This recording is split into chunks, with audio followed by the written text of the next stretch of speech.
and also in appeals to the whole establishment to lay her down on the stones and to go to bed. Hence Mr. Snagsby, at last hearing the cock at the little dairy in Cursitor Street go into that disinterested ecstasy of his on the subject of daylight, says, drawing a long breath, though the most patient of men, "I thought he was dead, I am sure." What question this enthusiastic fowl supposes he settles when he strains himself to such an extent, or why he should thus crow. So men crow on various triumphant public occasions, however. About what cannot be of any moment to him is his affair. It is enough that daylight comes, morning comes, noon comes. Then the active and intelligent, who has got into the morning papers as such, come with his pauper company to Mr. Crookes and bears off the body of our dear brother here departed to a hemmed-in churchyard, pestiferous and obscene, whence malignant diseases are communicated to the bodies of our dear brothers and sisters who have not departed, while our dear brothers and sisters who hang about official backstairs, would to heaven they had departed, are very complacent and agreeable. Into a beastly scrap of ground, which a Turk would reject as a savage abomination, and a Kaffir would shudder at, they bring our dear brother here departed to receive Christian burial. With houses looking on every side, save where a reeking little tunnel of a court gives access to the iron gate, with every villainy of life in action close on death, and every poisonous element of death in action close on life, here they lower our dear brother down a foot or two, here to sow him in corruption, to be raised in corruption, an avenging ghost at many a sick bedside, a shameful testimony to future ages how civilization and barbarism walked this boastful island together. Come night, come darkness, for you cannot come too soon or stay too long by such a place as this. Come, straggling lights into the windows of the ugly houses, and you who do iniquity therein, do it at least with this dread scene shut out.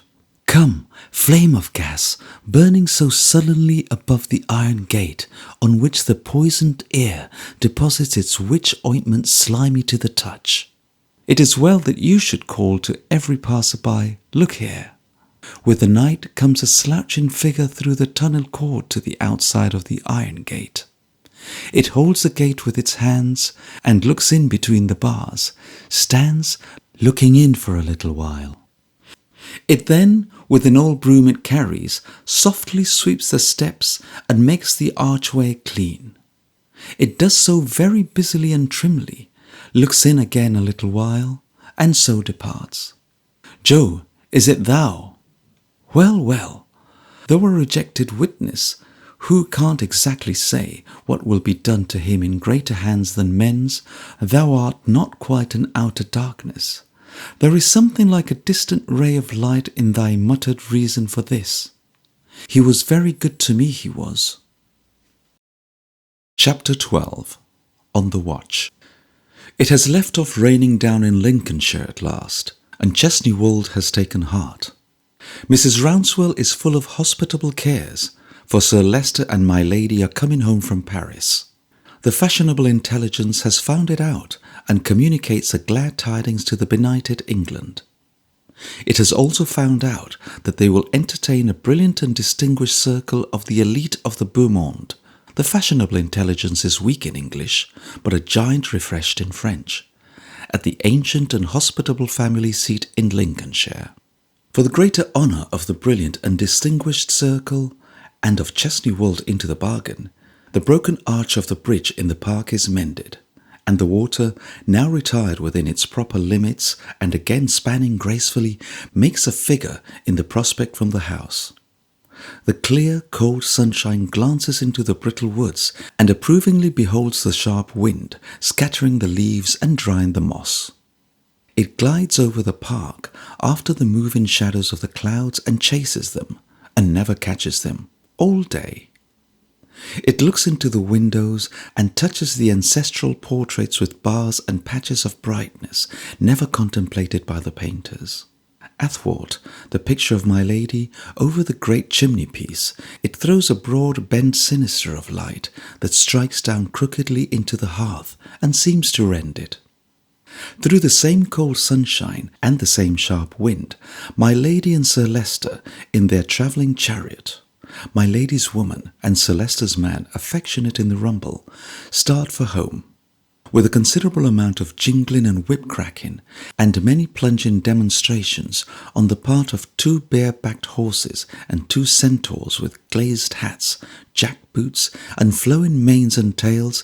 They rattle out of the yard of the Hotel Bristol in the Place Vendôme, and canter between the sun and shadow checkered colonnade of the Rue de Rivoli and the garden of the ill-fated palace of a headless king and queen, off by the Place of Concorde and the Elysian Fields and the Gate of the Star out of Paris. Sooth to say, they cannot go away too fast, for even here my Lady Dedlock has been bored to death. Concert, assembly, opera, theatre, drive, nothing is new to my lady under the worn-out heavens. Only last Sunday, when poor wretches were gay, within the walls playing with children among the clipped trees and the statues of the palace garden, walking a score abreast in the Elysian Fields, made more Elysian by performing dogs and wooden horses, between whiles filtering a few through the gloomy cathedral of Our Lady to say a word or two at the base of the pillar within flare of a rusty little gridiron full of gusty little tappers, without the walls encompassing Paris with dancing, love-making, wine-drinking, tobacco-smoking, tomb-visiting, billiard-card and domino-playing, quack-doctoring, and much murderous reviews, animate and inanimate. Only last Sunday, my lady, in the desolation of boredom and the clutch of giant despair, almost hated her own maid for being in spirits. She cannot therefore go too fast from Paris. Weariness of soul lies before her, and it lies behind. Her Ariel has put a girdle of it round the whole earth, and it cannot be unclasped. But the imperfect remedy is always to fly from the last place where it has been experienced. Fling Paris back into the distance, then, exchanging it for endless avenues and cross-avenues of wintry trees. And, when next beheld, let it be some leagues away, with the Gate of the Star a white speck glittering in the sun, and the city a mere mound in a plain, 2 dark square towers rising out of it, and light and shadow descending on it aslant like the angels in Jacob's dream. Sir Leicester is generally in a complacent state, and rarely bored. When he has nothing else to do, he can always contemplate his own greatness. It is a considerable advantage to a man to have so inexhaustible a subject. After reading his letters, he leans back in his corner of the carriage and generally reviews his importance to society. "You have an unusual amount of correspondence this morning," says my lady after a long time. She is fatigued with reading, has almost read a page in 20 miles. "Nothing in it, though. Nothing whatever." "I saw one of Mr. Tulkinghorn's long effusions, I think." "You see everything," says Sir Leicester with admiration. "Ha!" sighs my lady. "He is the most tiresome of men." "He sends, I really beg your pardon, he sends," says Sir Leicester, selecting the letter and unfolding it, "a message to you. I was stopping to change horses as I came to his postscript, drove it out of my memory. I beg you'll excuse me. He says," Sir Leicester is so long in taking out his eyeglass and adjusting it that my lady looks a little irritated. "He says, in the matter of the right of way, I beg your pardon, that's not the place. He says, yes, here I have it. He says, I beg my respectful compliments to my lady, who, I hope, has benefited by the change.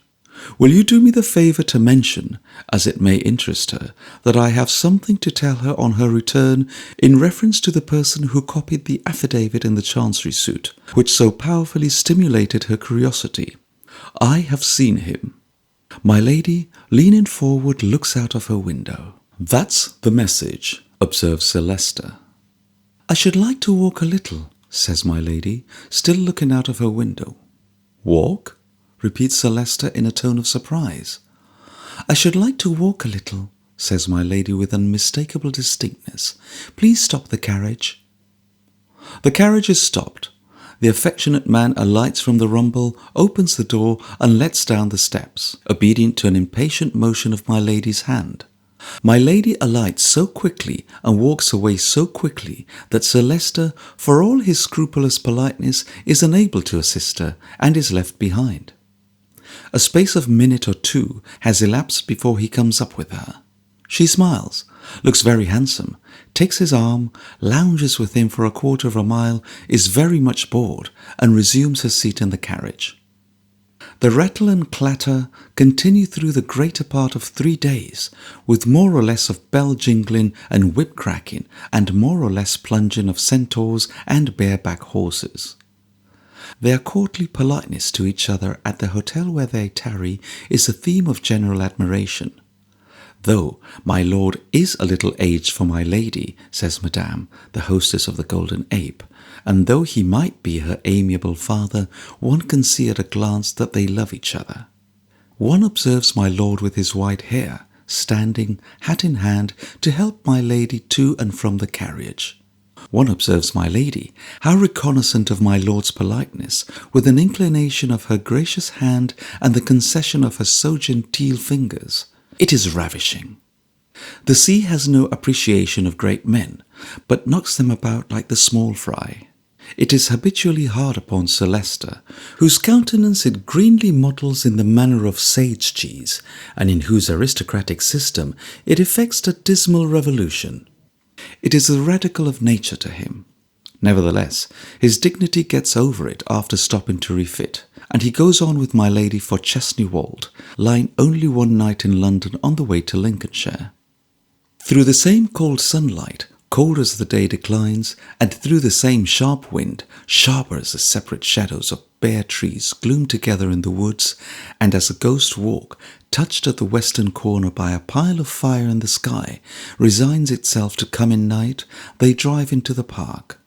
The rooks, swinging in their lofty houses in the elm tree avenue, seem to discuss the question of the occupancy of the carriage as it passes underneath, some agreeing that Sir Leicester and my lady are come down, some arguing with malcontents who won't admit it, now all consenting to consider the question disposed of, now all breaking out again in violent debate, incited by one obstinate and drowsy bird who will persist in putting in a last contradictory croak. Leaving them to swing and caw, the travelling chariot rolls on to the house, where fires gleam warmly through some of the windows, though not through so many as to give an inhabited expression to the darkness mass of front. But the brilliant and distinguished circle will soon do that. Mrs. Rouncewell is in attendance and receives Sir Leicester's customary shake of hand with a profound curtsy. "How do you do, Mrs. Rouncewell? I am glad to see you." "I hope I have the honour of welcoming you in good health, Sir Leicester." "In excellent health, Mrs. Rouncewell." "My lady is looking charmingly well," says Mrs. Rouncewell with another curtsy. My lady signifies, without profuse expenditure of words, that she is as wearily well as she can hope to be. But Rosa is in the distance behind the housekeeper, and my lady, who has not subdued the quickness of her observation, whatever else she may have conquered, asks, "Who is that girl?" "A young scholar of mine, my lady, Rosa." "Come here, Rosa." Lady Dedlock beckons her, with even an appearance of interest. "Why, do you know how pretty you are, child?" she says, touching her shoulder with her 2 forefingers. Rosa, very much abashed, says, "No, if you please, my lady," and glances up and glances down, and don't know where to look, but looks all the prettier. "How old are you?" 19, my lady." 19, repeats my lady thoughtfully. "Take care they don't spoil you by flattery." "Yes, my lady." My lady taps her dimpled cheek with the same delicate gloved fingers and goes on to the foot of the oak staircase, where Sir Leicester pauses for her as her nightly escort. A staring old Dedlock in a panel, as large as life and as dull, looks as if he didn't know what to make of it, which is probably his general state of mind in the days of Queen Elizabeth. That evening, in the housekeeper's room, Rosa can do nothing but murmur to Lady Dedlock's praise. She is so affable, so graceful, so beautiful, so elegant, has such a sweet voice and such a thrilling touch that Rosa can feel it yet. Mrs. Rouncewell confirms all this, not without personal pride, reserving only the one point of affability. Mrs. Rouncewell is not quite sure as to that. Heaven forbid that she should say a syllable in dispraise of any member of that excellent family, above all of my lady, whom the whole world admires. But if my lady would only be a little more free, not quite so cold and distant, Mrs. Rouncewell thinks she would be more affable. "'Tis almost a pity," Mrs. Rouncewell adds, only almost, because it borders on impiety to suppose that anything could be better than it is, in such an express dispensation of the deadlock affairs, "that my lady has no family. If she had a daughter now, a grown young lady, to interest her, I think she would have had the only kind of excellence she wants." "Might not that have made her still more proud, grandmother?" says Watt, who has been home and come back again. He is such a good grandson. "More and most, my dear," returns the housekeeper with dignity, "are words it's not my place to use, nor so much as to hear, apply to any drawback on my lady." "I beg your pardon, grandmother, but she is proud, is she not?" "If she is, she has reason to be. The Dedlock family has always reason to be." "Well," says Watt, "it is to be hoped they line out their prayers. Books a certain passage for the common people about pride and vainglory." "Forgive me, grandmother, only a joke." "Sir Leicester and Lady Dedlock, my dear, are not fit subjects for joking." "Sir Leicester is no joke by any means," says Watt, "and I humbly ask his pardon. I suppose, grandmother, that even with the family and their guests down here, there is no objection to prolonging my stay at the Dedlock Arms for a day or two, as any other traveller might." "Surely none in the world, child."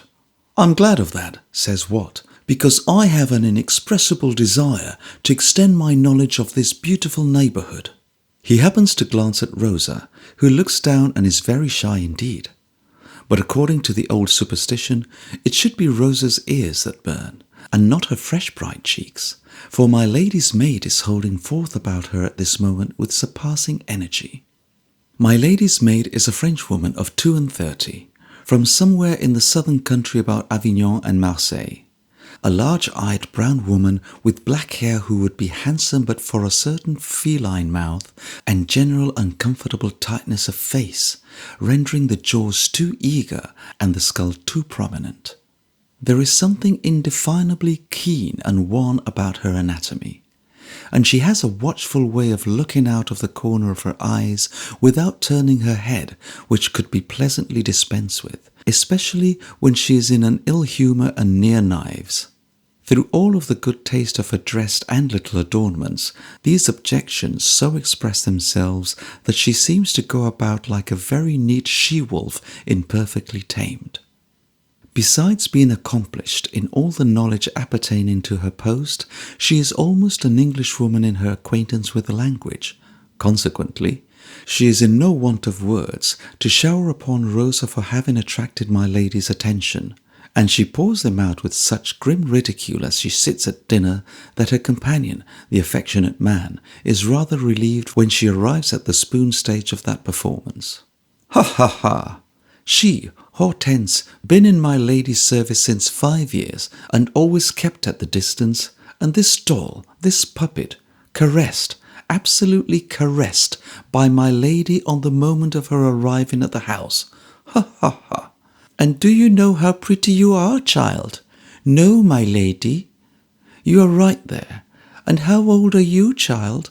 And take care they do not spoil you by flattery, child. Oh, how droll! It is the best thing altogether. In short, it is such an admirable thing that Mademoiselle Hortense can't forget it. But at meals for days afterwards, even among her countrywomen and others attached in like capacity to the troop of visitors, relapses into silent enjoyment of the joke, an enjoyment expressed in her own convivial manner by an additional tightness of face, thin elongation of compressed lips, and sidewise look, which intense appreciation of humour is frequently reflected in my lady's mirrors when my lady is not among them. All the mirrors in the house are brought into action now, many of them after a long blank. They reflect handsome faces, simpering faces, youthful faces, faces of 70 that will not submit to be old. The entire collection of faces that have come to pass the January week or two at Chesney Wold, and which the fashionable intelligence, a mighty hunter before the Lord, hunts with a keen scent from their breaking cover at the court of St. James's to their being run down to death. The place in Lincolnshire is all alive. By day, guns and voices are heard ringing in the woods. Horsemen and carriages enliven the Park Road. Servants and hangers-on pervade the village and the Dedlock Arms. Seen by night from distant openings in the trees, the row of windows in the long drawing-room where my lady's picture hangs over the great chimney-piece is like a row of jewels set in a black frame. On Sunday, the chill little church is almost worn by so much gallant company, and the general flavour of the Dedlock dust is quenched in delicate perfumes. The brilliant and distinguished circle comprehends within it no contracted amount of education, sense, courage, honour, beauty, and virtue. Yet there is something a little wrong about it despite of its immense advantages. What can it be? Dandyism? There is no King George IV now, more the pity, to set the dandy fashion. There is no clear-starched jack-towel neckcloths, no short-waisted coats, no false scarves, no stays. There are no caricatures now of effeminate exquisites so arrayed, swooning in opera boxes with excess of delight and being revived by other dainty creatures poking long-necked scent bottles at their noses. There is no Burr whom it takes 4 men at once to shake into his buckskins, or who goes to see all the executions, or who is troubled with the self-reproach of having once consumed a pea. But there is dandyism in the brilliant and distinguished circle notwithstanding. Dandyism of a more mischievous sort, that has got below the surface, and is doing less harmless things than jack-towel in itself and stopping its own digestion, to which no rational person need particularly object? Why, yes, it cannot be disguised. There are at Chesney Wold this January week some ladies and gentlemen of the newest fashion, who have set up a dandyism in religion, for instance, who, in mere lackadaisical want of an emotion, have agreed upon a little dandy talk about the vulgar wanting faith in things in general, meaning in the things that have been tried and found wanting, as though a low fella should unaccountably lose faith in a bad shilling after finding it out. Who would make the vulgar very picturesque and faithful by putting back the hands upon the clock of time and cancelling a few 100 years of history? There are also ladies and gentlemen of another fashion, not so new, but very elegant, who have agreed to put a smooth glaze on the world and to keep down all its realities, for whom everything must be languid and pretty, who have found out the perpetual stoppage, who are to rejoice at nothing and be sorry for nothing, who are not to be disturbed by ideas, on whom even the fine arts, attending in powder and walking backward like the Lord Chamberlain, must array themselves in the milliners' and tailors' patterns of past generations, and be particularly careful not to be in earnest or to receive any impress from the moving age. Then there is my Lord Boodle, of considerable reputation with his party, who has known what office is, and who tells Sir Leicester Dedlock with much gravity after dinner that he really does not see to what the present age is tending. A debate is not what a debate used to be. The House is not what the House used to be. Even a cabinet is not what it formerly was. He perceives with astonishment that, supposing the present government to be overthrown, the limited choices of the Crown in the formation of a new ministry would lie between Lord Coodle and Sir Thomas Doodle, supposing it to be impossible for the Duke of Foodle to act with Goodle, which may be assumed to be the case in consequence of the breach arising out of the affair with Hoodle. Then, given the Home Department and the leadership of the House of Commons to Joodle, the Exchequer to Coodle, and colonies to Loodle, and the Foreign Office to Moodle, what are you to do with Noodle? You can't offer him the presidency of the council. That is reserved for Poodle. You can't put him in the woods and forests. That is hardly good enough for Quoodle. What follows? That the country is shipwrecked, lost, and gone to pieces, as is made manifest to the patriotism of Sir Leicester Dedlock, because you can't provide for Noodle. On the other hand, the Right Honourable William Buffy, MP, contends across the table with someone else that the shipwreck of the country, about which there is no doubt, it is only the manner of it that is in question, is attributable to Cuffy. If you had done with Cuffy what you ought to have done when he first came into Parliament and had prevented him from going over to Duffy, you would have got him into alliance with Fuffy. You would have had with you the weight attaching as a smart debater to Guffy. You would have brought to bear upon the elections the wealth of Huffy. You would have got in for 3 counties for Juffy, Cuffy and Luffy. And you would have strengthened your administration by the official knowledge and the business habits of Muffy. All this, instead of being as you now are, dependent on the mere caprice of Puffy. As to this point, and as to some minor topics, there are differences of opinion. But it is perfectly clear to the brilliant and distinguished circle, all round, that nobody is in question but Boodle and his retinue, and Buffy and his retinue. These are the great actors for whom the stage is reserved. A people there are, no doubt. A certain large number of supernumeraries who are to be the occasionally addressed and relied upon for shouts and choruses as on the theatrical stage. But Boodle and Buffy, their followers and families, their heirs, executors, administrators and assigns, are the born first actors, managers and leaders, and no others can appear upon the scene for ever and ever.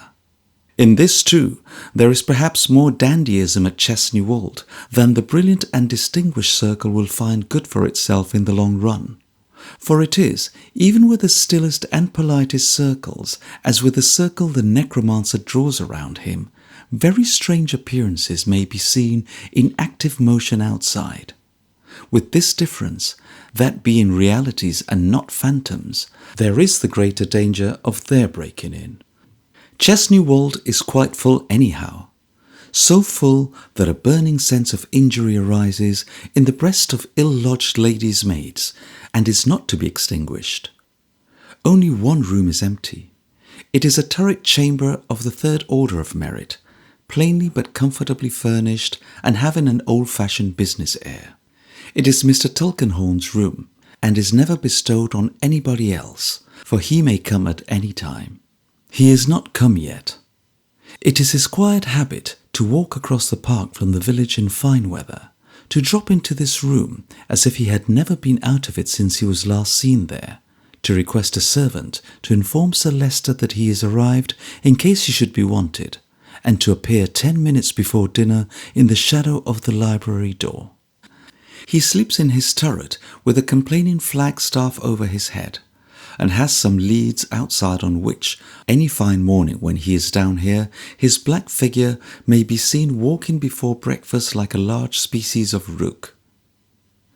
Every day before dinner, my lady looks for him in the dusk of the library, but he is not there. Every day at dinner, my lady glances down the table for the vacant place that would be waiting to receive him if he had just arrived, but there is no vacant place. Every night, my lady casually asks her maid, "Is Mr. Tulkinghorn come?" Every night the answer is, "No, my lady, not yet." One night, while having her hair undressed, my lady loses herself in deep thought after this reply until she sees her own brooding face in the opposite glass, and a pair of black eyes curiously observing her. "Be so good as to attend," says my lady then, addressing the reflection of Hortense, "to your business. You can contemplate your beauty at another time." "Pardon, it was your ladyship's beauty." "That," says my lady, "you needn't contemplate at all." At length, one afternoon a little before sunset, when the bright groups of figures, which have for the last hour or two enlivened the ghost walk, are all dispersed and only Sir Leicester and my lady remain upon the terrace, Mr. Tulkinghorn appears. He comes towards them at his usual methodical pace, which is never quickened, never slackened. He wears his usual expressionless mask, if it be a mask, and carries family secrets in every limb of his body and every crease of his dress. Whether his whole soul is devoted to the great, or whether he yields them nothing beyond the services he sells, is his personal secret. He keeps it, as he keeps the secrets of his clients. He is his own client in that matter, and will never betray himself. "How do you do, Mr. Tulkinghorn?" says Sir Leicester, giving him his hand. Mr. Tulkinghorn is quite well. Sir Leicester is quite well. My lady is quite well. All highly satisfactory. The lawyer, with his hands behind him, walks at Sir Leicester's side along the terrace. My lady walks upon the other side. "We expected you before," says Sir Leicester. A gracious observation, as much as to say, "Mr. Tulkinghorn, we remember your existence when you are not here, to remind us of it by your presence. We bestow a fragment of our minds upon you, sir, you see." Mr. Tulkinghorn, comprehending it, inclines his head and says he is much obliged. "I should have come down sooner," he explains, "but that I have been much engaged with those matters in the several suits between yourself and Boythorn." "A man of very ill-regulated mind," observes Sir Leicester with severity. "An extremely dangerous person in any community. A man of a very low character of mind." "He is obstinate," says Mr. Tulkinghorn. "It is natural to such a man to be so," says Sir Leicester, looking most profoundly obstinate himself. "I am not at all surprised to hear it." "The only question is," pursues the lawyer, "whether you will give up anything." "No, sir," replies Sir Leicester, "nothing." "I give up?" "I don't mean anything of importance. That, of course, I know you would not abandon. I mean any minor point." "Mr. Tulkinghorn," returns Sir Leicester, "there can be no minor point between myself and Mr. Boythorn. If I go farther and observe that I cannot readily conceive how any right of mine can be a minor point, I speak not so much in reference to myself as an individual, as in reference to the family position I have in charge to maintain." Mr. Tulkinghorn inclines his head again. "I have now my instructions," he said. "Mr. Boythorn will give us a good deal of trouble." "It is the character of such a mind, Mr. Tulkinghorn," Sir Leicester interrupts him, "to give trouble. An exceedingly ill-conditioned, levelling person. A person who, 50 years ago, would probably have been tried at the Old Bailey for some demagogue proceeding, and severely punished, if not," adds Sir Leicester after a moment's pause, "if not hanged, drawn, and quartered." Sir Leicester appears to discharge his stately breast of a burden in passing this capital sentence, as if it were the next satisfactory thing to have the sentence executed. "But night is coming on," says he, "and my lady will take cold. My dear, let us go in." As they turn towards the hall door, Lady Dedlock addresses Mr. Tulkinghorn for the first time. "You sent me a message respecting the person whose writing I happened to inquire about. It was like you to remember the circumstance. I had quite forgotten it. Your message reminded me of it again. I can't imagine what association I had with a hand like that, but I surely had some." "You had some?" Mr. Tulkinghorn repeats. "Oh yes," returns my lady carelessly. "I think I must have had some. And did you really take the trouble to find out the writer of that actual thing? What it is, affidavit?" "Yes." "How very odd." They pass into a sombre breakfast room on the ground floor, lighted in the day by 2 deep windows. It is now twilight. The fire grows brightly on the panelled wall and palely on the window glass, where, through the cold reflection of the blaze, the colder landscape shudders in the wind and a grey mist creeps along, the only traveller besides the waste of clouds. My lady lounges in a great chair in the chimney corner, and Sir Leicester takes another great chair opposite. The lawyer stands before the fire with his hand out at arm's length, shading his face. He looks across his arm at my lady. "Yes," he says, "I inquired about the man and found him. And what is very strange, I found him—" "Not to be any out-of-the-way person, I am afraid," Lady Dedlock languidly anticipates. "I found him dead." "Oh, dear me," remonstrated Sir Leicester, not so much shocked by the fact as by the fact of the fact being mentioned. "I was directed to his lodging. a miserable poverty-stricken place, and I found him dead." "You will excuse me, Mr. Tulkinghorn," observed Sir Leicester. "I think the less said—" "Pray, Sir Leicester, let me hear the story out. It is my lady speaking. It is quite a story for twilight. How very shocking! Dead!" Mr. Tulkinghorn reasserts it by another inclination of his head. "Whether by his own hand?" "Upon my honour," cries Sir Leicester. "Really?" "Do let me hear the story," says my lady. "Whatever you desire, my dear. But I must say—" "No, you mustn't say. Go on, Mr. Tulkinghorn." Sir Leicester's gallantry concedes the point, though he still feels that to bring this sort of squalor among the upper classes is really— "I was about to say," resumes the lawyer with undisturbed calmness, "that whether he had died by his own hand or not, it was beyond my power to tell you. I should amend the phrase, however, by saying that he had unquestionably died of his own act, though whether by his own deliberate intention or by mischance can never certainly be known. The coroner's jury found that he took the poison accidentally." "And what kind of man," my lady asks, "was this deplorable creature?" "Very difficult to say," returns the lawyer, shaking his head. "He had lived so wretchedly, and was so neglected, with his gypsy colour and his wild black hair and beard, that I should have considered him the commonest of the common. The surgeon had a notion that he had once been something better, both in appearance and condition." "What did they call this wretched being?" "They called him what he had called himself, but no one knew his name." "Not even the one who had attended on him?" "No one had attended on him. He was found dead. In fact, I found him." "Without any clue to anything more?" "Without any. There was," says the lawyer meditatively, "an old portmanteau. But no, there were no papers." During the utterance of every word of this short dialogue, Lady Dedlock and Mr. Tulkinghorn, without any other alteration in their customary deportment, have looked very steadily at one another, as was natural, perhaps, in the discussion of so unusual a subject.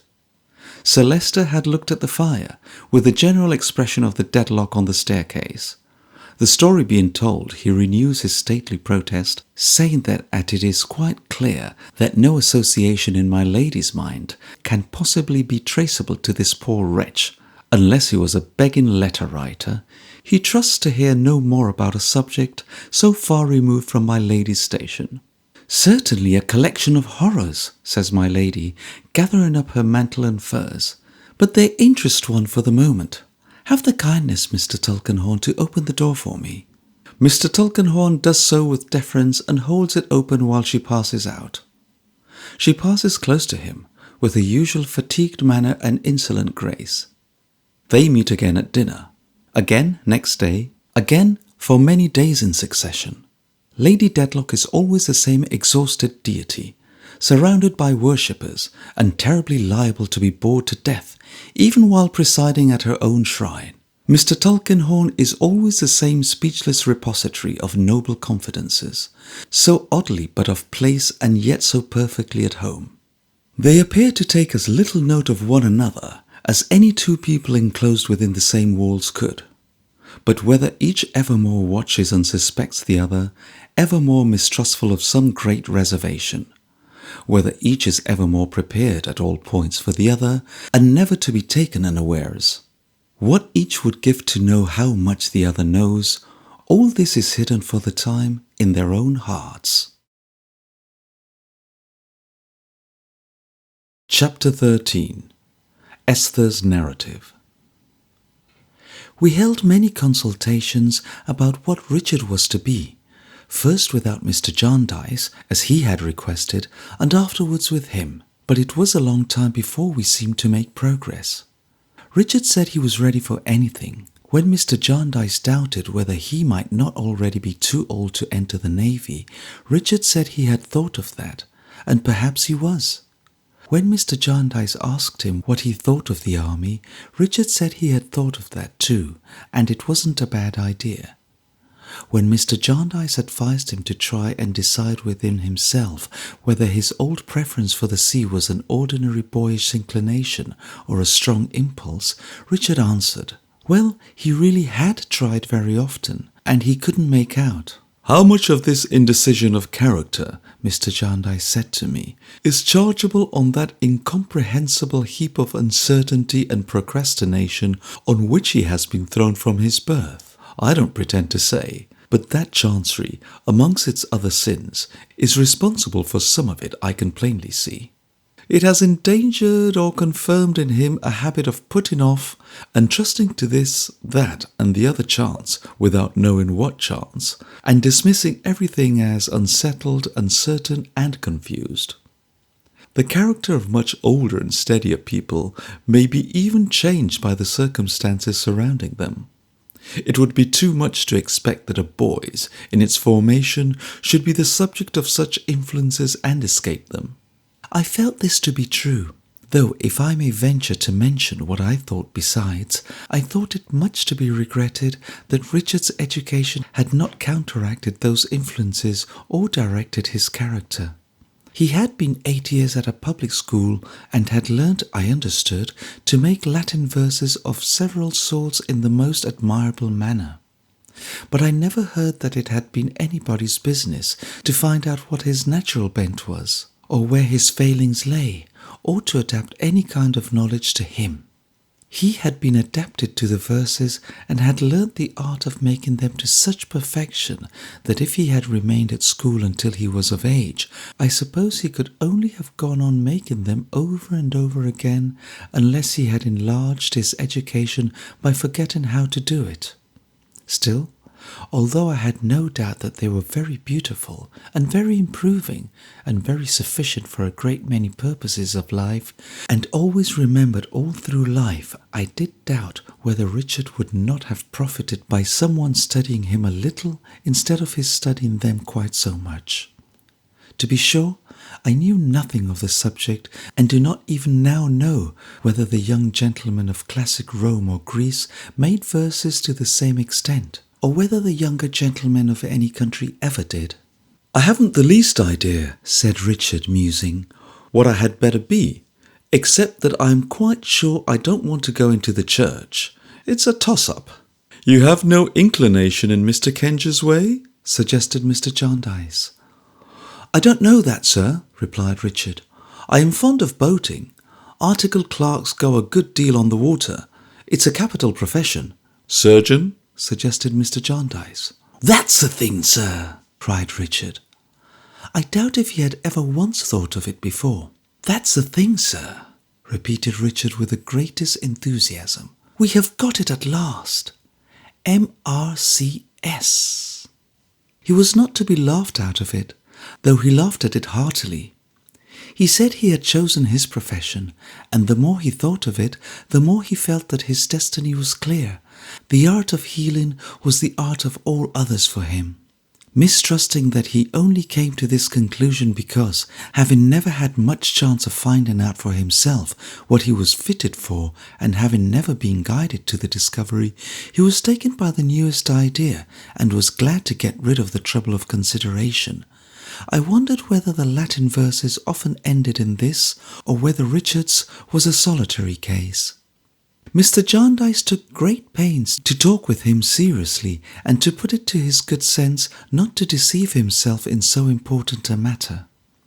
Richard was a little grave after these interviews, but invariably told Ada and me that it was all right, and then began to talk about something else. By heaven! Cried Mr. Boythorn, who interested himself strongly in the subject, though I need not say that, for he could do nothing weakly. I rejoice to find a young gentleman of spirit and gallantry devoting himself to that noble profession.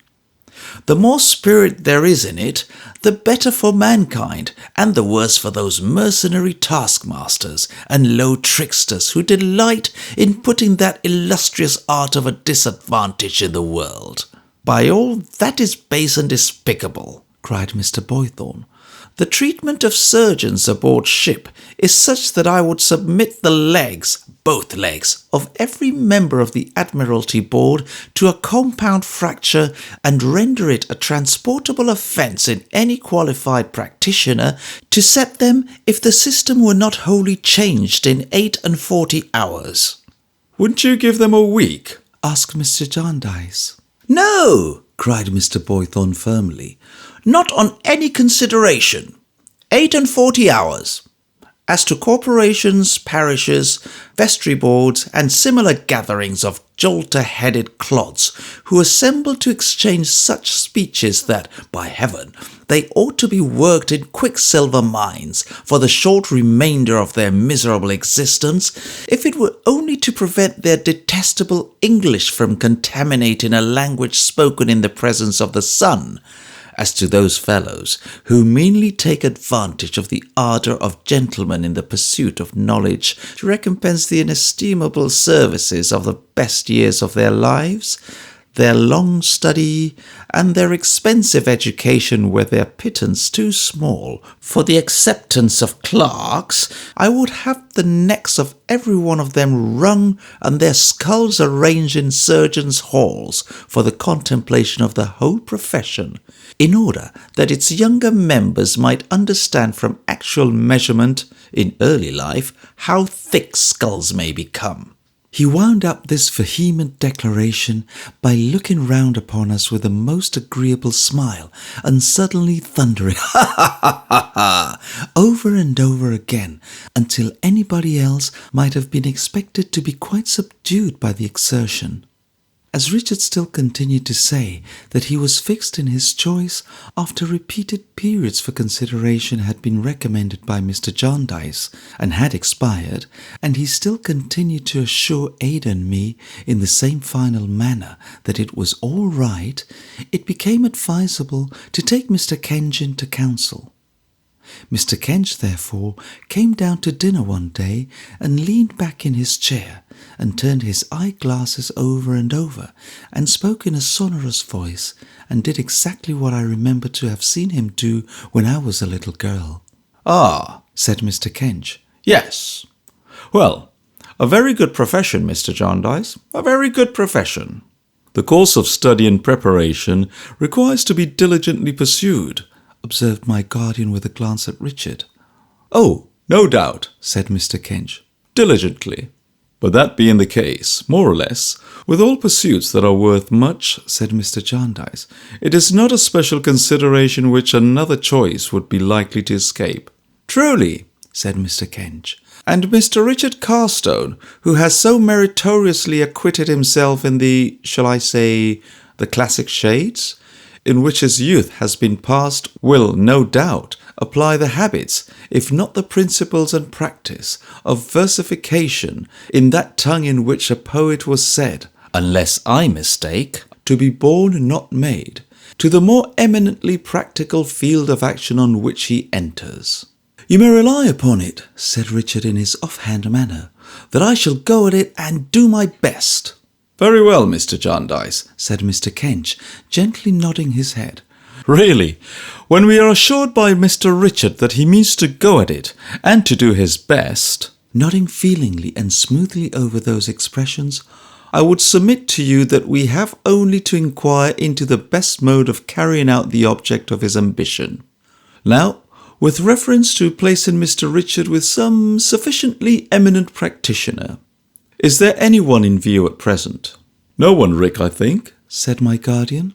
No one, sir, said Richard. Quite so, observed Mr. Kenge. As to situation now, is there any particular feeling on that head? No, said Richard. Quite so, observed Mr. Kenge again. I should like a little variety, said Richard. I mean a good range of experience. Very requisite, no doubt, returned Mr. Kenge. I think this may be easily arranged, Mr. Jarndyce.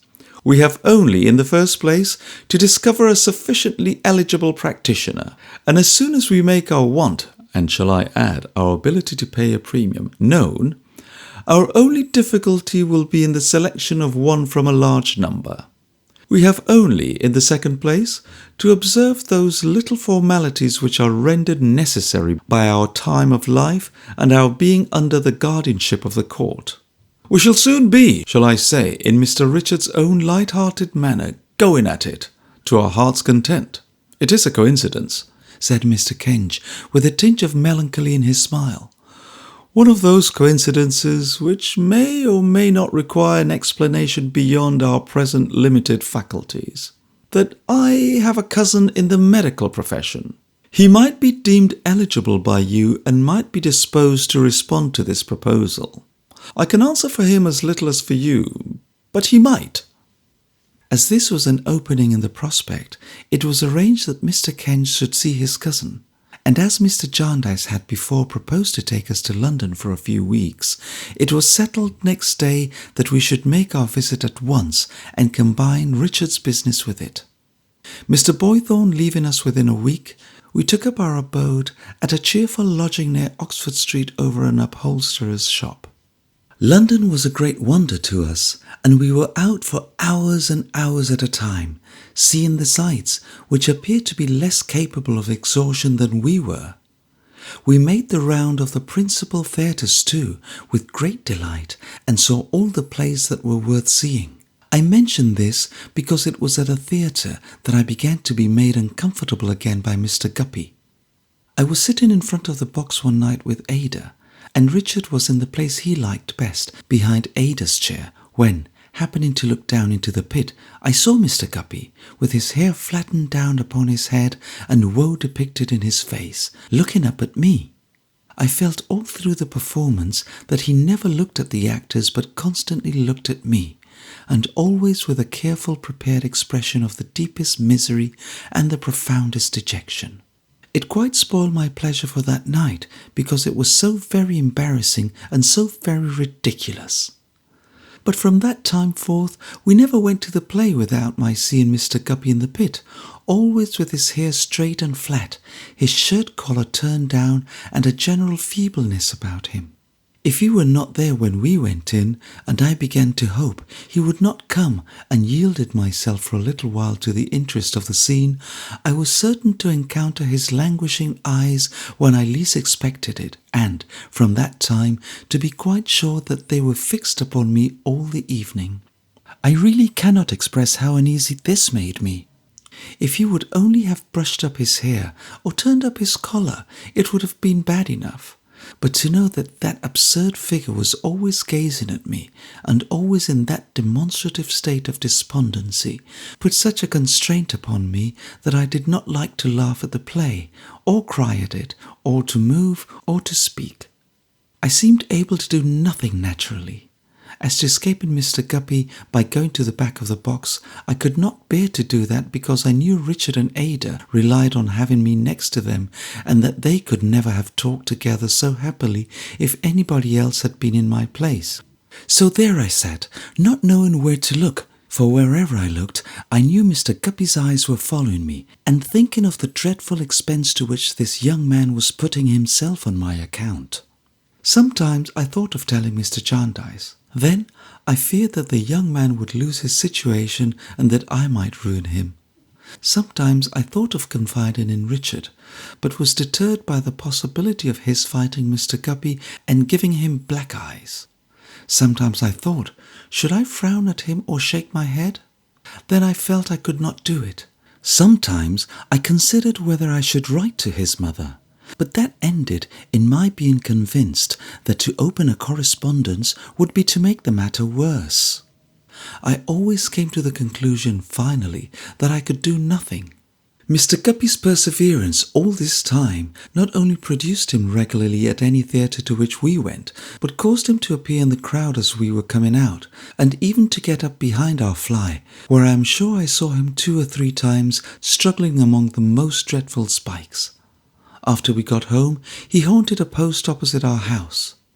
The upholsterers where we lodged being at the corner of 2 streets and my bedroom window being opposite the post, I was afraid to go near the window when I went upstairs, lest I should see him, as I did one moonlight night, leaning against a post and evidently catching cold.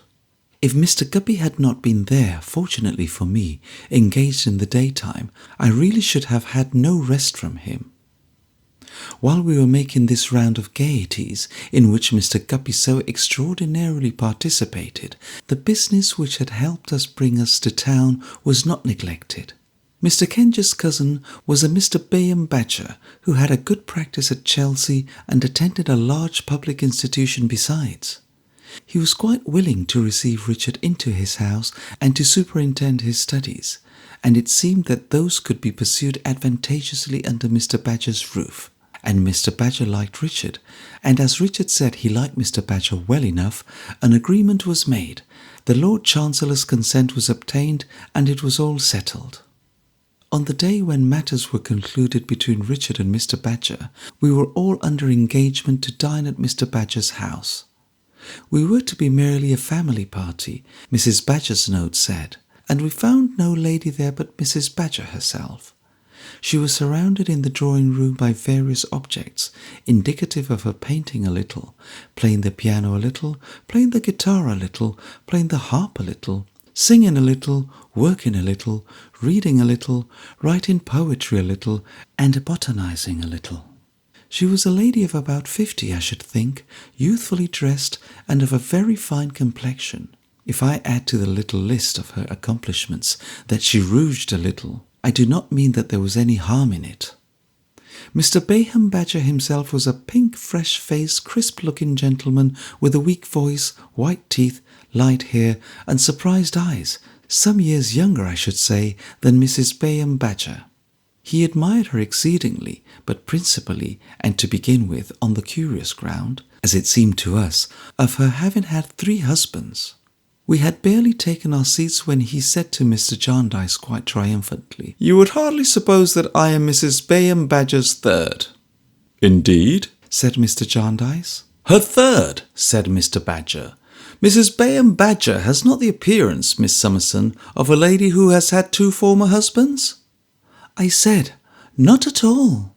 "And my most remarkable men," said Mr. Badger, in a tone of confidence, "Captain Swosser of the Royal Navy, who was Mrs. Badger's first husband, was a very distinguished officer indeed. The name of Professor Dingo, my immediate predecessor, is one of European reputation." Mrs. Badger overheard him and smiled. "Yes, my dear," Mr. Badger replied to the smile. "I was observing to Mr. Jarndyce and Miss Summerson that you had had 2 former husbands, both very distinguished men, and they found it, as people generally do, difficult to believe." "I was barely 20, said Mrs. Badger, "when I married Captain Swosser of the Royal Navy. I was in the Mediterranean with him. I am quite a sailor. On the 12th anniversary of my wedding day, I became the wife of Professor Dingo." "Of European reputation," added Mr. Badger in an undertone. "And when Mr. Badger and myself were married," pursued Mrs. Badger, "we were married on the same day of the year. I had become attached to the day."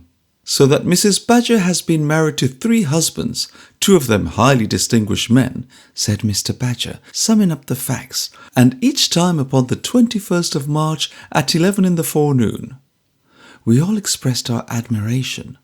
"But for Mr. Badger's modesty," said Mr. Jarndyce, "I would take leave to correct him and say 3 distinguished men." "Thank you, Mr. Jarndyce. What I always tell him," observed Mrs. Badger. "And my dear," said Mr. Badger, "what do I always tell you? That without any affection of disparaging such professional distinction as I may have attained, which our friend Mr. Carstone will have many opportunities of estimating, I am not so weak. No, really," said Mr. Badger to us generally, "so unreasonable as to put my reputation on the same footing with such first-rate men as Captain Swosser and Professor Dingo. Perhaps you may be interested, Mr. Jarndyce," continued Mr. Bayham Badger, leading the way into the next drawing-room, "in this portrait of Captain Swosser. It was taken on his return home from the African station, where he had suffered from the fever of the country. Mrs. Badger considers it too yellow, but it's a very fine head, a very fine head." We all echoed, "A very fine head." "I feel when I look at it," said Mr. Badger, "that's a man I should like to have seen. It strikingly bespeaks the first-class man that Captain Swosser preeminently was. On the other side, Professor Dingo, I knew him well, attended him in his last illness, a speaking likeness. Over the piano, Mrs. Bayham Badger when Mrs. Swosser. Over the sofa, Mrs. Bayham Badger when Mrs. Dingo. of Mrs. Bayham Badger in essay, I possess the original and have no copy. Dinner was now announced and we went downstairs. It was a very genteel entertainment, very handsomely served, but the captain and the professor still ran in Mr. Badger's head, and as Ada and I had the honour of being under his particular care, we had the full benefit of them. Water, Mrs. Summerson? Allow me. Not in that tumbler, pray. Bring me the professor's goblet, James. Ada very much admired some artificial flowers under a glass. Astonishing how they keep, said Mr. Badger.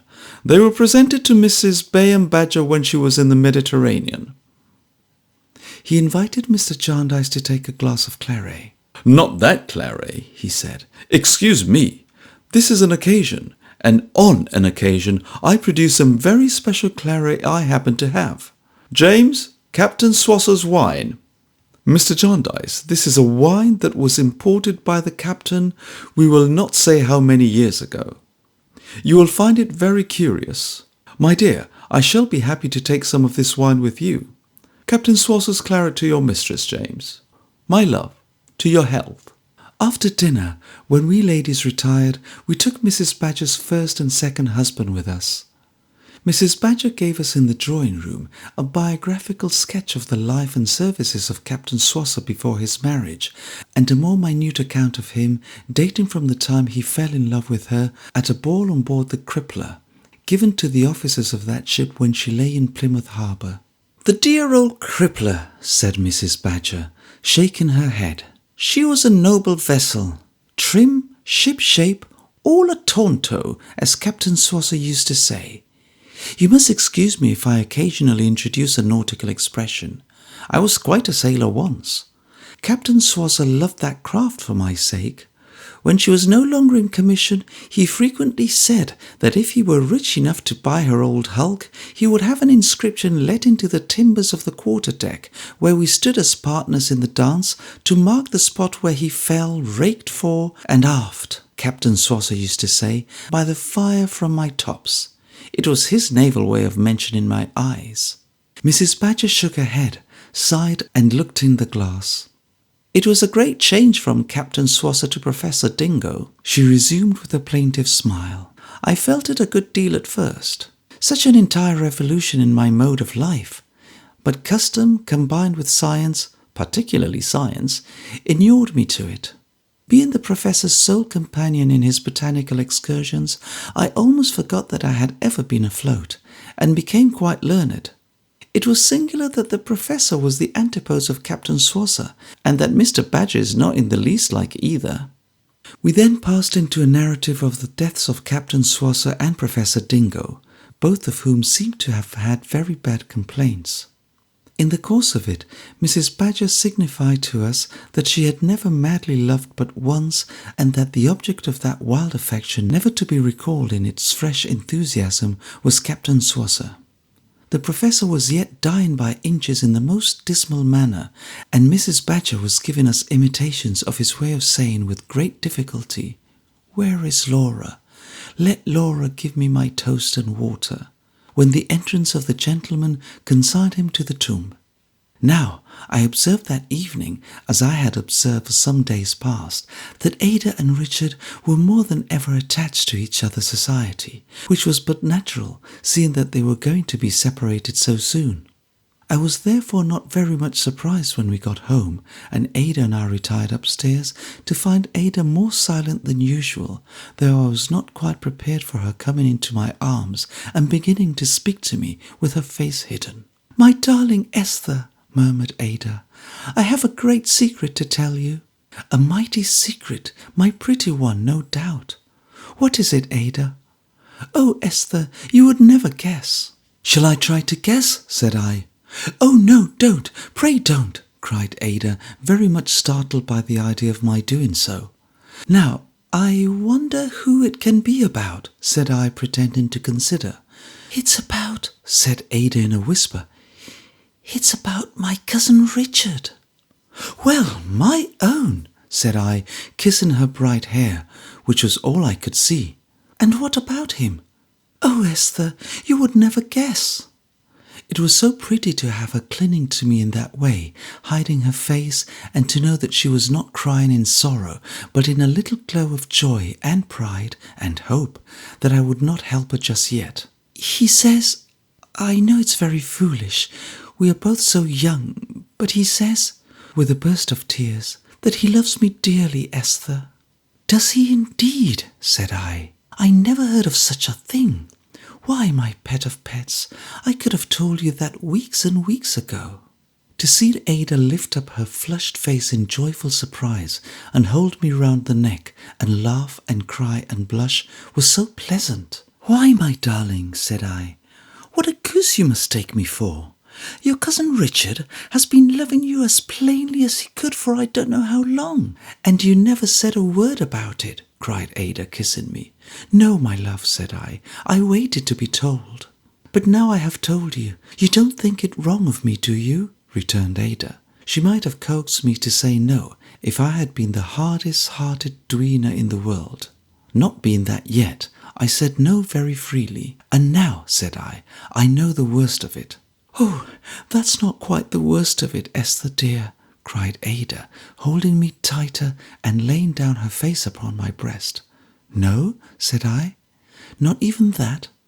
No, not even that, said Ada, shaking her head. Why, you never mean to say, I was beginning in joke, but Ada, looking up and smiling through her tears, cried, Yes, I do. You know I do. And then sobbed out, With all my heart I do. With all my whole heart, Esther. I told her, laughing, why I had known that too, just as well as I had known the other. And we sat before the fire, and I had all the talking to myself for a little while, though there was not much of it, and Ada was soon quiet and happy. Do you think my cousin John knows, dear Dame Durden? She asked. Unless my cousin John is blind, my pet, said I should think my cousin John knows pretty well as much as we know. We want to speak to him before Richard goes, said Ada timidly, and we wanted you to advise us and to tell him so. Perhaps you wouldn't mind Richard's coming in, Dame Durden? Oh, Richard is outside, is he, my dear? Said I. I am not quite certain, returned Ada with a bashful simplicity that would have won my heart if she had not won it long before. But I think he's waiting at the door. There he was, of course. They brought a chair on either side of me and put me between them, and really seemed to have fallen in love with me instead of one another. They were so confiding and so trustful and so fond of me.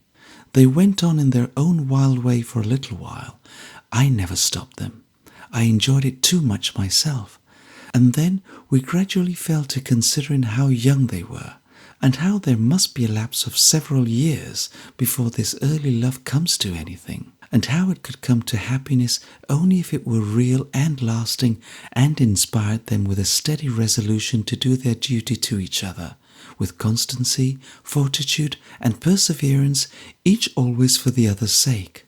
Well, Richard said that he would work his fingers to the bone for Ada, and Ada said that she would work her fingers to the bone for Richard, and they called me all sorts of endearing and sensible names, and we sat there advising and talking half the night. Finally, before we parted, I gave them my promise to speak to their cousin John tomorrow. So, when tomorrow came, I went to my guardian after breakfast, in the room that was our town substitute for the growlery, and told him that I had it in trust to tell him something. Well, little woman, said he, shutting up his book, if you have accepted the trust, there can be no harm in it. I hope not, guardian, said I. I can guarantee that there is no secrecy in it, for it only happened yesterday. Aye, and what is it, Esther? Guardian, said I, you remember the happy night when we first came down to Bleak House, when Ada was singing in the dark room? I wish to call to his remembrance the look he had given me then. Unless I am much mistaken, I saw that I did so. Because, said I with a little hesitation. Yes, my dear, said he. Don't hurry. Because, said I, Ada and Richard have fallen in love, and have told each other so. Already? Cried my guardian, quite astonished.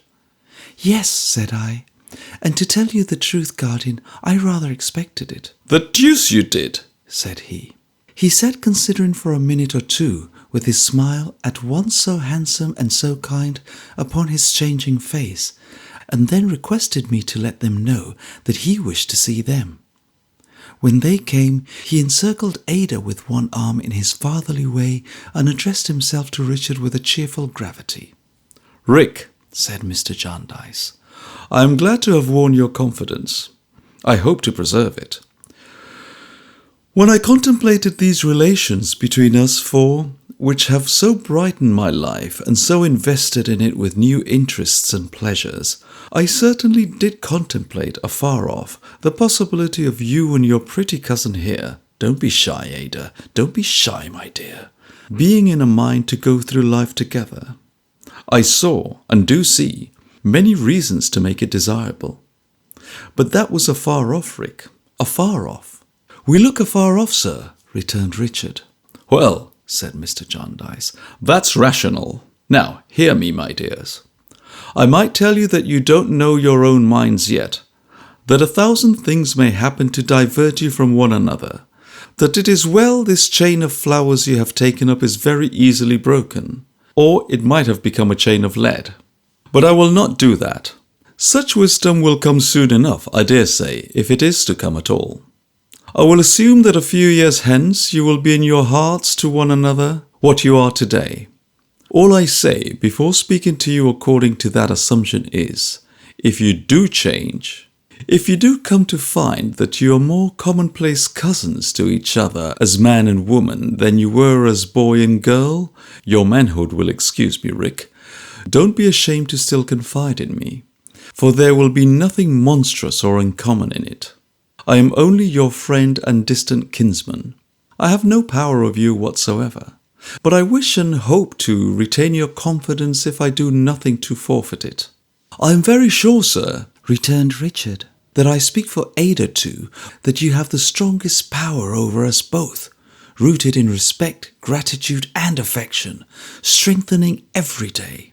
"Dear Cousin John," said Ada on his shoulder, "my father's place can never be empty again. All the love and duty I could ever have rendered to him is transferred to you."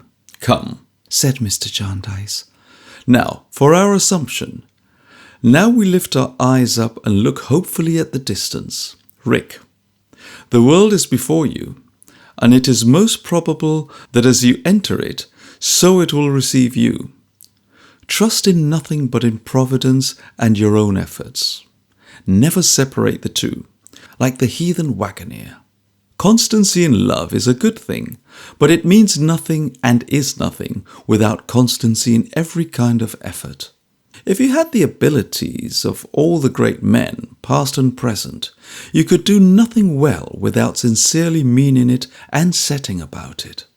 If you entertain the supposition that any real success, in great things or in small, ever was or could be, ever will or can be, wrested from fortitude by fits and starts, leave that wrong idea here, or leave your cousin Ada here." "I will leave it here, sir," replied Richard, smiling, "if I bought it here just now, but I hope I did not, and will work my way on to my cousin Ada in the hopeful distance." "Right," said Mr. Jarndyce. "If you are not to make her happy, why should you pursue her?" "I wouldn't make her unhappy, no, not even for her love," retorted Richard proudly. "Well said," cried Mr. Jarndyce. "That's well said. She remains here, in her home with me. Love her, Rick, in your active life, no less than in her home when you revisit it, and all will go well. Otherwise, all will go ill. That's the end of my preaching. I think you and Ada had better take a walk."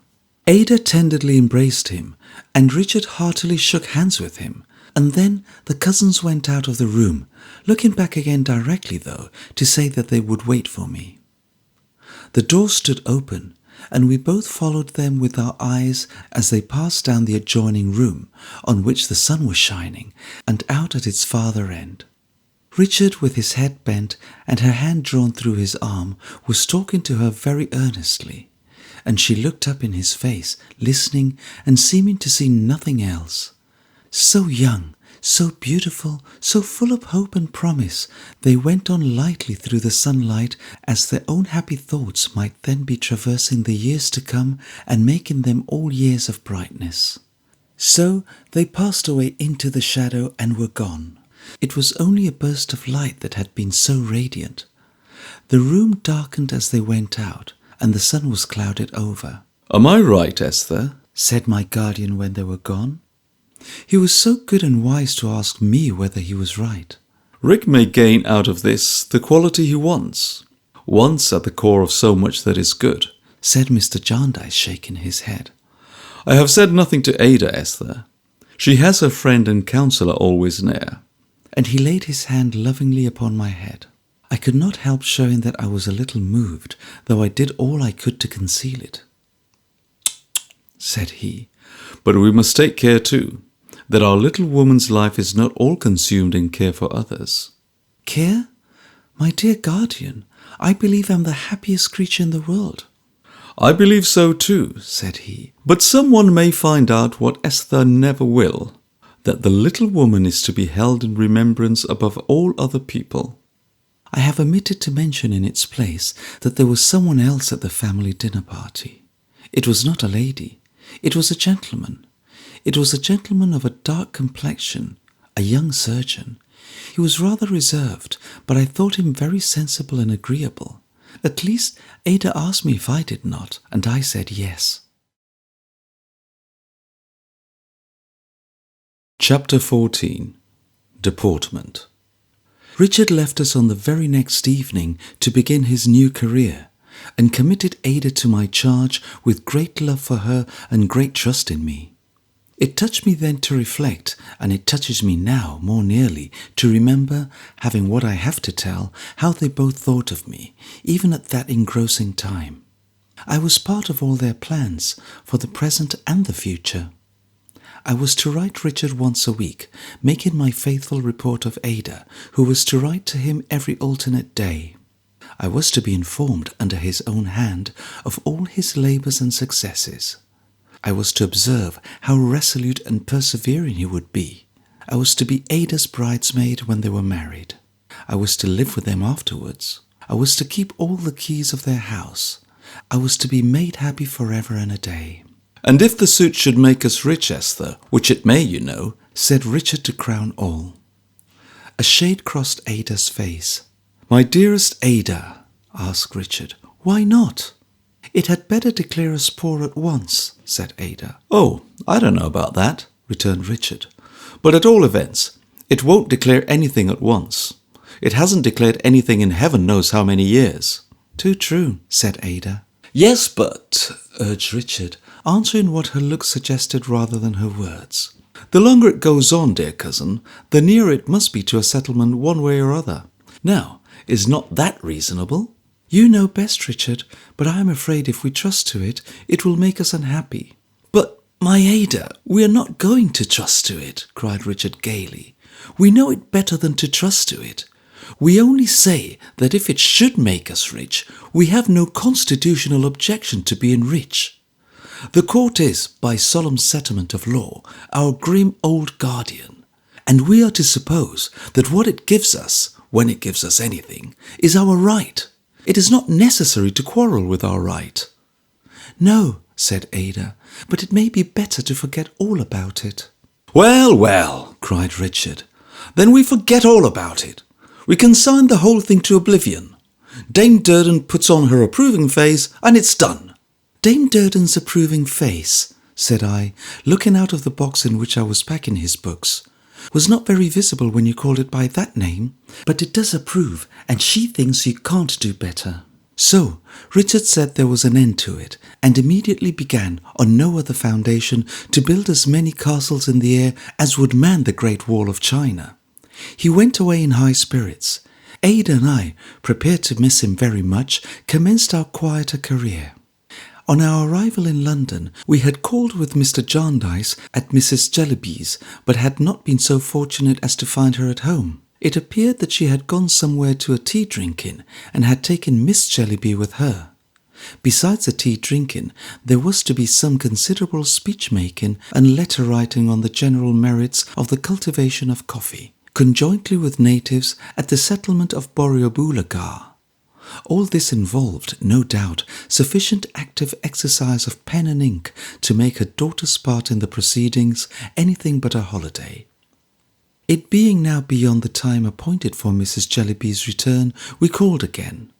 She was in town, but not at home, having gone to Mile End directly after breakfast on some Borrioboolan business, arising out of a society called the East London Branch Aid Ramification.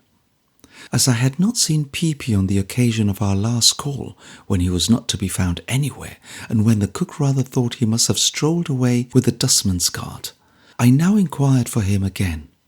The oyster shells he had been building a house with were still in the passage, but he was nowhere discoverable, and the cook supposed that he had gone after the sheep. When we repeated, with some surprise, "The sheep?" she said, "Oh yes, on market days he sometimes followed them quite out of town and came back in such a state as never was." I was sitting at the window with my guardian on the following morning, and Ada was busy writing, of course to Richard, when Miss Jellyby was announced, and entered, leading the identical Peepy, whom she had made some endeavours to render presentable by wiping the dirt into corners of his face and hands, and making his hair very wet, and then violently frizzing it with her fingers. Everything the dear child wore was either too large for him or too small. Among his other contradictory decorations, he had the hat of a bishop and the little gloves of a baby. His boots were, on a small scale, the boots of a ploughman, while his legs, so crossed and recrossed with scratches that they looked like maps, were bare below a very short pair of plaid drawers finished off with 2 frills of perfectly different patterns. The deficient buttons on his plaid frock had evidently been supplied from one of Mr. Jellyby's coats. They were so extremely brazen and so much too large. Most extraordinary specimens of needlework appeared on several parts of his dress, where it had been hastily mended, and I recognized the same hand on Miss Jellyby's. She was, however, unaccountably improved in her appearance and looked very pretty. She was conscious of poor little Peepy being but a failure after all her trouble, and she showed it as she came in by the way in which she glanced first at him and then at us. "Oh dear me," said my guardian, "due east." Ada and I gave her a cordial welcome and presented her to Mr. Jarndyce, to whom she said as she sat down, "Ma's compliments, and she hopes you'll excuse her, because she's correcting proofs of the plan. She's going to put out 5,000 new circulars, and she knows you'll be interested to hear that. I have brought one of them with me. Ma's compliments." with which she presented it sulkily enough. "Thank you," said my guardian. "I am much obliged to Mrs. Jellyby. Oh, dear me, this is a very trying wind." We were busy with Peepy, taking off his clerical hat, asking him if he remembered us, and so on. Peepy retired behind his elbow at first, but relented at the sight of sponge cake and allowed me to take him on my lap, where he sat munching quietly. Mr. Jarndyce then withdrawing into the temporary growlery, Miss Jellyby opened a conversation with her usual abruptness. "We are going on just as bad as ever in Thavies Inn," said she. "I have no peace in my life. Talk of Africa, I could be worse off if I was a what's-his-name man and a brother." I tried to say something soothing. "Oh, it's no use, Miss Summerson," exclaimed Miss Jellyby, "though I thank you for the kind intention all the same. I know how I am used, and I am not to be talked over. You wouldn't be talked over if you were used so. Peepy, go out and play at Wild Beasts under the piano." "I shan't," said Peepy. "Very well, you ungrateful, naughty, hard-hearted boy," returned Miss Jellyby with tears in her eyes. "I'll never take pains to dress you any more." "Yes, I will go, Caddy," cried Peepy, who was really a good child, and who was so moved by his sister's vexation that he went at once. "It seems a little thing to cry about," said poor Miss Jellyby apologetically, "but I'm quite worn out. I was directing the new circulars till 2 this morning. I detest the whole thing so that alone makes my head ache, till I can't see out of my eyes. And look at that poor unfortunate child. Was there ever such a fright as he is?" Peepy, happily unconscious of the defects in his appearance, sat on the carpet behind one of the legs of the piano, looking calmly out of his den at us while he ate his cake. "I have sent him to the other end of the room," observed Miss Jellyby, drawing her chair nearer ours, "because I don't want him to hear the conversation. Those little things are so sharp. I was going to say, we really are going on worse than ever. Pa will be bankrupt before long, and then I hope Ma will be satisfied. There'll be nobody but Ma to thank for it." We said we hoped Mr. Jellyby's affairs were not in so bad a state as that. "It's of no use hoping, though it's very kind of you," returned Miss Jellyby, shaking her head. "Pa told me only yesterday morning, and dreadfully unhappy he is, that he couldn't weather the storm. I should be surprised if he could. When all our tradesmen send into our house any stuff they like, and the servants do what they like with it, and I have no time to improve things if I knew how, and Ma don't care about anything, I should like to make out how Pa is to weather the storm. I declare if I was Pa, I'd run away." "My dear," said I, smiling, "your papa no doubt considers his family." "Oh yes, his family's all very fine, Miss Summerson," replied Miss Jellyby, "but what comfort is his family to him? His family is nothing but bills, dirt, waste, noise, tumbles downstairs, confusion and wretchedness. His scrambling home from week's end to week's end is like one great washing day, only nothing's washed." Miss Jellyby tapped her foot upon the floor and wiped her eyes. "I'm sure I pity Pa to that degree," she said, "and I'm so angry with Ma that I can't find words to express myself. However, I'm not going to bear it. I am determined. I won't be a slave all my life, and I won't submit to be proposed to by Mr. Quayle. A pretty thing indeed to marry a philanthropist. As if I hadn't had enough of that," said poor Miss Jellyby. I must confess that I could not help feeling rather angry with Mrs. Jellyby myself, seeing and hearing this neglected girl and knowing how much of bitterly satirical truth there was in what she said.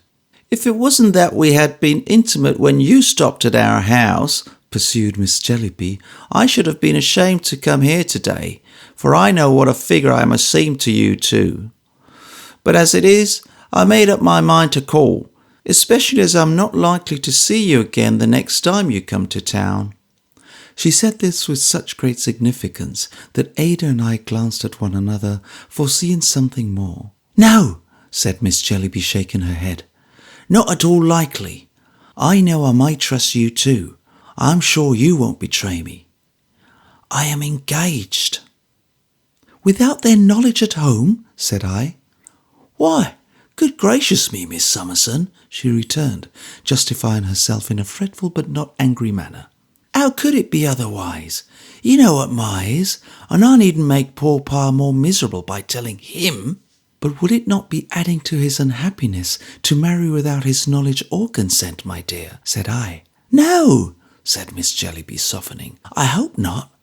I should try to make him happy and comfortable when he came to see me, and Peepy and the others should take it in turns to come and stay with me, and they should have some care taken of them then." There was a good deal of affection in poor Caddy. She suffered more and more while saying this, and cried so much over the unwanted little home picture she had raised in her mind that Peepy, in his cave under the piano, was touched, and turned himself over on his back with loud lamentations. It was not until I had brought him to kiss his sister, and had restored him to his place on my lap, and had showed him that Caddy was laughing, she laughed expressly for the purpose, that we could recall his peace of mind. Even then, it was conditional on his taking us in turns by the chin and smoothing our faces all over with his hand.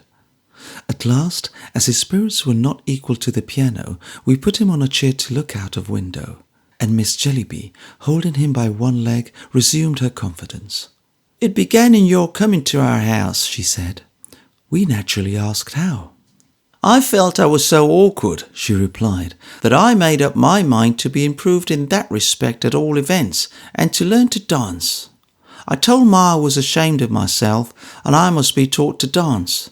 Ma looked at me in that provoking way of hers, as if I wasn't in sight, but I was quite determined to be taught to dance, and so I went to Mr. Tverdrop's academy in Newman Street. "And was it there, my dear—" I began. "Yes, it was there," said Caddy, "and I am engaged to Mr. Tverdrop. There are two Mr. Tverdrops, father and son. My Mr. Tverdrop is the son, of course. I only wish I had been better brought up, and was likely to make him a better wife, for I am very fond of him." "I am sorry to hear this," said I must confess. "I don't know why you should be sorry," she retorted a little anxiously, "but I am engaged to Mr. Tverdrop, whether or not, and he is very fond of me. It's a secret as yet, even on his side, because old Mr. Tverdrop has a share in the connection, and it might break his heart or give him some other shock if he was told of it abruptly. Old Mr. Tverdrop is a very gentlemanly man indeed, very gentlemanly." "Does his wife know of it?" asked Ada. "Old Mr. Tverdrop's wife, Miss Clare?" returned Miss Jellyby, opening her eyes. "There's no such person. He is a widower." We were here interrupted by Peepy, whose leg had undergone so much on account of his sister's unconsciously jerking it like a bell rope whenever she was emphatic, that the afflicted child now bemoaned his suffering with a very low-spirited noise. As he appealed to me for compassion, and as I was only a listener, I undertook to hold him. Miss Jellyby proceeded, after begging Peepy's pardon with a kiss, and assuring him that she hadn't meant to do it. "That's a state of the case," said Caddy. "If I ever blame myself, I still think it's Ma's fault. We are to be married whenever we can, and then I shall go to Pa at the office and write to Ma. It won't much agitate Ma. I am only pen and ink to her. One great comfort is," said Caddy with a sob, "that I shall never hear of Africa after I am married. Young Mr. Tverdrop hates it for my sake, and if old Mr. Tverdrop knows there is such a place, it's as much as he does." "It was he who was very gentlemanly, I think," said I. "Very gentlemanly indeed," said Caddy. "He is celebrated almost everywhere for his deportment." "Does he teach?" asked Ada. "No, he don't teach anything in particular," replied Caddy, "but his deportment is beautiful." Caddy went on to say with considerable hesitation and reluctance that there was one thing more she wished us to know, and felt we ought to know, and which she hoped would not offend us. It was that she had improved her acquaintance with Miss Flight, the little crazy old lady, and that she frequently went there early in the morning and met her lover for a few minutes before breakfast, only for a few minutes. "I go there at other times," said Caddy, "but Prince does not come then. Young Mr. Tverdrop's name is Prince. I wish it wasn't, because it sounds like a dog, but of course he didn't christen himself. Old Mr. Tverdrop had him christened Prince in remembrance of the Prince Regent. Old Mr. Tverdrop adored the Prince Regent on account of his deportment. I hope you won't think the worse of me for having made these little appointments at Miss Flight's, where I first went with you, because I like the poor thing for her own sake, and I believe she likes me. If you could see young Mr. Tverdrop, I'm sure you would think well of him. At least, I'm sure you couldn't possibly think any ill of him. I'm going there now for my lesson. I couldn't ask you to go with me, Miss Summerson, but if you would," said Caddy, who had said all this earnestly and tremblingly, "I should be very glad, very glad." It happened that we had arranged with my guardian to go to Miss Flight's that day. We had told him of our former visit, and our account had interested him, but something had always happened to prevent our going there again. As I trusted that I might have sufficient influence with Miss Jellyby to prevent her taking any very rash step if I fully accepted the confidence she was so willing to place in me, poor girl, I proposed that she and I and Peepy should go to the academy and afterwards meet my guardian and Ada at Miss Flight's, whose name I now learnt for the first time. This was on condition that Miss Jellyby and Peepy should come back with us for dinner. The last article of the agreement being joyfully acceded to by both, we smartened Peepy a little with the assistance of a few pins, some soap and water, and a hairbrush, and went out, bending our steps towards Newman Street, which was very near. I found the academy established in a sufficiently dingy house at the corner of an archway, with busts in all the staircase windows. In the same house there were also established, as I gathered from the plates on the door, a drawing master, a coal merchant — there was certainly no room for his coals — and a lithographic artist. On the plate which, in size and situation, took precedence of all the rest, I read Mr. Tverdrop. The door was open, and the hall was blocked up by a grand piano, a harp, and several other musical instruments in cases, all in progress of removal, and all looking rakish in the daylight. Miss Jellyby informed me that the academy had been lent last night for a concert. We went upstairs. It had been quite a fine house once, when it was anybody's business to keep it clean and fresh, and nobody's business to smoke in it all day, and into Mr. Tverdrop's great room, which was built out into a mews at the back and was lighted by a skylight. It was a bare, resounding room, smelling of stables, with cane forms along the walls, and the walls ornamented at regular intervals with painted lyres and little cut-glass branches for candles, which seemed to be shedding their old-fashioned drops as other branches might shed autumn leaves. Several young lady pupils, ranging from 13 or 14 years of age to 2 or 3 and 20, were assembled, and I was looking among them for the instructor when Caddy, pinching my arm, repeated the ceremony of introduction. "Miss Summerson, Mr. Prince Tverdrop." I curtsied to a little blue-eyed fair man of youthful appearance, with flaxen hair parted in the middle and curling at the ends all round his head. He had a little fiddle, which we used to call at school a kit, under his left arm, and its little bow in the same hand. His little dancing shoes were particularly diminutive, and he had a little innocent feminine manner which not only appealed to me in an amiable way, but made this singular effect upon me, that I received the impression that he was like his mother, and that his mother had not been much considered or well used. "I am very happy to see Miss Jellyby's friend," he said, bowing low to me. I began to fear, with timid tenderness, as it was past the usual time, that Miss Jellyby was not coming. "I beg you will have the goodness to attribute that to me, who have detained her, and to receive my excuses, sir," said I. "Oh dear," said he. "And pray," I entreated, "do not allow me to be the cause of any more delay." With that apology, I withdrew to a seat between Peepy, who, being well used to it, had already climbed into a corner place, and an old lady of a censorious countenance, whose 2 nieces were in the class, and who was very indignant with Peepy's boots. Prince Tverdrop then tinkled the strings of his kit with his fingers, and the young ladies stood up to dance. Just then there appeared from a side door old Mr. Tverdrop, in the full lustre of his deportment. He was a fat old gentleman with a false complexion, false teeth, false whiskers, and a wig. He had a fur collar, and he had a padded breast to his coat, which only wanted a star or a broad blue ribbon to be complete. He was pinched in, and swelled out, and got up and strapped down as much as he could possibly bear. He had such a neckcloth on, puffing his very eyes out of their natural shape, and his chin and even his ears so sunk into it, that it seemed as though he must inevitably double up if it were cast loose. He had under his arm a hat of great size and weight, shelving downward from the crown to the brim, and in his hand a pair of white gloves with which he flapped it as if he stood poised on one leg in a high shoulder, round-elbowed state of elegance not to be surpassed. He had a cane, he had an eyeglass, he had a snuff-box, he had rings, he had wristbands, he had everything but any touch of nature. He was not like youth, he was not like age, he was not like anything in the world but a model of deportment. "Father, a visitor, Miss Jellyby's friend, Miss Summerson." "Distinguished," said Mr. Tverdrop, "by Miss Summerson's presence." As he bowed to me in that tight state, I almost believed I saw creases come into the whites of his eyes.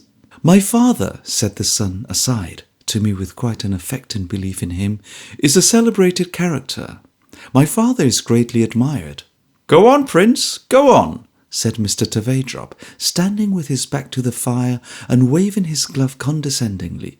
"Go on, my son." At this command, and by his gracious permission, the lesson went on. Prince Tverdrop sometimes played the kit dancing, sometimes played the piano standing, sometimes hummed the tune with what little breath he could spare, while he set a pupil right, always conscientiously moved, with the least proficient through every step and every part of the figure, and never rested for an instant. His distinguished father did nothing whatever but stand before the fire, a model of deportment. "And he never does anything else," said the old lady of the censorious countenance. "Yet would you believe that it's his name on the doorplate?" "His son's name is the same, you know," said I. "He wouldn't let his son have any name if he could take it from him," returned the old lady. "Look at the son's dress." It certainly was plain threadbare, almost shabby. "Yet the father must be garnished and tricked out," said the old lady, "because of his deportment. I'd deport him. Transport him would be better." I felt curious to know more concerning this person. I asked, "Does he give lessons in deportment now?" "Now?" returned the old lady shortly. "Never did." After a moment's consideration, I suggested that perhaps fencing had been his accomplishment. "I don't believe he can fence at all, ma'am," said the old lady. I looked surprised and inquisitive. The old lady, becoming more and more incensed against the master of deportment, as she dwelt upon the subject, gave me some particulars of his career, with strong assurances that they were mildly stated. He had married a meek little dancing mistress, with a tolerable connection, having never in his life before done anything but deport himself, and had worked her to death, or had, at the best, suffered her to work herself to death, to maintain him in those expenses which were indispensable to his position. At once to exhibit his deportment to the best models, and to keep the best models constantly before himself, he had found it necessary to frequent all public places of fashionable and lounging resort, to be seen at Brighton and elsewhere at fashionable times, and to lead an idle life in the very best clothes. To enable him to do this, the affectionate little dancing mistress had toiled and laboured, and would have toiled and laboured to that hour if her strength had lasted so long. For the mainspring of the story was that in spite of the man's absorbing selfishness, his wife, overpowered by his deportment, had, to the last, believed in him, and had, on her deathbed, in the most moving terms, confided him to their son as one who had an inextinguishable claim upon him, and whom he could never regard with too much pride and deference. The son, inheriting his mother's beliefs, and having the deportment always before him, had lived and grown in the same faith, and now, at 30 years of age, worked for his father 12 hours a day, and looked upon him with veneration on the old imaginary pinnacle. "The airs the fellow gives himself," said my informant, shaking her head at old Mr. Tverdrop with speechless indignation as he drew on his tight gloves, of course unconscious of the homage she was rendering. "He fully believes he is one of the aristocracy, and he is so condescending to the son, he so egregiously deludes, that you might suppose him the most virtuous of parents." "Oh," said the old lady, apostrophizing him with infinite vehemence, "I could bite you." I could not help being amused, though I heard the old lady out with feelings of real concern. It was difficult to doubt her with the father and son before me. What I might have thought of them without the old lady's account, or what I might have thought of the old lady's account without them, I cannot say. There was a fitness of things in the whole that carried conviction with it. My eyes were yet wandering, from young Mr. Tverdrop working so hard to old Mr. Tverdrop deporting himself so beautifully, when the latter came ambling up to me and entered into conversation. He asked me first of all whether I conferred a charm and a distinction on London by residing in it. I did not think it necessary to reply that I was perfectly aware I should not do that. In any case, but merely told him where I did reside. "A lady so gracious and accomplished," he said, kissing his right glove and afterward extended it towards the pupils. "We'll look leniently on the deficiencies here. We do our best to polish. He sat down beside me, taking some pains to sit on the form, I thought, in imitation of the print of his illustrious model on the sofa, and really he did look very like it. "To polish, he repeated, taking a pinch of snuff and gently fluttering his fingers. But we are not, if I may say so, to one formed to be graceful both by nature and art," with a high-shouldered bow, which it seemed impossible for him to make without lifting up his eyebrows and shutting his eyes. "We are not what we used to be in point of deportment." "Are we not, sir?" said I. "We have degenerated," he returned, shaking his head, which he could do to a very limited extent in his cravat. "A level in age is not favourable to deportment. It develops vulgarity. Perhaps I speak with some little partiality. It may not be for me to say that I have been called, for some years now, Gentleman Trevedrop, or that His Royal Highness, the Prince Regent, did me the honour to inquire, on my removing my hat as he drove out of the pavilion at Brighton, that fine building, who is he? Who the devil is he? Why don't I know him? Why hasn't he 30,000 a year? But these are little matters of anecdote, the general property, ma'am, still repeated occasionally amongst the upper classes." "Indeed?" said I. He replied with a high-shouldered bow. "Where what is left among us of deportment," he added, "still lingers, England, alas, my country, has degenerated very much, and is degenerating every day. She has not many gentlemen left. We are few. I see nothing to succeed us but a race of weavers." "One might hope that the race of gentlemen would be perpetuated here," said I. "You are very good."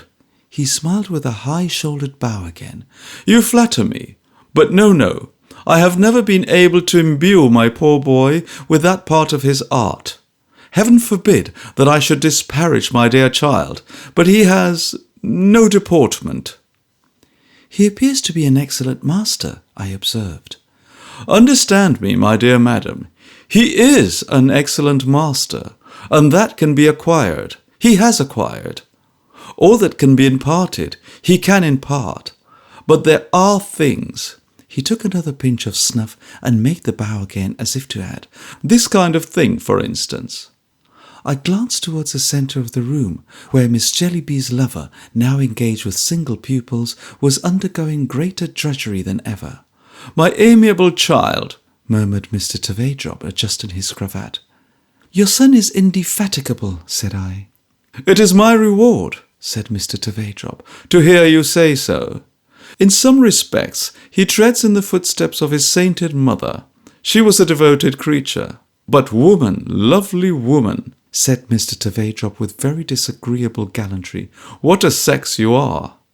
I rose and joined Miss Jellyby, who was by this time putting on her bonnet.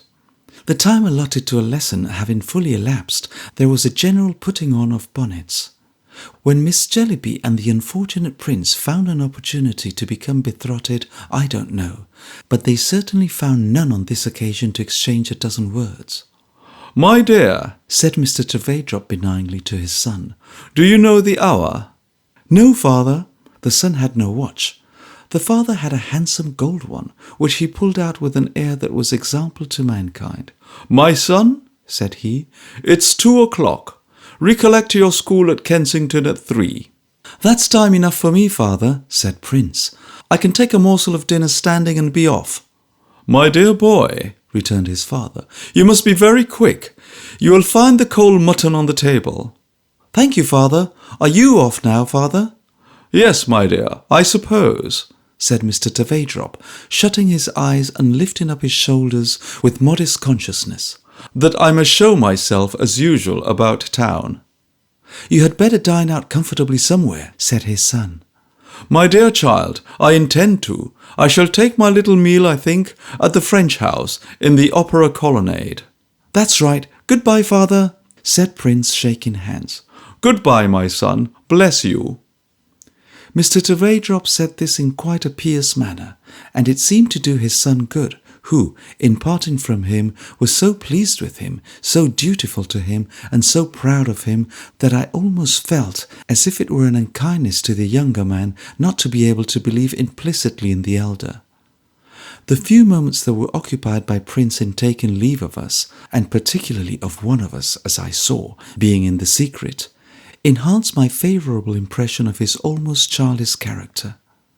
I felt a liking for him and a compassion for him as he put his little kit in his pocket, and with it his desire to stay a little while with Caddy, and went away good-humouredly to his cold mutton and his school at Kensington.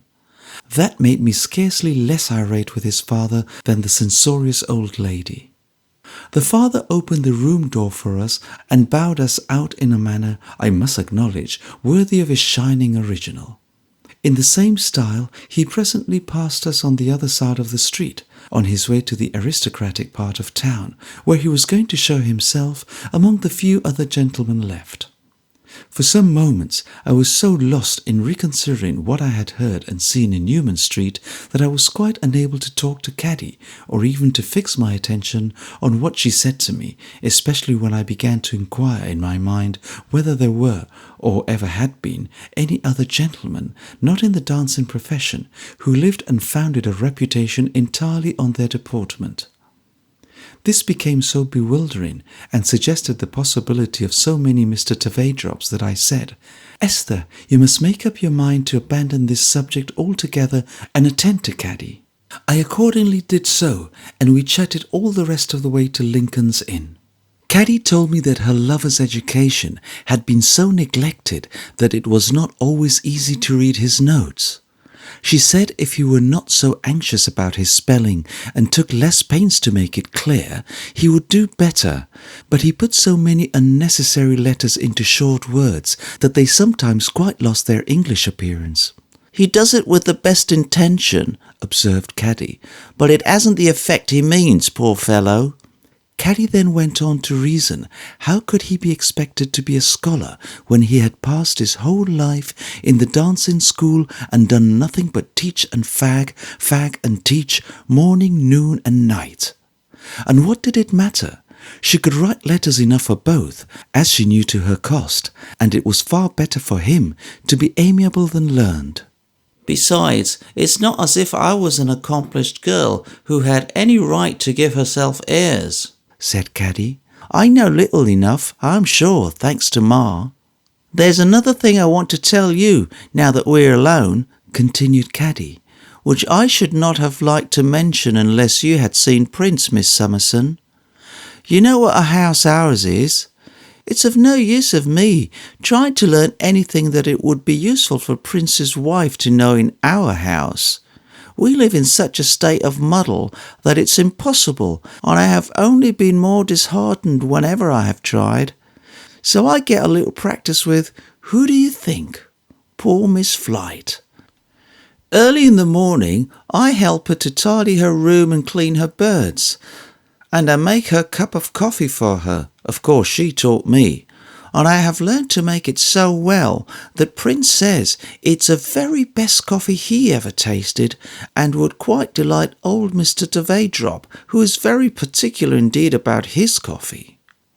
I can make little puddings too, and I know how to buy neck of mutton and tea and sugar and butter and a good many housekeeping things. I am not clever at my needle yet," said Caddy, glancing at the repairs on Peepy's frock. "But perhaps I shall improve, and since I have been engaged to Prince, and have been doing all this, I have felt better tempered, I hope, and more forgiving to Ma. It rather put me out at first this morning to see you and Miss Clare looking so neat and pretty, and to feel ashamed of Peepy and myself too, but on the whole, I hope I am better tempered than I was, and more forgiving to Ma." The poor girl, trying so hard, said it from her heart, and touched mine. "Caddy, my love," I replied, "I begin to have a great affection for you, and I hope we shall become friends." "Oh, do you?" cried Caddy. "How happy that would make me." "My dear Caddy," said I, "let us be friends from this time, and let us often have a chat about these matters and try to find the right way through them." Caddy was overjoyed. I said everything I could in my old-fashioned way to comfort and encourage her, and I would not have objected to old Mr. Tverdrop that day for any smaller consideration than a settlement on his daughter-in-law. By this time we were come to Mr. Crook's, whose private door stood open. There was a bill pasted on the doorpost announcing a room to let on the second floor. It reminded Caddy to tell me, as we proceeded upstairs, that there had been a sudden death there and an inquest, and that our little friend had been ill of the fright. The door and window of the vacant room being opened, we looked in. It was the room with the dark door to which Miss Flite had secretly directed my attention when I was last in the house. A sad and desolate place it was, a gloomy, sorrowful place that gave me a strange sensation of mournfulness and even dread. "You look pale," said Caddy when we came out. "And cold." I felt as if the room had chilled me.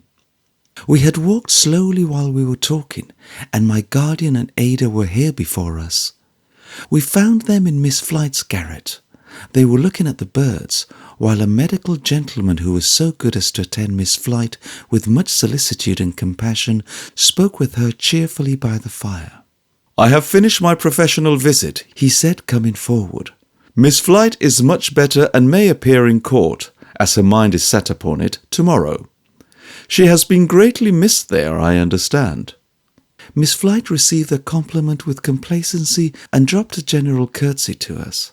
"Honoured indeed," said she, "by another visit from the wards in Jarndyce. Very happy to receive Jarndyce of Bleak House beneath my humble roof," with a very special curtsy.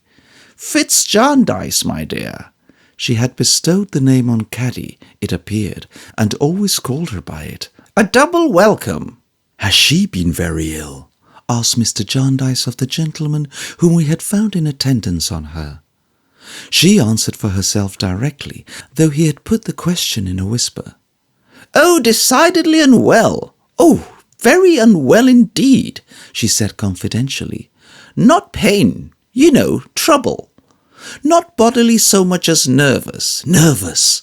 The truth is," in a subdued voice and trembling, "we have had death here. There was poison in the house.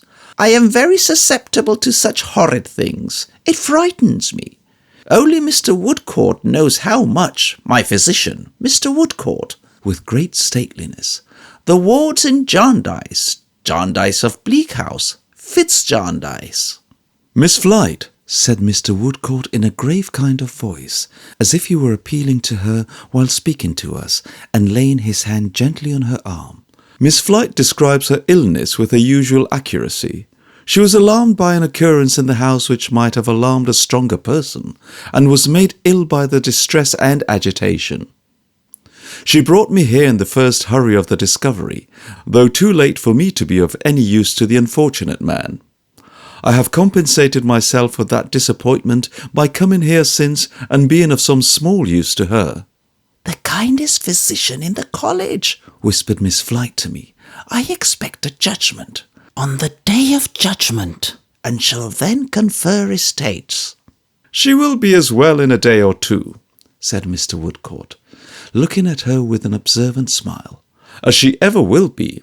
In other words, quite well, of course. Have you heard of her good fortune?" "Most extraordinary," said Miss Flite, smiling brightly. "You never heard of such a thing, my dear. Every Saturday, Conversation Ken Guppy, clerk to Conversation K, places in my hand a paper of shillings. Shillings, I assure you. Always the same number in the paper. Always one for every day in the week. Now you know, really. So well timed, is it not? Yes. From whence do these papers come, you say? That is the great question. Naturally. Shall I tell you what I think?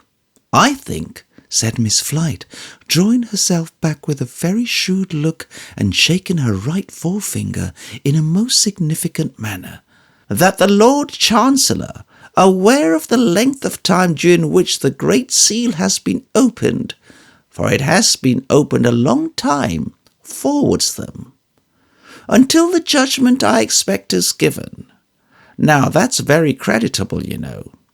To confess in that way that he is a little slow for human life, so delicate.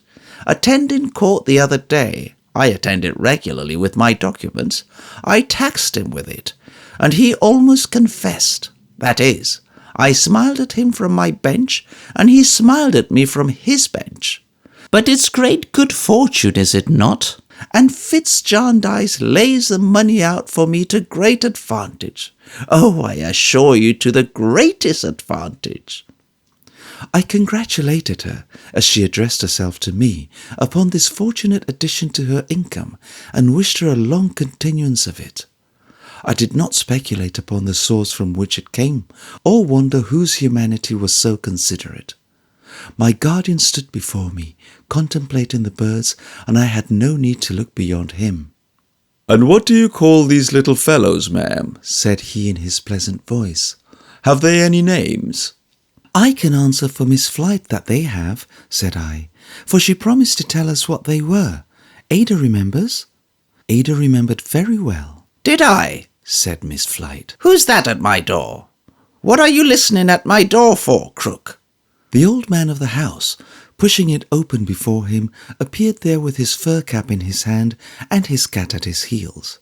I wasn't listening, Miss Flite, he said. I was going to give a rap with my knuckles, only you're so quick.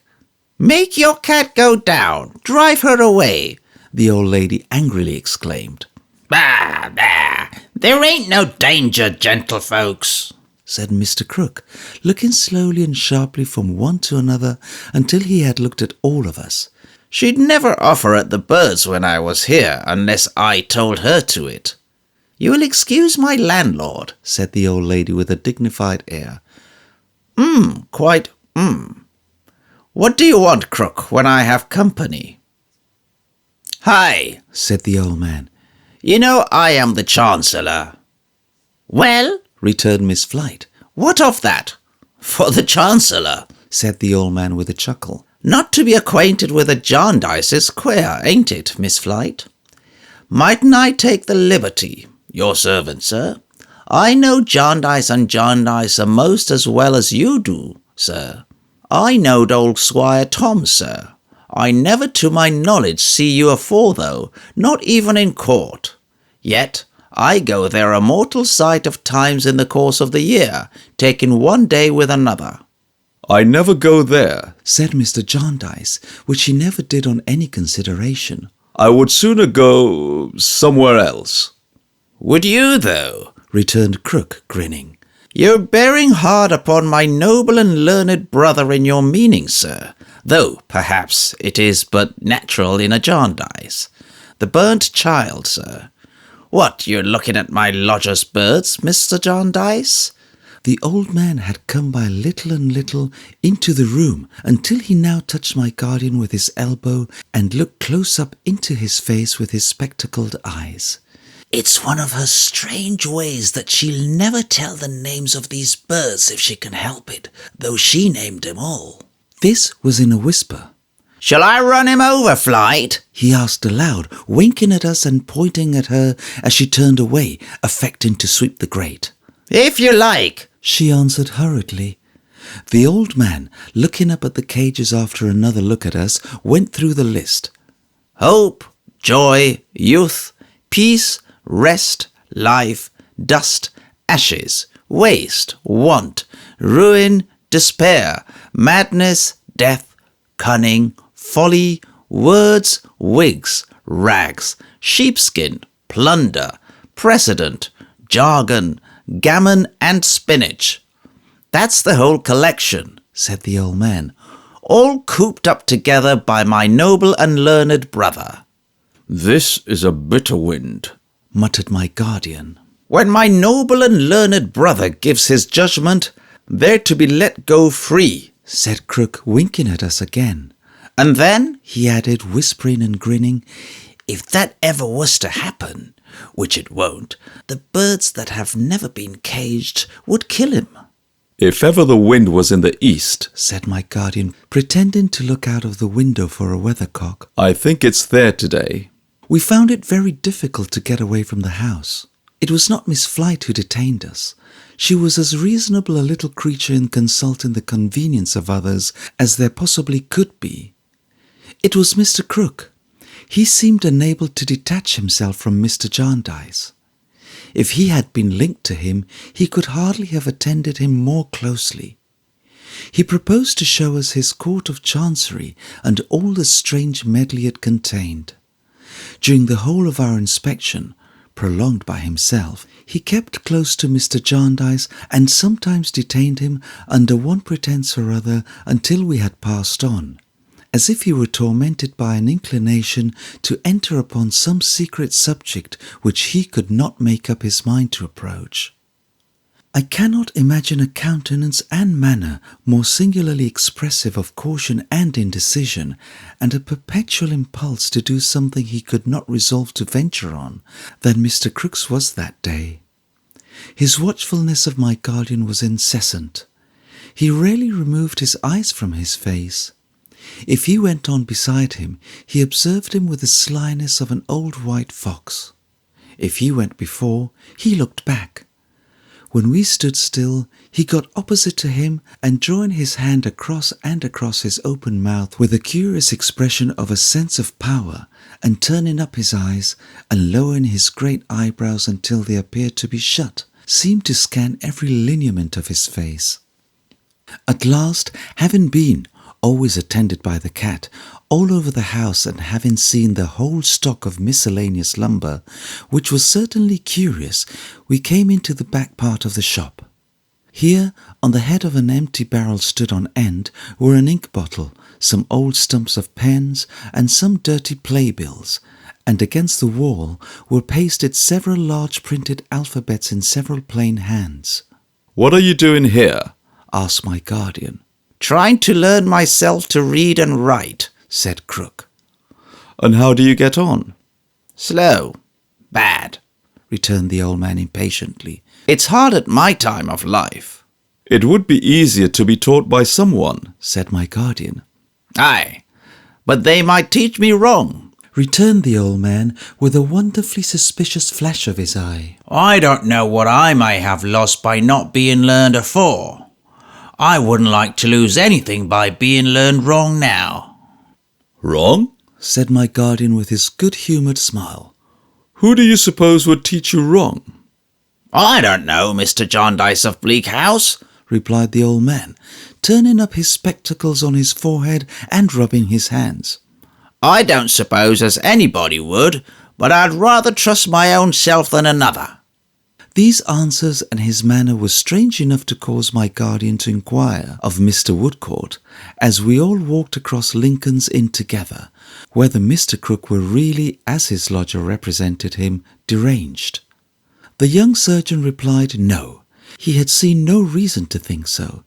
He was exceedingly distrustful, as ignorance usually was, and he was always more or less under the influence of raw gin, of which he drank great quantities, and of which he and his back shop, as we might have observed, smelt strongly, but he did not think him mad as yet.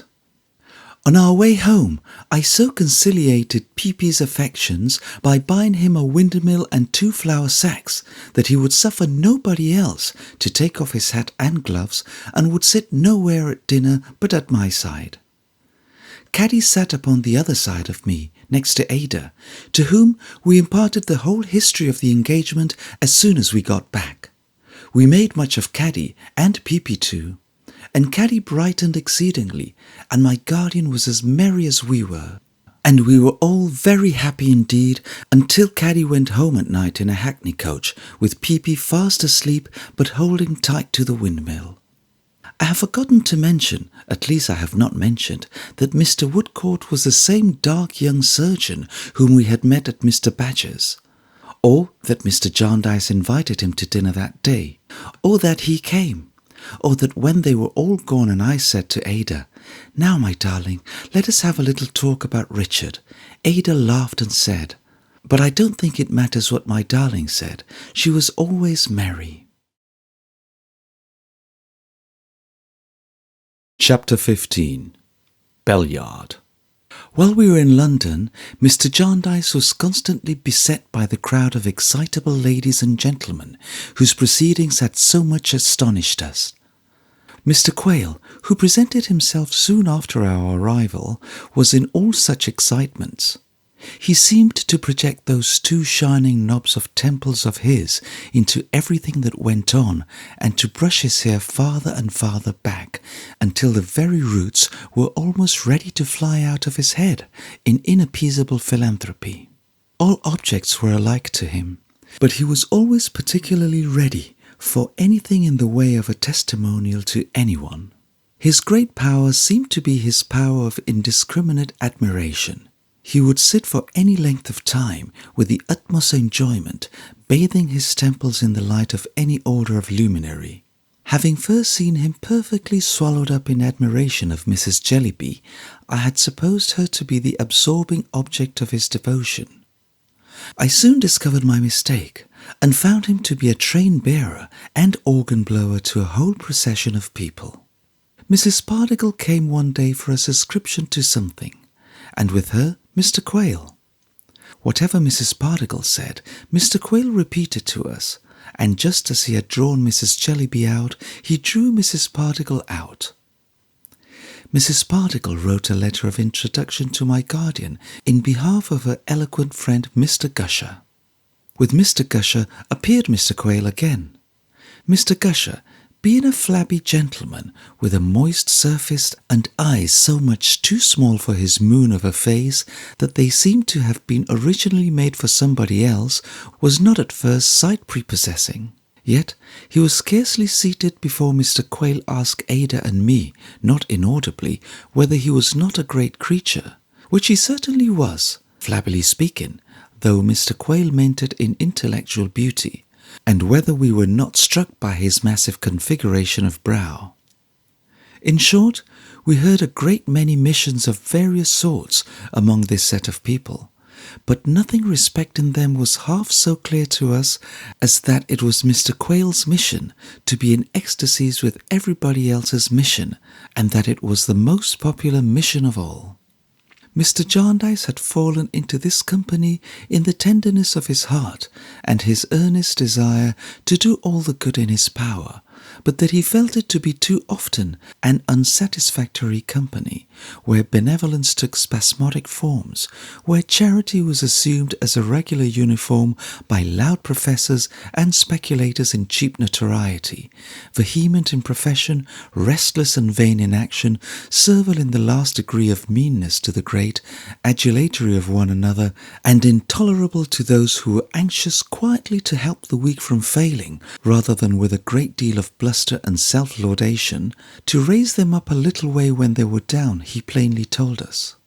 When a testimonial was originated to Mr. Quayle by Mr. Gusher, who had already got one originated by Mr. Quayle, and when Mr. Gusher spoke for an hour and a half on the subject to a meeting, including 2 charity schools of small boys and girls, who were specially reminded of the widow's mite, and requested to come forward with halfpence and be acceptable sacrifices, I think the wind was in the east for 3 whole weeks.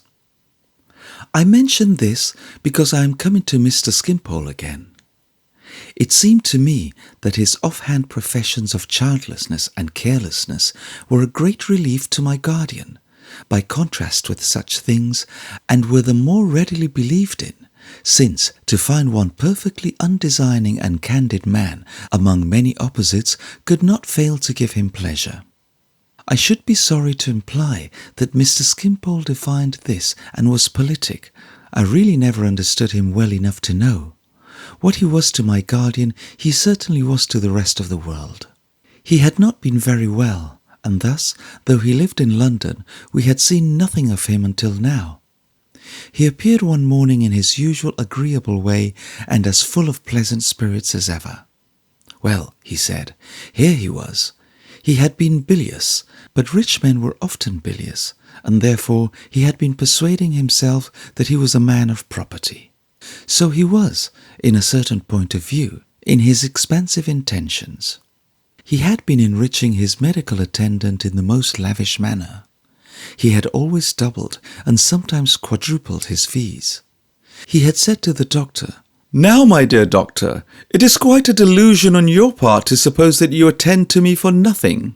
I am overwhelming you with money in my expansive intentions, if you only knew it." And really, he said, he meant it to that degree that he thought it much the same as doing it. If he had had those bits of metal or thin paper to which mankind attached so much importance, to put it in the doctor's hand, he would have put them in the doctor's hand. Not having them, he substituted the will for the deed. Very well, if he really meant it, if his will were genuine and real, which it was, it appeared to him that it was the same as coin, and cancelled the obligation. "It may be partly because I know nothing of the value of money," said Mr. Skimpole, "but I often feel this. It seems so reasonable. My butcher says to me he wants that little bill. It's a part of the pleasant and conscious poetry of the man's nature that he always calls it a little bill, to make the payment appear easy to both of us.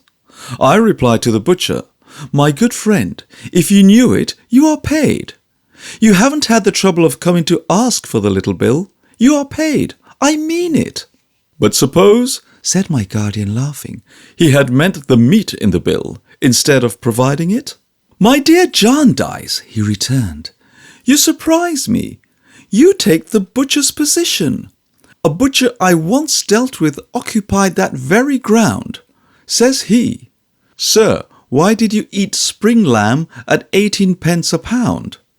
'Why did I eat spring lamb at 18 pence a pound, my honest friend?' said I, naturally amazed by the question. 'I like spring lamb.' That was so far convincing. 'Well, sir,' says he, 'I wish I had meant the lamb as you mean the money.' 'My good fellow,' said I, 'pray let us reason like intellectual beings. How could that be? It was impossible. You had got the lamb, and I have not got the money.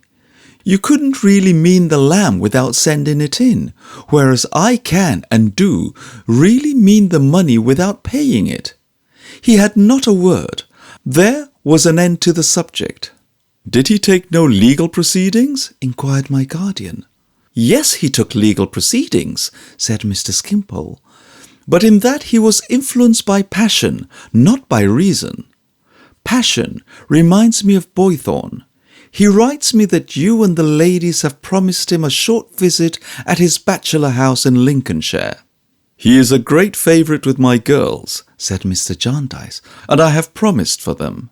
"Nature forgot to shade him off, I think," observed Mr. Skimpole to Ada and me. "A little too boisterous, like the sea. A little too vehement, like a bull who has made up his mind to consider every colour scarlet. But I grant a sledge-hammering sort of merit in him." I should have been surprised if those two could have thought very highly of one another, Mr. Boythorn attaching so much importance to many things, and Mr. Skimpole caring so little for anything. Besides which, I had noticed Mr. Boythorn more than once on the point of breaking out into some strong opinion when Mr. Skimpole was referred to. Of course, I merely joined Ada in saying that we had been greatly pleased with him. "He has invited me," said Mr. Skimpole, "and if a child may trust himself in such hands, which the present child is encouraged to do, with the united tenderness of two angels to guard him, I shall go. He proposes to frank me down and back again. I suppose it will cost money? Shillings, perhaps, or pounds, or something of the sort. By the by, coavances. You remember our friend coavances, Miss Summerson?" He asked me as the subject arose in his mind, in his graceful, light-hearted manner, and without the least embarrassment. "Oh, yes," said I. "Coavances has been arrested by the great bailiff," said Mr. Skimpole. "He will never do violence to the sunshine any more."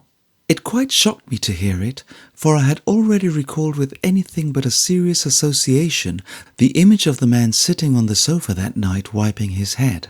"His successor informed me of it yesterday," said Mr. Skimpole. "His successor is in my house now. In possession, I think he calls it. He came yesterday on my blue-eyed daughter's birthday.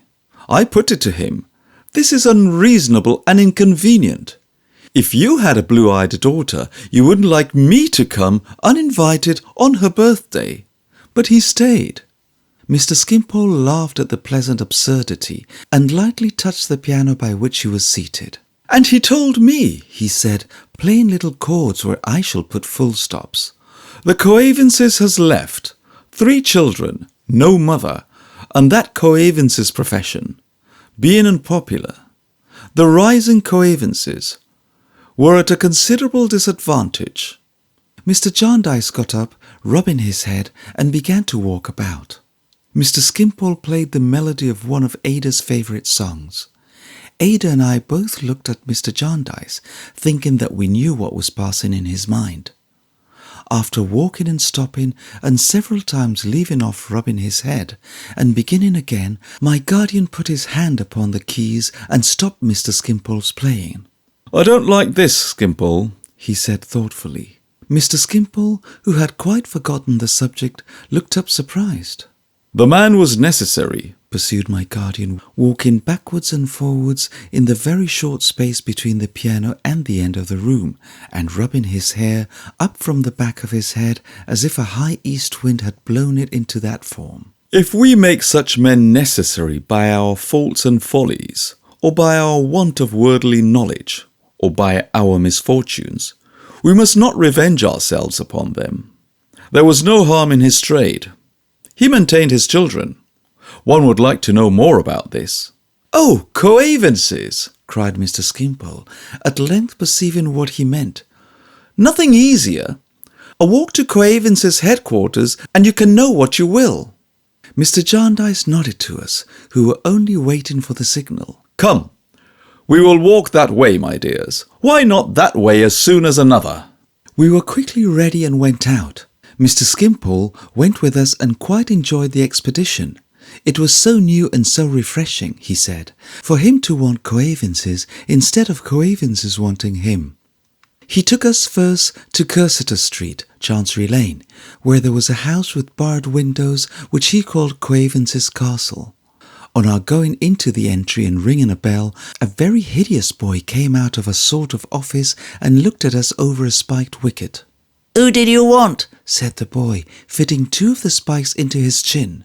There was a follower, or an officer, or something here, said Mr. Jarndyce, who is dead.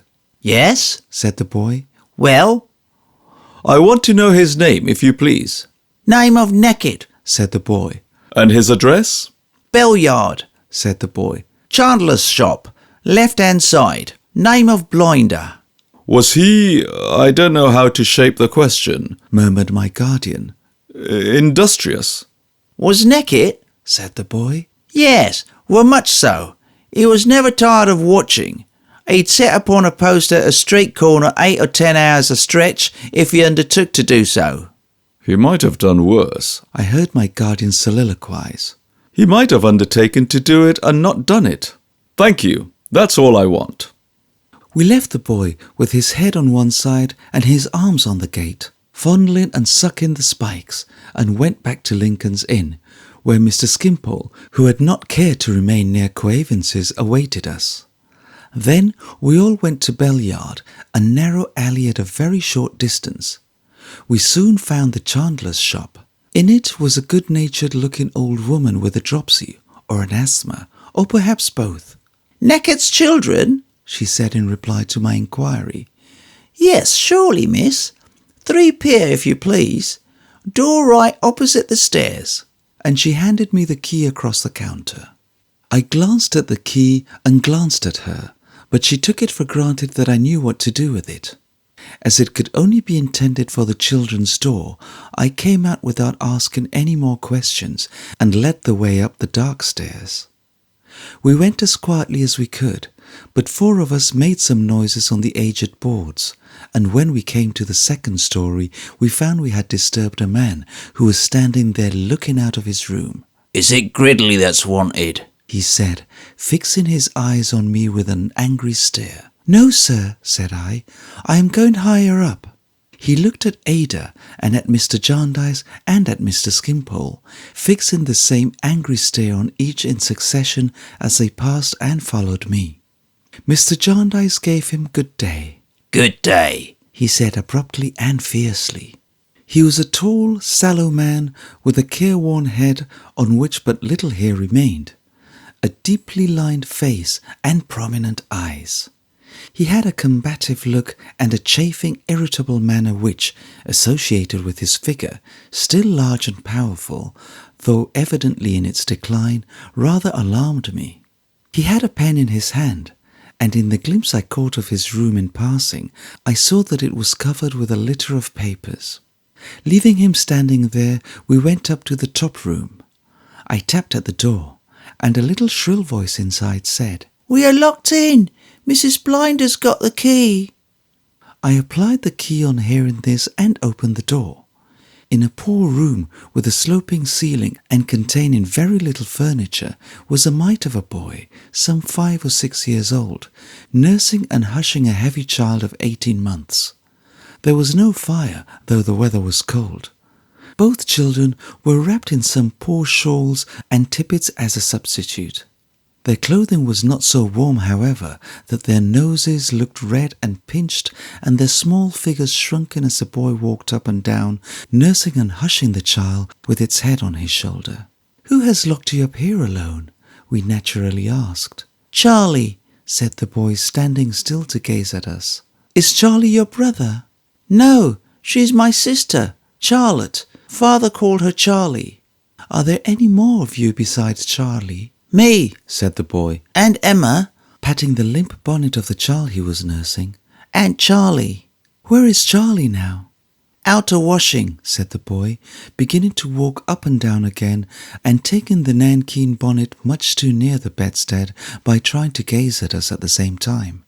We were looking at one another and at these two children when there came into the room a very little girl, childish in figure but shrewd and older looking in the face. Pretty face too, wearing a womanly sort of bonnet much too large for her and drying her bare arms on a womanly sort of apron. Her fingers were white and wrinkled with washing, and the soap suds were yet smoking, which she wiped off her arms. But for this she might have been a child playing at washing and imitating a poor working woman with a quick observation of the truth. She had come running from some place in the neighbourhood and had made all the haste she could. Consequently, though she was very light, she was out of breath and could not speak at first, as she stood panting and wiping her arms and looking quietly at us. "Oh, here's Charlie," said the boy. The child he was nursing stretched forth its arms and cried out to be taken by Charlie. The little girl took it, in a womanly sort of manner belonging to the apron and the bonnet, and stood looking at us over the burden that clung to her most affectionately. "Is it possible?" whispered my guardian as we put a chair for the little creature and got her to sit down with her load, the boy keeping close to her, holding to her apron, "that this child works for the rest? Look at this. For God's sake, look at this." It was a thing to look at. The 3 children close together, and 2 of them relying solely on the third, and the third so young and yet with an air of age and steadiness that sat so strangely on the childish figure. "Charlie, Charlie," said my guardian, "how old are you?" "Over 13, sir," replied the child. "Oh, what a great age," said my guardian. "What a great age, Charlie." I cannot describe the tenderness with which he spoke to her, half playfully, yet all the more compassionately and mournfully. "And do you live alone here with these babies, Charlie?" said my guardian. "Yes, sir," returned the child, looking up into his face with perfect confidence, "since father died." "And how do you live, Charlie?" "Oh, Charlie," said my guardian, turning his face away for a moment. "How do you live?" "Since father died, sir, I've gone out to work. I'm out washing today." "God help you, Charlie," said my guardian. "You're not tall enough to reach the tub." "In patterns I am, sir," she said quickly. "I've got a high pair as belonged to mother." "And when did mother die? Poor mother." "Mother died just after Emma was born," said the child, glancing at the face upon her bosom.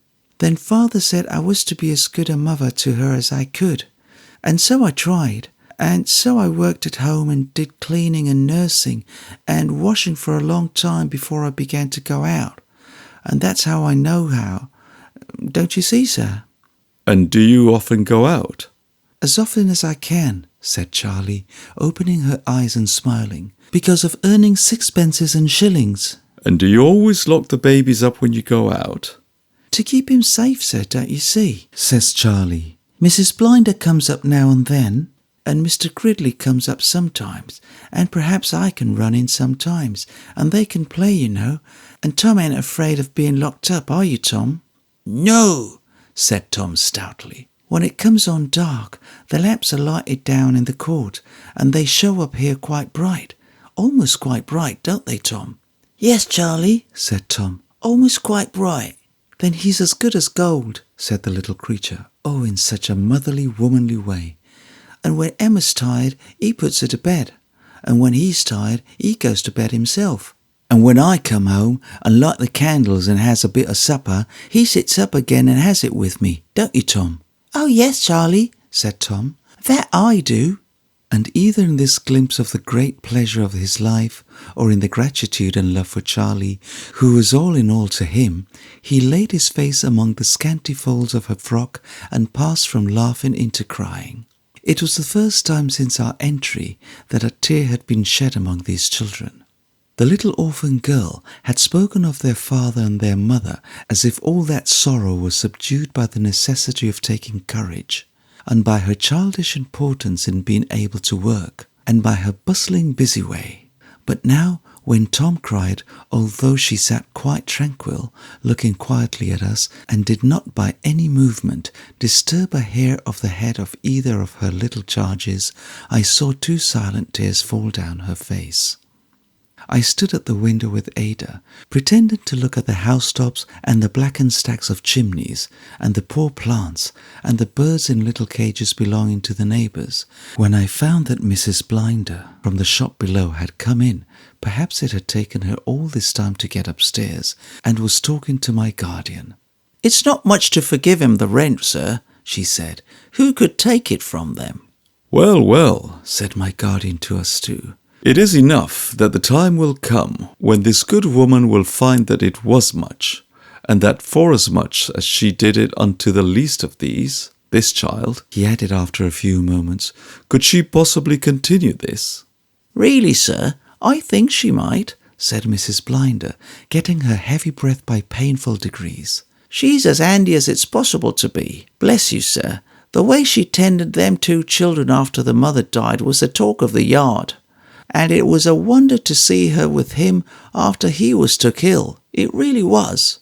Mrs. Blinder, he said to me the very last he spoke. He was lying there. Mrs. Blinder, whatever my calling may have been, I see an angel sitting in this room last night along with my child, and I trust her to be our Father. He had no other calling? Said my guardian. No, sir, returned Mrs. Blinder. He was nothing but a follower's.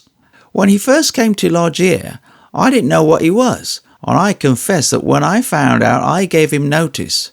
It wasn't liked in the yard. It wasn't approved by the other lodgers. It is not a genteel calling, said Mrs. Blinder, and most people do object to it. Mr. Gridley objected to it very strong, and he's a good lodger, though his temper has been hard tried.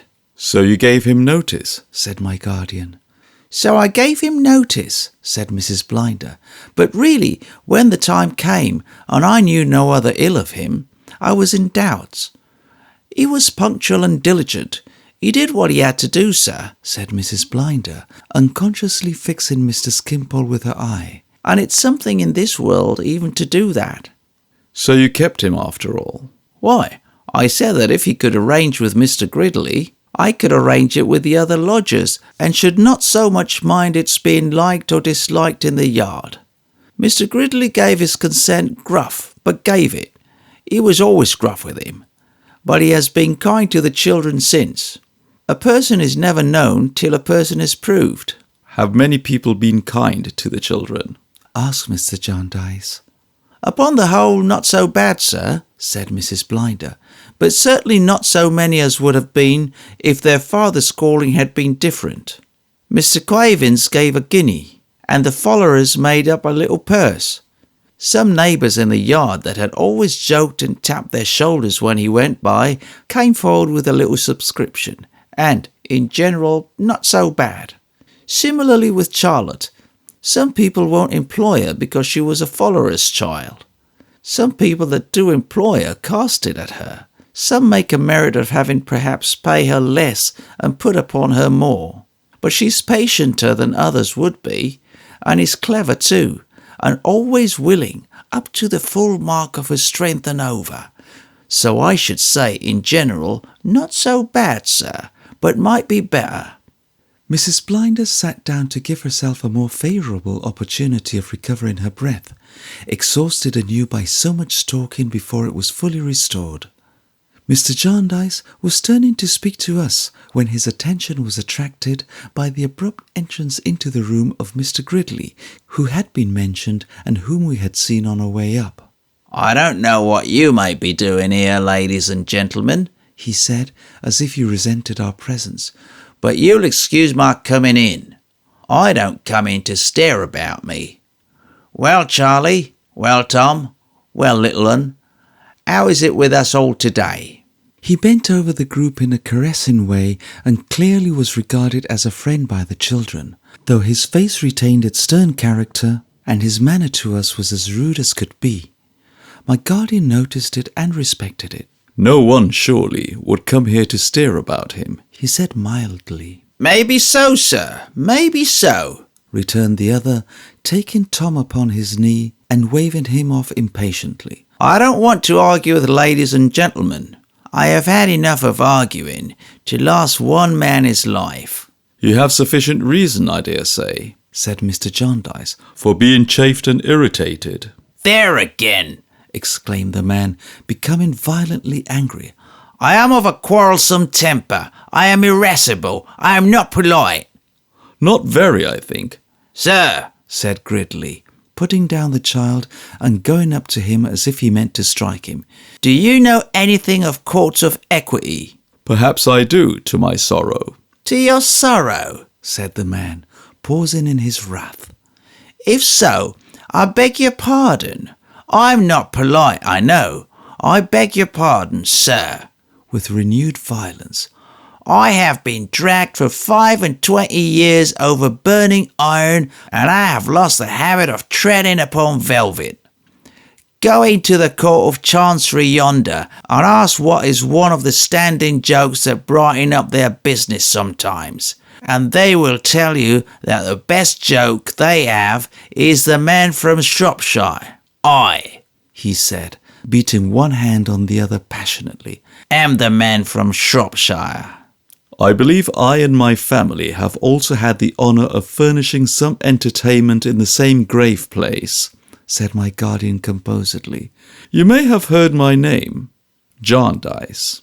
"Mr. Jarndyce," said Gridley with a rough sort of salutation, "you bear your wrongs more quietly than I can bear mine.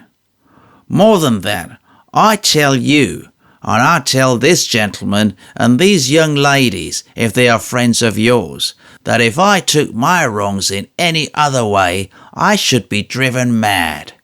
It is only by resenting them and by revenging them in my mind and by angry demanding the justice I never get that I am able to keep my wits together. It is only that," he said, speaking in a homely, rustic way and with great vehemence. "You may tell me that I overexcite myself. I answer that it's in my nature to do it, under wrong, and I must do it. There's nothing between doing it and sinking into the smiling state of that poor little mad woman that haunts the court. If I was once to sit under it, I should become imbecile."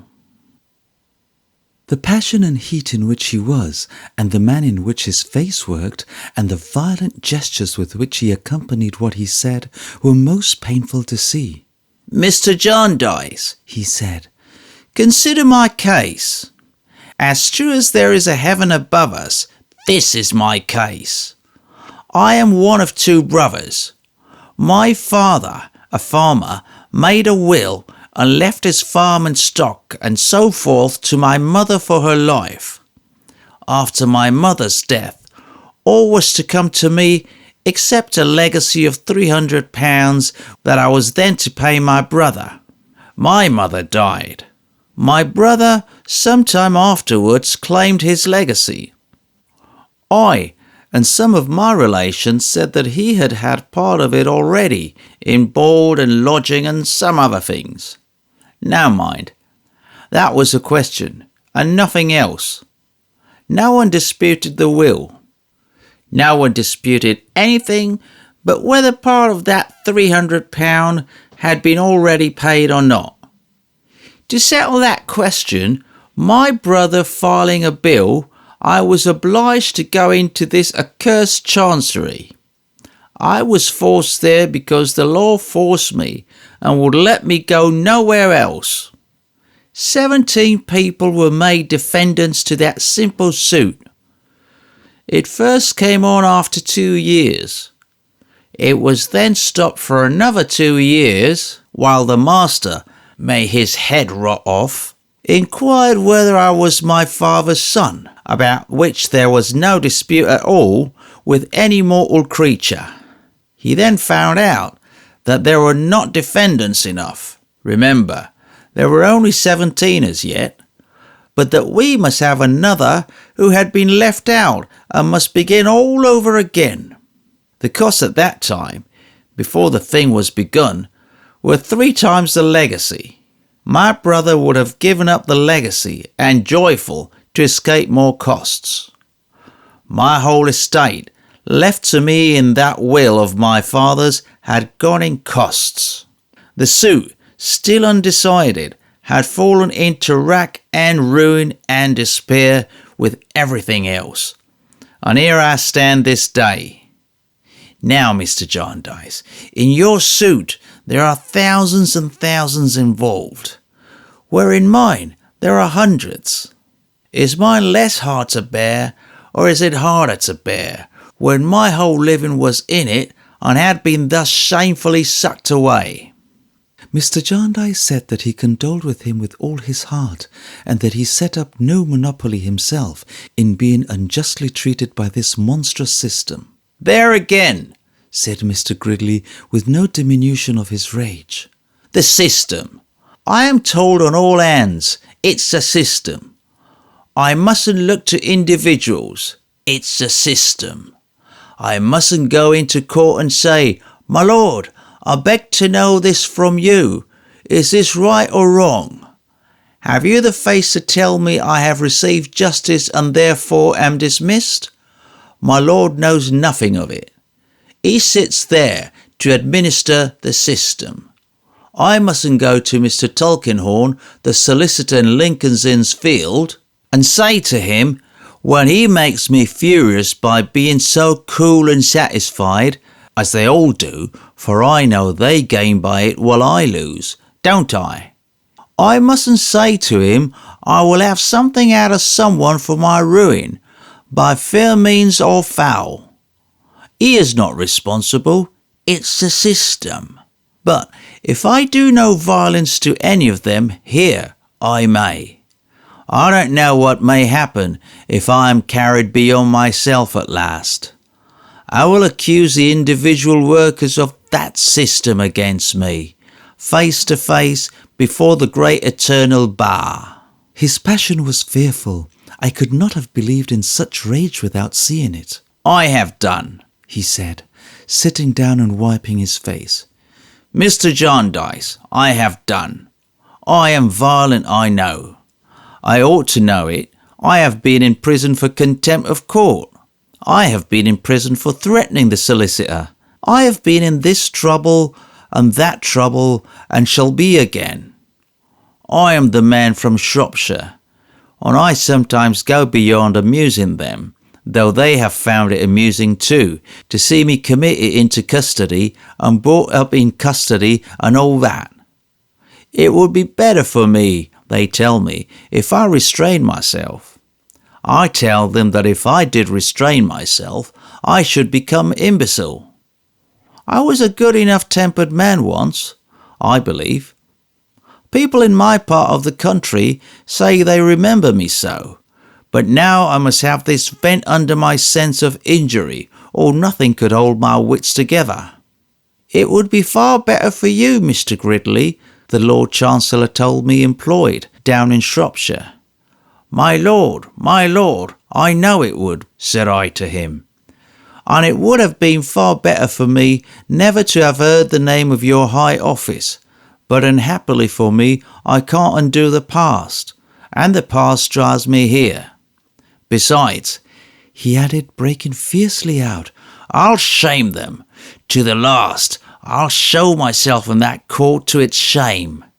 If I knew when I was going to die, and could be carried there, and had a voice to speak with, I would die there saying, You have brought me here, and sent me from here many and many a time. Now send me out feet foremost. His countenance had, perhaps for years, become so set in its contentious expression that it did not soften, even now when he was quiet. I came to take these babies down to my room for an hour, he said, going to them again, and let them play about. I didn't mean to say all this, but it don't much signify.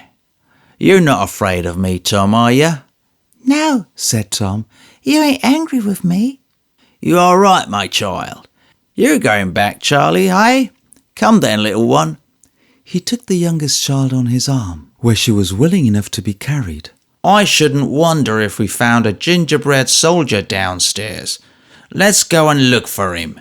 He made his former rough salutation, which was not deficient in a certain respect to Mr. Jarndyce, and bowing slightly to us, went downstairs to his room.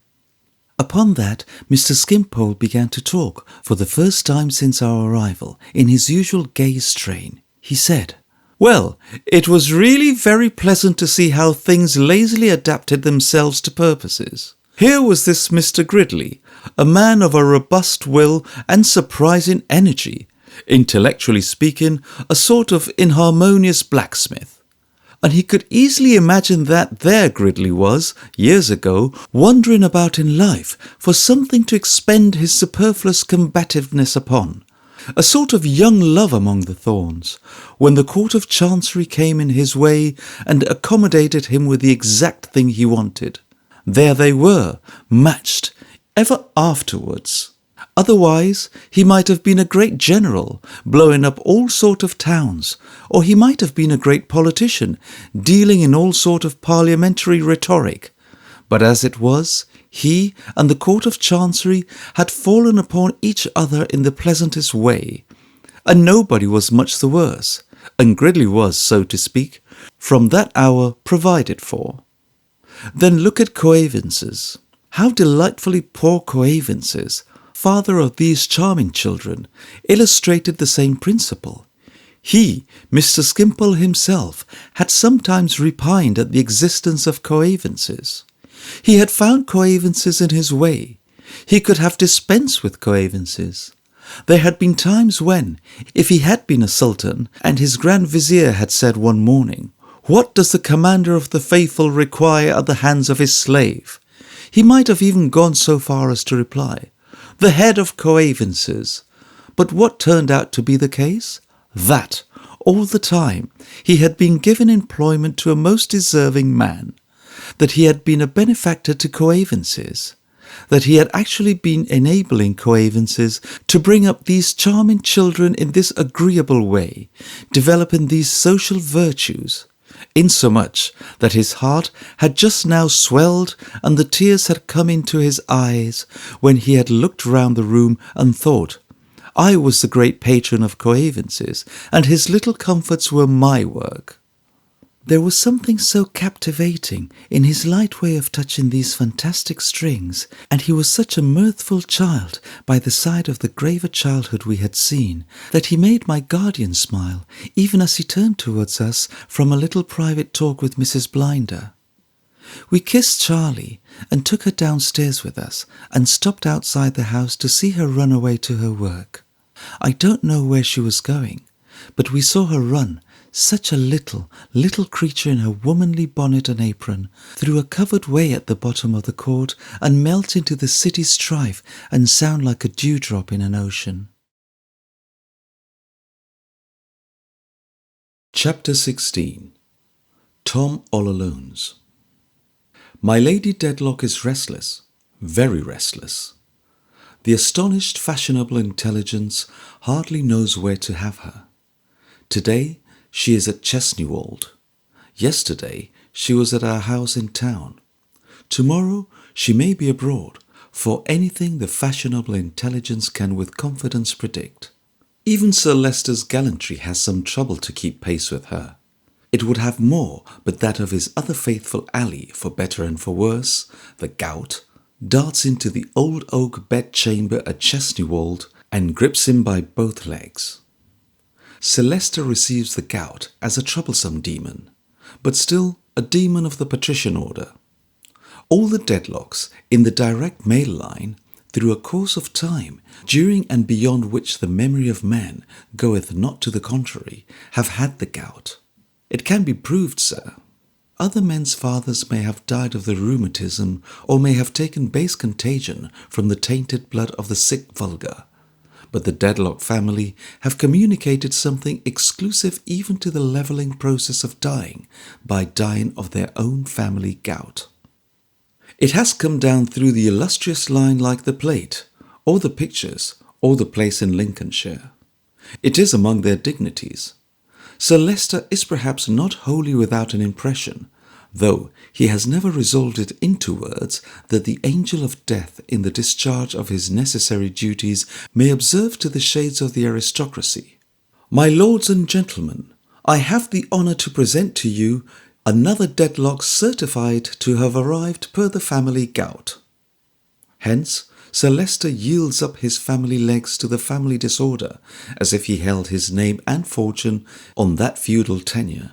He feels that for a Dedlock to be lain upon his back and spasmodically twitched and stabbed in his extremities is a liberty taken somewhere, but he thinks, we have all yielded to this. It belongs to us. It has for some hundreds of years been understood that we are not to make the vaults in the park interesting on more ignoble terms, and I submit myself to the compromise. And a goodly show he makes, lying in a flush of crimson and gold in the midst of the great drawing-room before his favourite picture of my lady, with broad strips of sunlight shining in, down the long perspective, through the long line of windows, and alternating with soft reliefs of shadow. Outside, the stately oaks, rooted for ages in the green grounds which has never known ploughshare, but was still a chase when kings rode to battle with sword and shield, and rode a-hunting with bow and arrow, bear witness to his greatness. Inside, his forefathers, looking on him from the walls, say, each of us was a passing reality here, and left this coloured shadow of himself, and melted into remembrance as dreamy as the distant voices of the rooks now lulling you to rest. And hear their testimony to his greatness too. And he is very great this day, and woe to Boython or other daring wight who shall presumptuously contest an inch with him. My lady is at present represented near Sir Leicester by her portrait. She has flitted away to town with no intention of remaining there, and will soon flit hither again, to the confusion of the fashionable intelligence. The house in town is not prepared for her reception. It is muffled and dreary. Only one Mercury in powder gapes disconsolate at the hall window. And he mentioned last night to another Mercury of his acquaintance, also accustomed to good society, that if that sort of thing was to last, which it couldn't, for a man of his spirits couldn't bear it, and a man of his figure couldn't be expected to bear it, there would be no resource for him, upon his honour, but to cut his throat. What connection can there be between the place in Lincolnshire, the house in town, the Mercury in powder, and the whereabout of Joe, the outlaw with the broom, who had that distant ray of light upon him when he swept the churchyard step? What connection can there have been between many people in the innumerable histories of this world who from opposite sides of great gulfs have nevertheless been very curiously brought together? Joe sweeps his crossing all day long, unconscious of the link, if any link there be. He sums up his mental condition when asked a question by replying that he don't know nothing. He knows that it's hard to keep the mud off the crossing in dirty weather, and harder still to live by doing it. Nobody taught him even that much. He found out. Joe lives, that is to say, Joe has not died yet, in a ruinous place known to the like of him by the name of Tom All Alone's. It is a black, dilapidated street, avoided by all decent people, where the crazy houses were seized upon, where their decay was far advanced by some bold vagrants who, after establishing their own possession, took to letting them out in lodgings. Now, these stumbling tenements contain, by night, a swarm of misery. As on the ruined human wretch vermin parasites appear, so these ruined shelters have bred a crowd of foul existence that crawls in and out of gaps of walls and boards, and coils and goes, fetching and carrying fever, and sowing more evil in its every footprint than Lord Coodle and Sir Thomas Doodle and the Duke of Foodle and all the fine gentlemen in office, down to Zoodle, shall set right in 500 years, though born expressly to do it.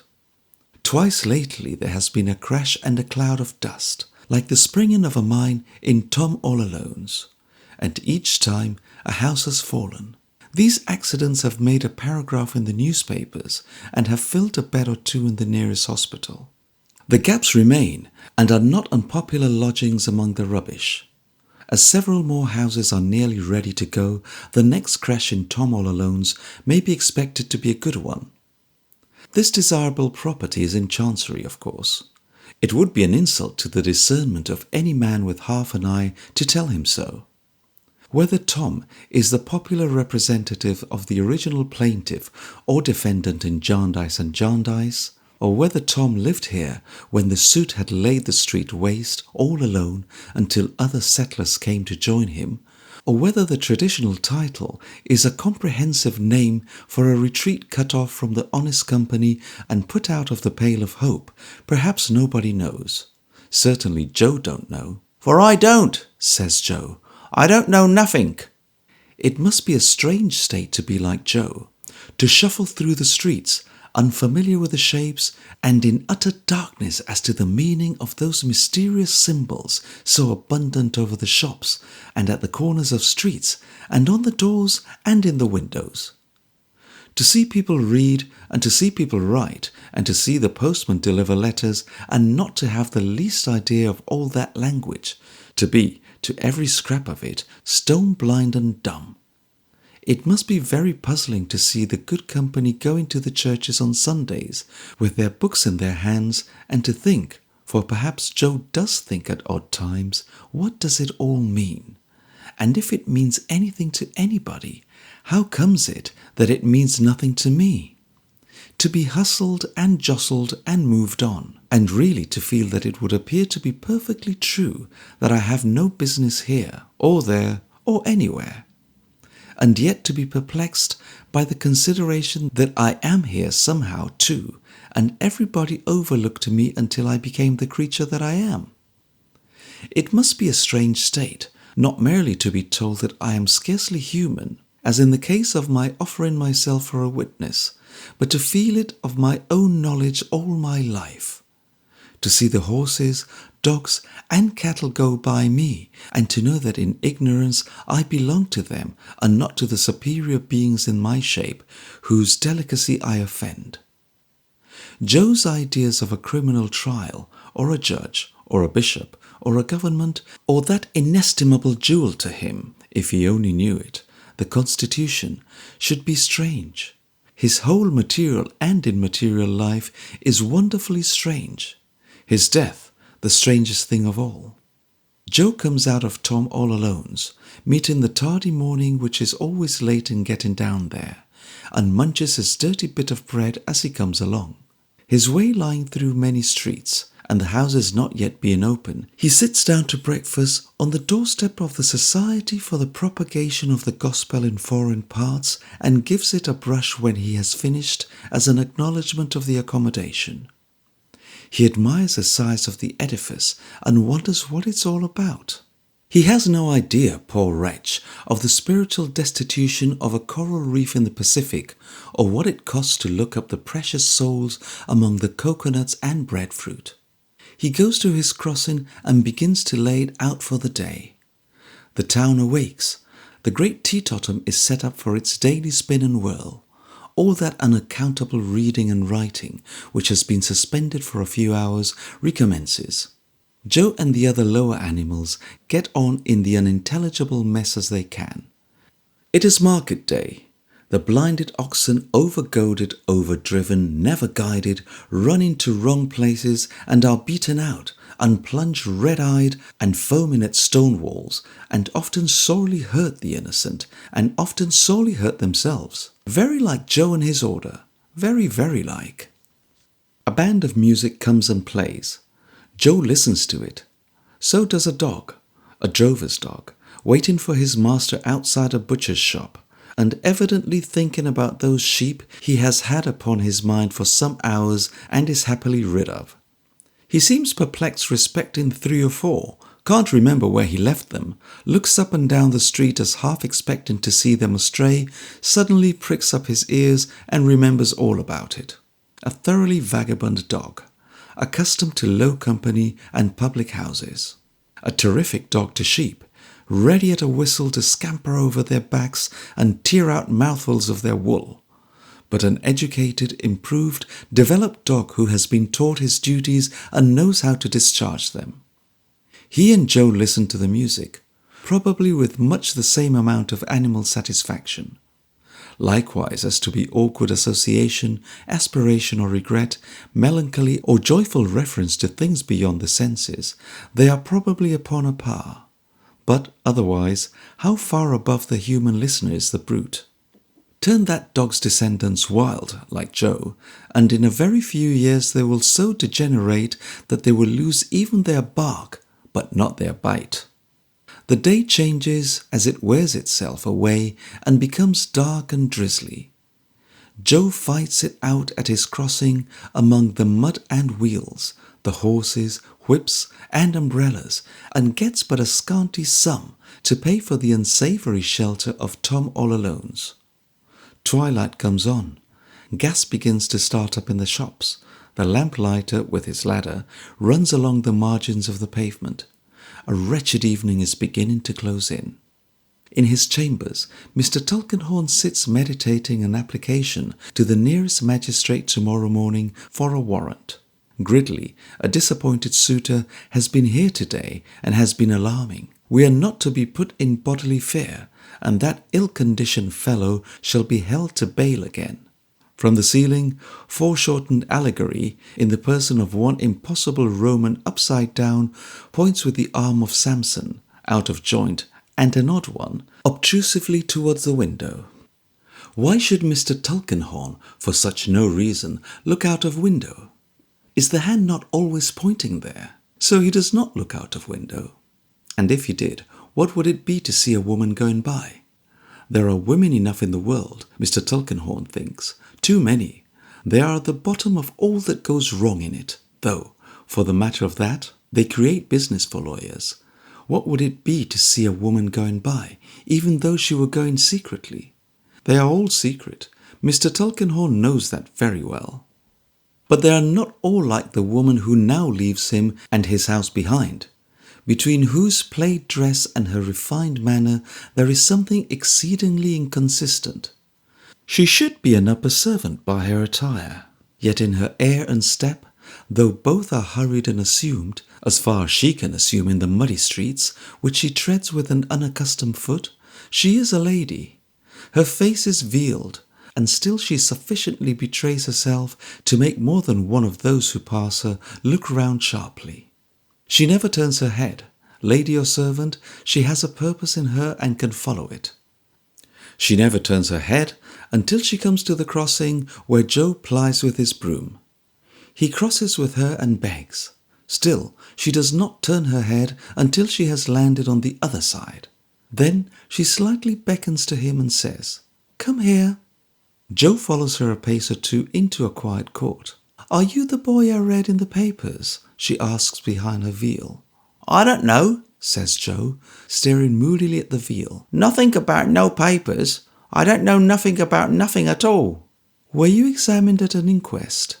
"I don't know nothing about where I was struck by the beetle, do you mean?" says Joe. "Was the boy's name at the inquest Joe?" "Yes," "That's me," says Joe. "Come farther up." "You mean about the man?" says Joe, following. "Him who was dead?" "Hush!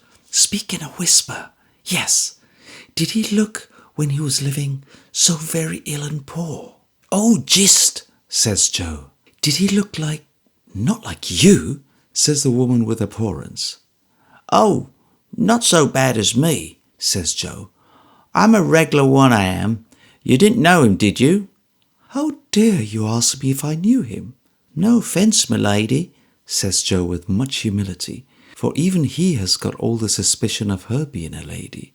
"I am not a lady. I am a servant." "You're a jolly servant," says Joe without the least idea of saying anything offensive, merely as a tribute of admiration. "Listen and be silent. Don't talk to me, and stand farther from me. Can you show me all those places that were spoken of in the account I read? The place he wrote for, the place he died at, the place where you were taken to, and the place where he was buried. Do you know the place where he was buried?" Joe answers with a nod, having also nodded as each other place was mentioned. "Go before me and show me all those dreadful places. Stop opposite to each, and don't speak to me unless I speak to you. Don't look back. Do what I want, and I will pay you well."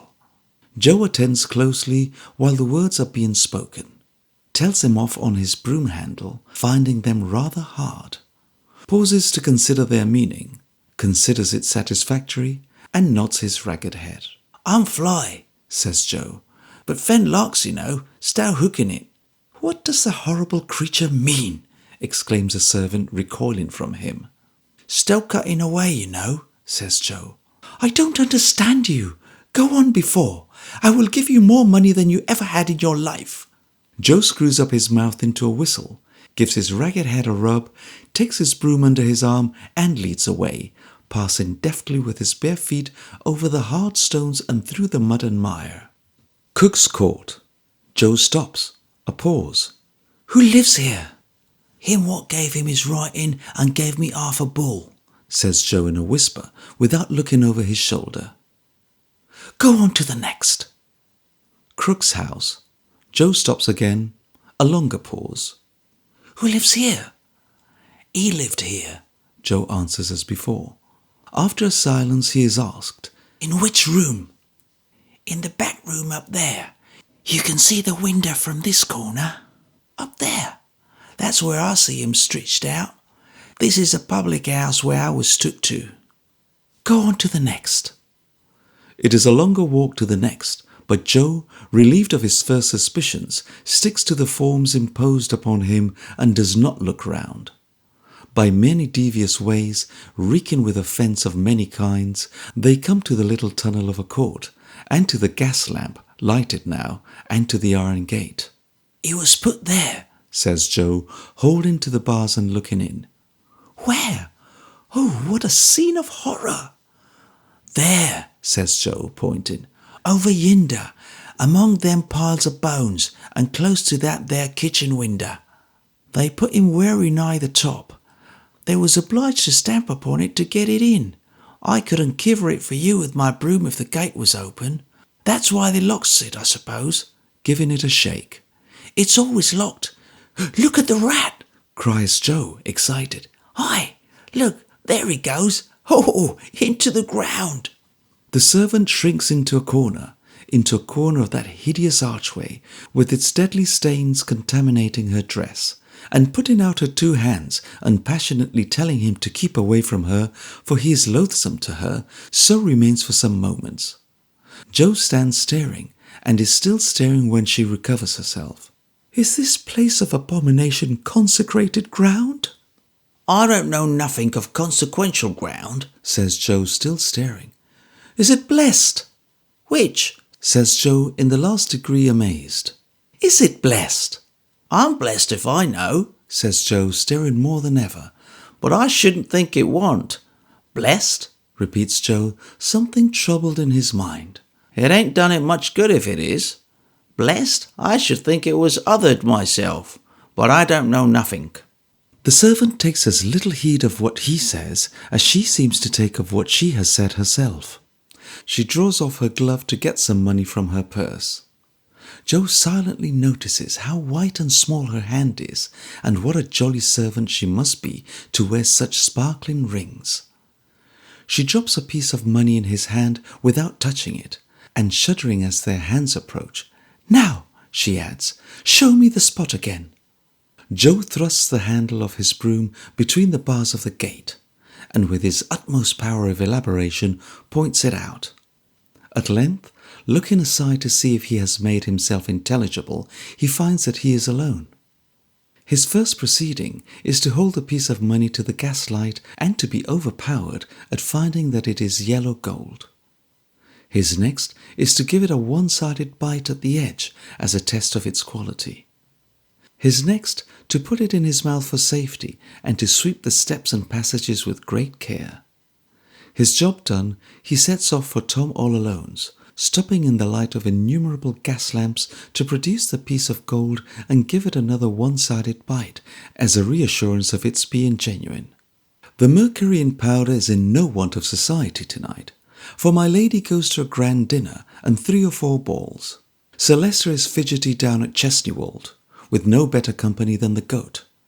He complains to Mrs. Rouncewell that the rain makes such a monotonous pattering on the terrace that he can't read the paper even by the fireside in his own snug dressing-room. Sir Leicester would have done better to try the other side of the house, my dear, says Mrs. Rouncewell to Rosa. His dressing-room is on my lady's side. And in all these years, I never heard the step upon the ghost walk more distinct than it is tonight. Chapter 17. Esther's Narrative.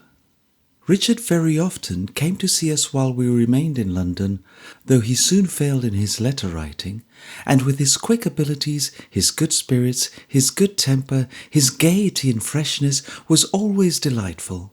But though I liked him more and more the better I knew him, I still felt more and more how much it was to be regretted that he had been educated in no habits of application and concentration.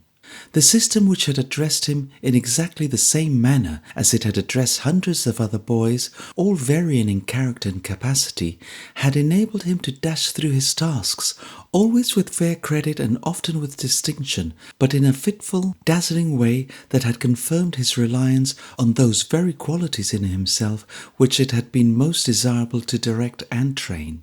They were good qualities, without which no high place can be meritoriously won, but like fire and water, though excellent servants, they were very bad masters.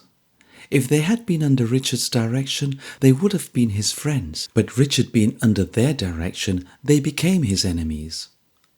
I write down these opinions not because I believe that this or any other thing was so because I thought so, but only because I did think so, and I want to be quite candid about all I thought and did. These were my thoughts about Richard. I thought I often observed besides how right my guardian was in what he had said, and that the uncertainties and delays of the Chancery suit had imparted to his nature something of the careless spirit of a gamester who felt that he was part of a great gaming system. Mr. and Mrs. Bayham Badger come in one afternoon when my guardian was not at home. In the course of conversation, I naturally inquired after Richard. "Why, Mr. Carston," said Mrs. Badger, "is very well, and is, I assure you, a great acquisition to our society. Captain Swosser used to say of me that I was always better than land ahead, and a breeze astern to the midshipmen's mess when the purser's junk had become as tough as a foretopsail weather earrings. It was his naval way of mentioning generally that I was an acquisition to any society. I may render the same tribute, I am sure, to Mr. Carston, but you won't think me premature if I mention it." I said no, as Mrs. Badger's insinuating tone seemed to require such an answer. "No, Miss Clare," said Mrs. Bayham Badger sweetly. Ada said no too, and looked uneasy. Why, you see, my dears, said Mrs. Badger, you'll excuse me calling you my dears. We entreated Mrs. Badger not to mention it.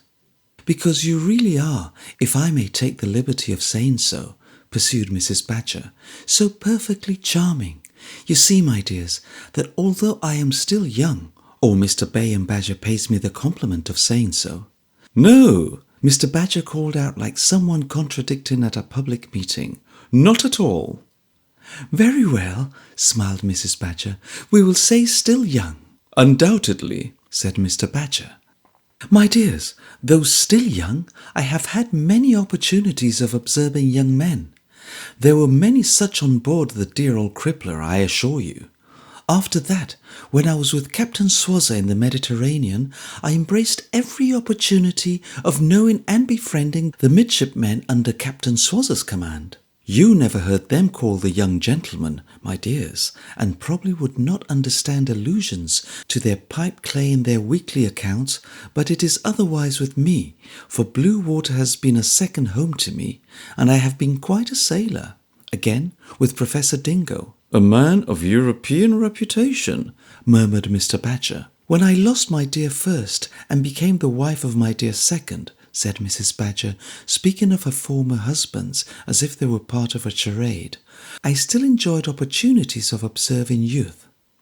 The class attendant on Professor Dingo's lectures was a large one, and it became my pride, as the wife of an eminent scientific man seeking herself in science the utmost consolation it could impart, to throw our house open to the students as a kind of scientific exchange. Every Tuesday evening there was lemonade and a mixed biscuit for all who chose to partake of those refreshments, and there was science to an unlimited extent. Remarkable assemblies those, Miss Summerson, said Mr. Badger reverentially. There must have been great intellectual friction going on there, under the auspices of such a man. And now, pursued Mrs. Badger, now that I am the wife of my dear third, Mr. Badger, I still pursue those habits of observation which were formed during the lifetime of Captain Swazzer and adapted to new unexpected purposes during the lifetime of Professor Dingo. I therefore have not come to the consideration of Mr. Carstone as a neophyte, and yet I am very much of the opinion, my dears, that he has not chosen his profession advisedly. Ada looks so very anxious now that I asked Mrs. Badger on what she founded her supposition. My dear Miss Summerson, she replied, on Mr. Carstone's character and conduct. He is of such a very easy disposition that probably he would never think it worthwhile to mention how he really feels, but he feels languid about the profession. He has not that positive interest in it which makes it his vocation. If he has any decided impression in reference to it, I should say it was that it was a tiresome pursuit. Now, this is not promising. Young men like Mr. Alan Woodcourt, who take it from a strong interest in all that it can do, will find some reward in it through a great deal of work for a very little money and through years of considerable endurance and disappointment. But I am quite convinced that this would never be the case with Mr. Carstone. Does Mr. Badger think so too? Asked Ada timidly. Why, said Mr. Badger, to tell the truth, Miss Clare, this view of the matter has not occurred to me until Mrs. Badger mentioned it. But when Mrs. Badger put it in that light, I naturally gave great consideration to it, knowing that Mrs. Badger's mind, in addition to its natural advantages, has had the rare advantage of being formed by two such very distinguished, I shall even say illustrious, public men as Captain Swazzer of the Royal Navy and Professor Dingo. The conclusion at which I have arrived is, in short, is Mrs. Badger's conclusion. It was a maxim of Captain Swazzer's, said Mrs. Badger, speaking in his figurative naval manner, that when you make pitch hot, you cannot make it too hot, and that if you only have to swab a plank, you should swab it as if Davy Jones were after you. It appears to me that this maxim is applicable to the medical as well as to the nautical profession. To all professions, observed Mr. Badger. It was admirably said by Captain Swazzer. Beautifully said. People objected to Professor Dingo when we were staying in the north of Devon after our marriage, said Mrs. Badger, that he disfigured some of the houses and other buildings by chipping off fragments of those edifices with his little geological hammer. But the professor replied that he knew of no building save the Temple of Science. The principle is the same, I think. Precisely the same, said Mr. Badger. finely expressed. The professor made the same remark, Miss Summerson, in his last illness, when, his mind wandering, he insisted on keeping his little hammer under the pillow and chipping at the countenances of the attendants, the ruling passion.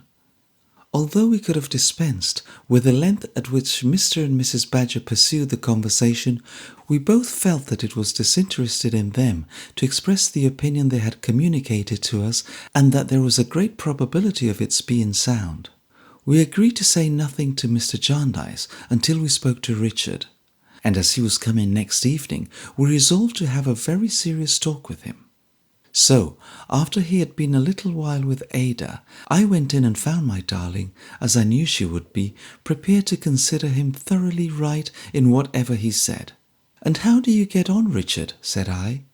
I always sat down on the other side of him. He made quite a sister of me. "Oh, well enough," said Richard. "He can't say better than that, Esther, can he?" cried my pet triumphantly. I tried to look at my pet in the wisest manner, but of course I couldn't. "Well enough," I repeated. "Yes," said Richard, "well enough. It's rather jog-trotty and humdrum, but it'll do as well as anything else." "Oh, my dear Richard," I remonstrated. "What's the matter?" said Richard. "Do as well as anything else." "I don't think there's any harm in that, Dame Durden," said Ada, looking so confidingly at me across him, "because if it will do as well as anything else, it will do very well, I hope." "Oh, yes, I hope so," returned Richard, carelessly tossing his hair from his forehead. "After all, it may be only a kind of probation till our suit is... I forgot, though. I am not to mention the suit. Forbidden ground. Oh, yes, it's all right enough. Let us talk about something else." Ada would have done so willingly, and with the full persuasion that we had brought the question to a most satisfactory state. But I thought it would be useless to stop there, so I began again. "No, but Richard," said I, "and my dear Ada, consider how important it is to you both, and what a point of honour it is towards your cousin, that you, Richard, should be quite in earnest without any reservation. I think we had better talk about this, really, Ada. It will be too late very soon." "Oh, yes, we must talk about it," said Ada. "But I think Richard is right. What was the use of my trying to look wise when she was so pretty and so engaging and so fond of him?" "Mr. and Mrs. Badger were here yesterday, Richard," said I, "and they seemed disposed to think that he had no great liking for the profession." "Did they, though?" said Richard. "Oh, well, that rather alters the case, because I had no idea that they thought so, and I should not have liked to disappoint or inconvenience them. The fact is, I don't care much about it, but it don't matter. It'll do as well as anything else." "You hear him, Ada," said I. "The fact is," Richard proceeded, half thoughtfully and half jocosely, "it is not quite in my way. I don't take to it, and I get too much of Mrs. Bayham Badger's first and second." "I'm sure that's very natural," cried Ada, quite delighted. "The very thing we both said yesterday, Esther." "Then," pursued Richard, "it's monotonous, and today is too like yesterday, and tomorrow is too like today." "But I'm afraid," said I, "this is an objection to all kinds of application, to life itself, except under some very uncommon circumstances." "Do you think so?" returned Richard, still considering. "Perhaps. Ha! Why, then, you know," he added, suddenly becoming gay again, "we travel outside a circle to what I said just now. It'll do as well as anything else. Oh, and it's all right enough. Let us talk about something else." But even Ada, with her loving face, and if it had seemed innocent and trusting when I first saw it in that memorable November fog, how much more did it seem now when I knew her innocent and trusting heart. Even Ada shook her head at this and looked serious. So I thought it a good opportunity to hint to Richard that if he was sometimes a little careless of himself, I was very sure he never meant to be careless of Ada, and that it was part of his affectionate consideration for her not to slight the importance of a step that might influence both their lives. This made him almost grave. "My dear Mother Hubbard," he said, "that's the very thing. I have thought of that several times, and have been quite angry with myself for meaning to be so much in earnest and, somehow, not exactly being so. I don't know how it is. I seem to want something or other to stand by. Even you have no idea how fond I am of Ada. My darling cousin, I love you so much. But I don't settle down to constancy in other things. It's such uphill work, and it takes such a time," said Richard with an air of vexation. "That may be," I suggested, "because you don't like what you have chosen." "Poor fellow," said Ada, "I am sure I don't wonder at it." "No, it was not the least use of my trying to look wise. I tried again, but how could I do it, or how could it have any effect if I could, while Ada rested her clasped hands upon his shoulder, and while he looked at her tender blue eyes, and while they looked at him?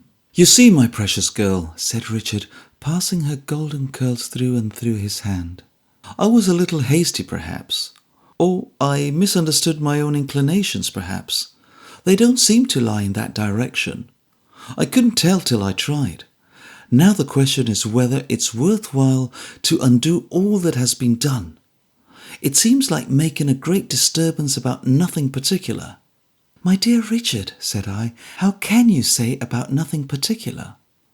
"I don't mean absolutely that," he returned. "I mean that it may be nothing particular because I may never want it." Both Ada and I urged in reply not only that it was decidedly worthwhile to undo what had been done, but that it must be undone. I then asked Richard whether he had thought of any more congenial pursuit. "There, my dear Mrs. Shipton," said Richard, "you touch me home. Yes, I have. I have been thinking that the law is the boy for me." "The law?" repeated Ada, as if she were afraid of the name. "If I went into Kenge's office," said Richard, "and if I were placed under articles to Kenge, I should have my eye on the the forbidden ground, and should be able to study it, and master it, and to satisfy myself that it was not neglected and was being properly conducted. I should be able to look after Ada's interest and my own interests, the same thing, and I should peg away at Blackstone and all those fellows with the most tremendous ardour." I was not by any means so sure of that, and I saw how his hankering after the vague things yet to come of those long-deferred hopes cast a shade on Ada's face. But I thought it best to encourage him in any project of continuous exertion, and only advised him to be quite sure that his mind was made up now. "My dear Minerva," said Richard, "I am as steady as you are. I made a mistake. We are all liable to mistakes. I won't do so any more, and I'll become such a lawyer as is not often seen. That is, you know," said Richard, relapsing into doubt, "if it really is worthwhile, after all, to make such a disturbance about nothing particular." This led to our saying again, with a great deal of gravity, all that we had said already, and to our coming to much the same conclusion afterwards. But we so strongly advised Richard to be frank and open with Mr. Jarndyce without a moment's delay, and his disposition was naturally so opposed to concealment that he sought him out at once, taking us with him, and made a full avowal. "Rick," said my guardian after hearing him attentively, "we can retreat with honour, and we will. But we must be careful, for our cousin's sake, Rick, for our cousin's sake, that we make no more such mistakes. Therefore, in the matter of the law, we will have a good trial before we decide. We will look before we leap, and take plenty of time about it." Richard's energy was of such an impatient and fitful kind that he would have liked nothing better than to have gone to Mr. Kenge's office in that hour and to have entered into articles with him on the spot. Submitting, however, with a good grace to the caution that we had shown to be so necessary, He contented himself with sitting down amongst us in his lightest spirit and talking as if his one unvarying purpose in life from childhood had been that one which now held possession of him. My guardian was very kind and cordial with him, but rather grave, enough so to cause Ada, when he had departed and we were going upstairs to bed, to say, "Cousin John, I hope you don't think the worse of Richard." "No, my love," said he, because it was very natural that Richard should be mistaken in such a difficult case. It is not uncommon. "No, no, my love," said he, "don't look unhappy." "Oh, I am not unhappy, Cousin John," said Ada, smiling cheerfully with her hands upon his shoulder, where she had put it in bidding him good night. "But I should be a little so if you thought at all the worse of Richard." "My dear," said Mr. Jarndyce, "I should think the worse of him only if you were ever in the least unhappy through his means. I should be more disposed to quarrel with myself even then than with poor Rick, for I brought you together. But all this is nothing. He has time before him, and the race to run. I think the worse of him? Not I, my loving cousin, and not you, I swear." "No, indeed, Cousin John," said Ada, "I am sure I could not, I am sure I would not, think any ill of Richard if the whole world did. I could, and I would, think better of him then than at any other time." So quietly and honestly she said it, with her hands upon his shoulder, both hands now, and looking up into his face like the picture of truth. "I think," said my guardian, thoughtfully regarding her, "I think it must be somewhere written that the virtues of the mothers shall occasionally be visited on the children, as well as the sins of the father. Good night, my rosebud. Good night, little woman. Pleasant slumbers. Happy dreams." This was the first time I ever saw him follow Ada with his eyes, with something of a shadow on their benevolent expression. I well remembered the look with which he had contemplated her and Richard when she was singing in the firelight. It was but a very little while since he had watched them passing down the room in which the sun was shining, and away into the shade. But his glance was changed, and even the silent look of confidence in me, which now followed it once more, was not quite so hopeful and untroubled as it had originally been. Ada praised Richard more to me that night than ever she had praised him yet. She went to sleep with the little bracelet he had given her clasped upon her arm. I fancied she was dreaming of him when I kissed her cheek after she had slept an hour, and saw how tranquil and happy she looked. For I was so little inclined to sleep myself that night that I sat up working. It would not be worth mentioning for its own sake, but I was wakeful and rather low-spirited. I don't know why. At least I don't think I know why. At least perhaps I do, but I don't think it matters. At any rate, I made up my mind to be so dreadfully industrious that I would leave myself not a moment's leisure to be low-spirited. For I naturally said, "Esther, you to be low-spirited, you!" And it really was time to say so, for I really did see myself in the glass, almost crying. "As if you had anything to make you unhappy, instead of everything to make you happy, you ungrateful heart," said I. If I could have made myself go to sleep, I would have done it directly, but not being able to do that, I took out of my basket some ornamental work for our house, Bleak House, that I was busy with at the time, and sat down to it with great determination. It was necessary to count all the stitches in that work, and I resolved to go on with it until I could keep my eyes open and then go to bed. I soon found myself very busy, but I had left some silk downstairs in a work-table drawer in the temporary growlery, and coming to a stop for want of it, I took my candle and went softly down to get it. To my great surprise, on going in, I found my guardian still there, and sitting looking at the ashes. He was lost in thought. His book lay unheeded by his side. His silvered iron-grey hair was scattered confusedly upon his forehead, as though his hand had been wandering among it while his thoughts were elsewhere, and his face looked worn. Almost frightened by coming up upon him so unexpectedly, I stood still for a moment and should have retired without speaking had he not, in again passing his hand abstractedly through his hair, seen me and started. Esther, I told him what I had come for. at work so late, my dear? I am working late tonight, said I, because I couldn't sleep and I wished to tire myself. But, dear guardian, you are late too, and look weary. You have no trouble, I hope, to keep you waking? None, little woman, that you would readily understand, said he. He spoke in a regretful tone so new to me that I inwardly repeated, as if that would help me to his meaning, that I could readily understand. Remain a moment, Esther, said he. You were in my thoughts. I hope I was not the trouble, guardian. He slightly waved his hand and fell into his usual manner. The change was so remarkable, and he appeared to make it by dint of so much self-command, that I found myself again inwardly repeating, none that I could understand. Little woman, said my guardian, I was thinking, that is, I have been thinking since I have been sitting here, that you ought to know of your own history all I know. It is very little, next to nothing.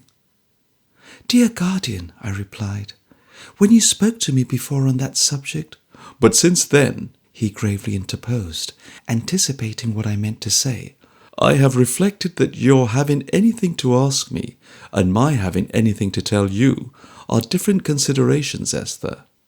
It is perhaps my duty to impart to you the little I know. If you think so, guardian, it is right. I think so, he returned very gently and kindly and very distinctly. My dear, I think so now. If any real disadvantage can attach to your position in the mind of any man or woman worth a thought, it is right that you at least of all the world should not magnify it to yourself by having vague impressions of its nature. I sat down and said after a little effort to be as calm as I ought to be, one of my earliest remembrances, guardian, is of these words. Your mother, Esther, is your disgrace, and you were hers. The time will come, and soon enough, when you will understand this better, and will feel it too, as no one save a woman can. I had covered my face with my hands in repeating the words, but I took them away now with a better kind of shame, I hope, and told him that to him I owed the blessing that I had from my childhood to that hour. Never, never, never felt it. He put up his hand as if to stop me. I well knew that he was never to be thanked, and said no more.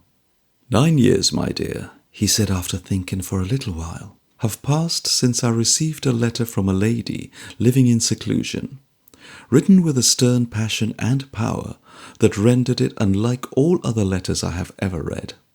It was written to me, as it told me in so many words, perhaps because it was a writer's idiosyncrasy to put that trust in me, perhaps because it was mine to justify it. It told me of a child, an orphan girl, then 12 years old, in some such cruel words as those which live in your remembrance.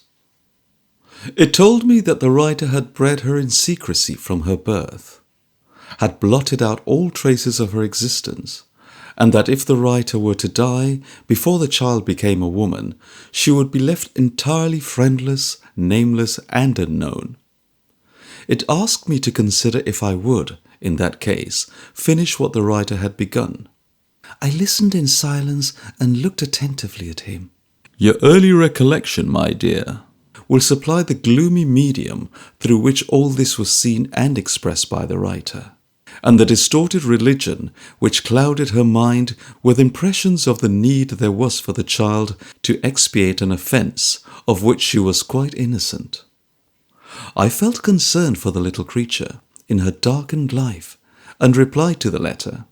I took his hand and kissed it. It laid the injunction on me that I should never propose to see the writer, who had long been estranged from all intercourse with the world, but who would see a confidential agent if I would appoint one. I accredited Mr. Kenge. The lady said, of her own accord and not of his seeking, that her name was an assumed one. that she was, if there were any ties of blood in such a case, the child's aunt. That more than this she would never, and he was well persuaded of the steadfastness of her resolution, for any human consideration disclose. My dear, I have told you all. I held his hand for a little while in mine.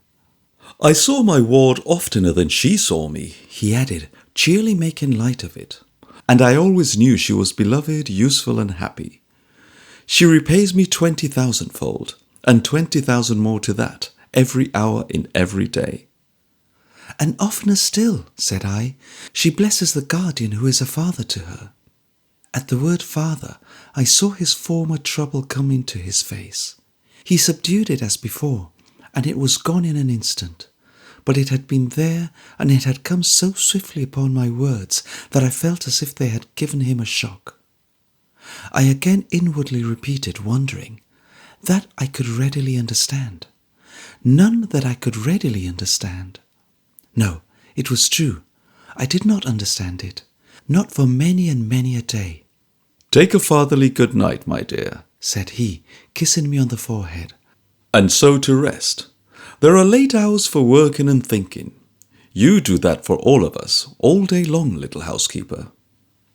I neither worked nor thought any more that night. I opened my grateful heart to heaven in thankfulness for its providence to me and its care of me, and fell asleep. We had a visitor next day. Mr. Alan Woodcourt came. He came to take leave of us. He had settled to do so beforehand. He was going to China and to India as a surgeon on board ship. He was to be away a long, long time. I believe, at least I know, that he was not rich. All his widowed mother could spare had been spent in qualifying him for his profession. It was not lucrative to a young practitioner with very little influence in London, and although he was, night and day, at the service of numbers of poor people, and did wonders of gentleness and skills for them, he gained very little by it in money. He was 7 years older than I. Not that I need mention it, for it hardly seems to belong to anything. I mean, he told us, that he had been in practice 3 or 4 years, and that if he could have hoped to contend through 3 or 4 more, he would not have made the voyage on which he was bound. But he had no fortune or private means, and so he was going away. He had been to see us several times altogether. We thought it a pity he should go away, because he was distinguished in his art among those who knew it best, and some of the greatest men belonging to it had a high opinion of him. When he came to bid us goodbye, he brought his mother with him for the first time. She was a pretty old lady, with bright black eyes, but she seemed proud. She came from Wales, and had had, a long time ago, an eminent person for an ancestor, of the name of Morgan ap Carrick, of some place that sounded like Gimlet, who was the most illustrious person that ever was known, and all of whose relations were sort of royal family. He appeared to have passed his life in always getting up into mountains and fighting somebody, and a bard whose name sounded like Crumlin Wallenwer had sung his praises in a piece which was called, as nearly as I could catch it, Mulin Willinwad. Mrs. Woodcourt, after expatiating to us on the fame of her great kinsman, said that no doubt wherever her son Alan went, he would remember his pedigree and would on no account form an alliance below it. She told him that there were many handsome English ladies in India who went out on speculation, and that there were some to be picked up with property, but that neither charms nor wealth would suffice for the descendant from such a line without birth, which must ever be the first consideration. She talked so much about birth that for a moment I half fancied, and with pain, but what an idle fancy to suppose that she could think or care what mine was. Mr. Woodcourt seemed a little distressed by her prolixity, but was too considerate to let her see it, and contrived delicately to bring the conversation round to making his acknowledgments to my guardian for his hospitality and for the very happy hours, he called them the very happy hours, he had passed with us. The recollection of them, he said, would go with him wherever he went, and would be always treasured. And so we gave him our hands, one after another, at least they did, and I did. And so he put his lips to Ada's hands and to mine, and so he went away upon his long, long voyage. I was very busy indeed all day, and wrote directions home to the servants, and wrote notes for my guardian, and dusted his books and papers, and jingled my housekeeping keys a good deal, one way and another. I was still busy between the lights, singing and working by the window, when who should come in but Caddy, whom I had no expectation of seeing. "Why, Caddy, my dear," said I, "what beautiful flowers!" She had such an exquisite little nosegay in her hand. "Indeed, I think so, Esther," replied Caddy. "They are the loveliest I ever saw." "Prince, my dear?" said I in a whisper. "No," answered Caddy, shaking her head and holding them to me to smell. "Not Prince." "Well, to be sure, Caddy," said I, "you must have two lovers." "What? Do they look like that sort of thing?" said Caddy. "Do they look like that sort of thing?" I repeated, pinching her cheek. Caddy only laughed in return, and telling me that she had come for half an hour, at the expiration of which time Prince would be waiting for her at the corner, sat chatting with me and Ada in the window, every now and then handing me the flowers again or trying how they looked against my hair. At last, when she was going, she took me into my room and put them in my dress. "For me?" said I, surprised. "For you," said Caddy with a kiss. "They were left behind by somebody." "Left behind?" "At poor Miss Flight's," said Caddy. "Somebody who has been very good to her was hurrying away an hour ago to join a ship and left these flowers behind." "No, no, don't take them out. Let them pretty little things lie here," said Caddy, adjusting them with a careful hand, "because I was present myself, and I shouldn't wonder if somebody left them on purpose." "Do they look like that sort of thing?" said Ada, coming laughingly behind me and clasping me merrily round the waist. "Oh, yes, indeed they do, Dame Durden. They look very, very like that sort of thing. Oh, very like it indeed, my dear." Chapter 18. Lady Dedlock. It was not so easy as it had appeared at first to arrange for Richard's making a trial of Mr. Kenge's office. Richard himself was the chief impediment. As soon as he had it in his power to leave Mr. Badger at any moment, he began to doubt whether he wanted to leave him at all. He didn't know, he said, really. It wasn't a bad profession. He couldn't assert that he disliked it. Perhaps he liked it as well as he liked any other. Suppose he gave it one more chance. Upon that, he shut himself up for a few weeks with some books and some bones, and seemed to acquire a considerable fund of information with great rapidity. His fervour, after lasting about a month, began to cool, and when it was quite cooled, began to grow warm again. His vacillations between law and medicine lasted so long that midsummer arrived before he finally separated from Mr. Badger and entered on an experimental course of Messrs. Kenge and Carboy. For all his waywardness, he took great credit to himself as being determined to be in earnest this time. He was so good-natured throughout, and in such high spirits, and so fond of Ada, that it was very difficult indeed to be otherwise than pleased with him. As to Mr. Jarndyce, who, I may mention, found the wind much given during this period to stick in the east. As to Mr. Jarndyce, Richard would say to me, he is the finest fellow in the world, Esther. I must be particularly careful, if it were only for his satisfaction, to take myself well to task and have a regular wind-up of this business now. The idea of his taking himself well to task, with that laughing face and heedless manner, and with a fancy that everything could catch and nothing could hold, was ludicrously anomalous.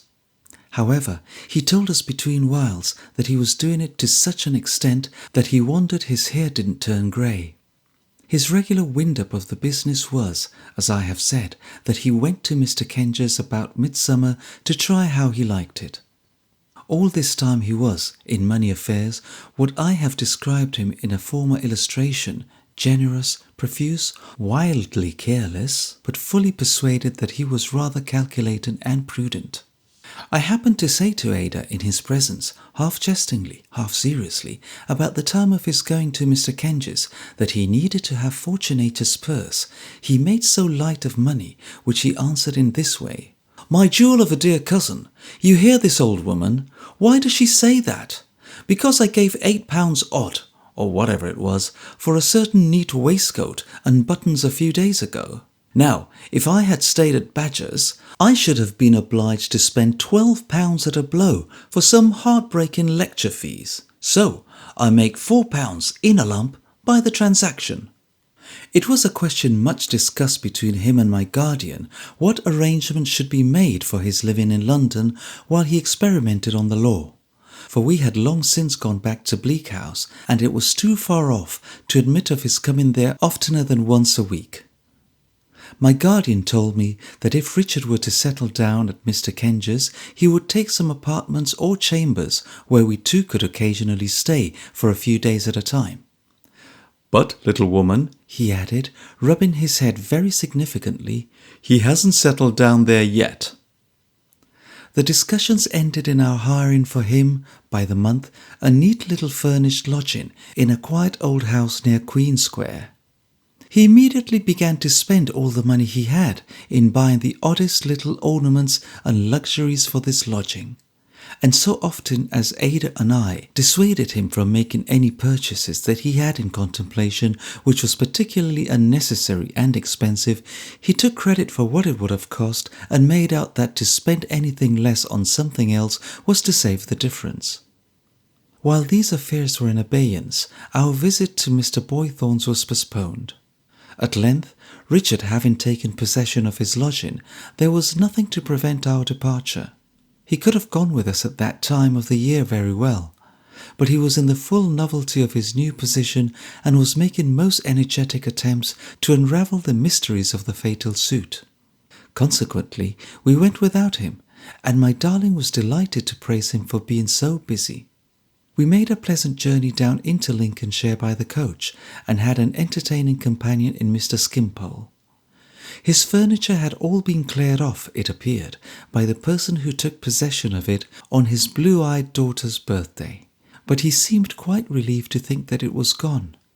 Chairs and table, he said, were wearisome objects. They were monotonous ideas. They had no variety of expression. They looked you out of countenance, and you looked them out of countenance. How pleasant, then, to be bound to no particular chairs and tables, to be sport like a butterfly among all the furniture on hire, and to flit from rosewood to mahogany, and from mahogany to walnut, and from this shape to that, as the humour took one. "The oddity of the thing is," said Mr. Skimpole with a quickened sense of the ludicrous, "that my chairs and tables were not paid for, and yet my landlord walks off with them as composedly as possible. Now that seems droll. There is something grotesque in it.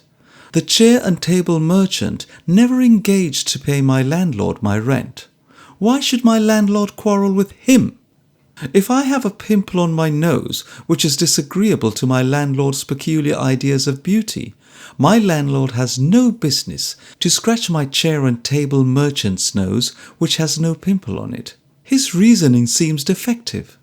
"Well," said my guardian good-humouredly, "it's pretty clear that whoever became security for those chairs and tables will have to pay for them." "Exactly," returned Mr. Skimpole. "That's the crowning point of unreason in the business. I said to my landlord, 'My good man, you are not aware that my excellent friend Jarndyce will have to pay for those things that you are sweeping off in that indelicate manner. Have you no consideration to his property?' He hadn't the least." "And refused all proposals," said my guardian. "Refused all proposals," returned Mr. Skimpole. "I made him business proposals. I had him into my room. I said, 'You are a man of business, I believe?' He replied, 'I am.' 'Very well,' said I. 'Now let us be businesslike. Here is an inkstand. Here are pens and paper. Here are wafers. What do you want?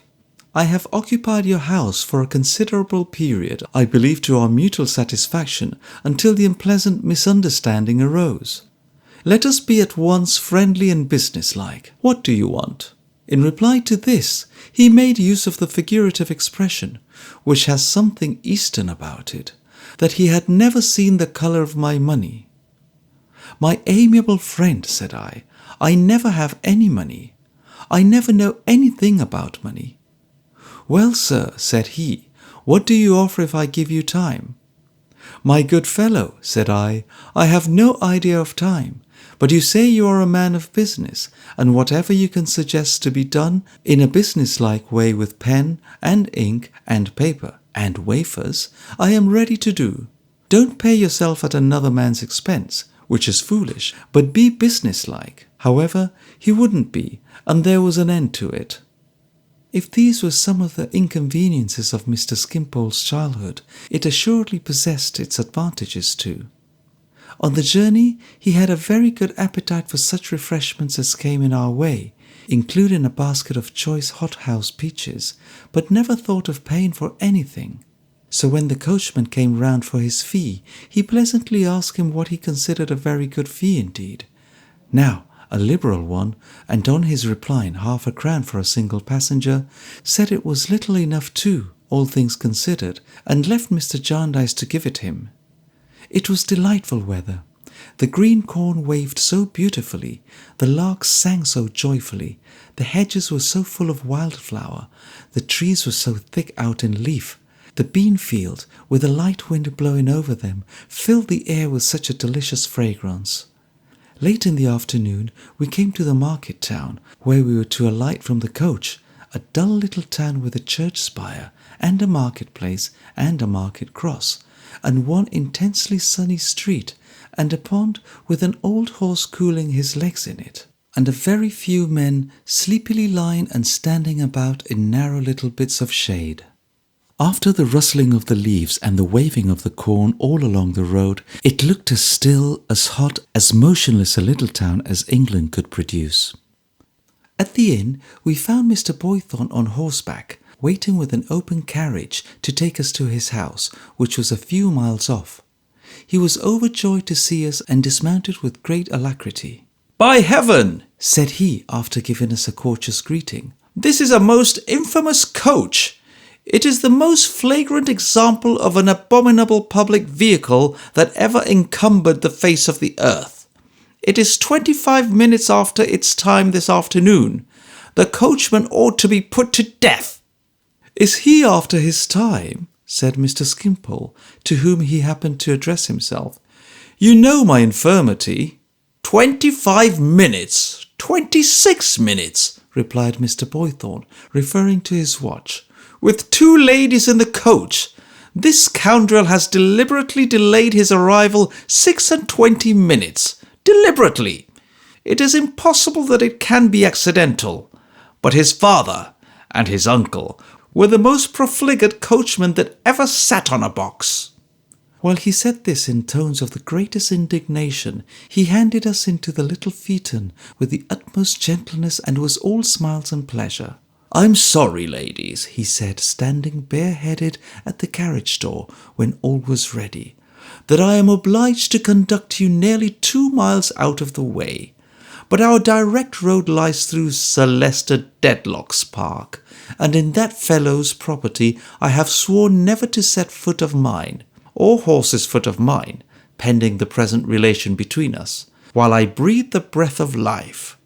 And here, catching my guardian's eye, he broke into one of his tremendous laughs, which seemed to shake even the motionless little market town. "Are the Dedlocks down here, Lawrence?" said my guardian as we drove along, and Mr. Boythorn trotted on the green turf by the roadside. "Sir Arrogant Numbskull is here," replied Mr. Boythorn.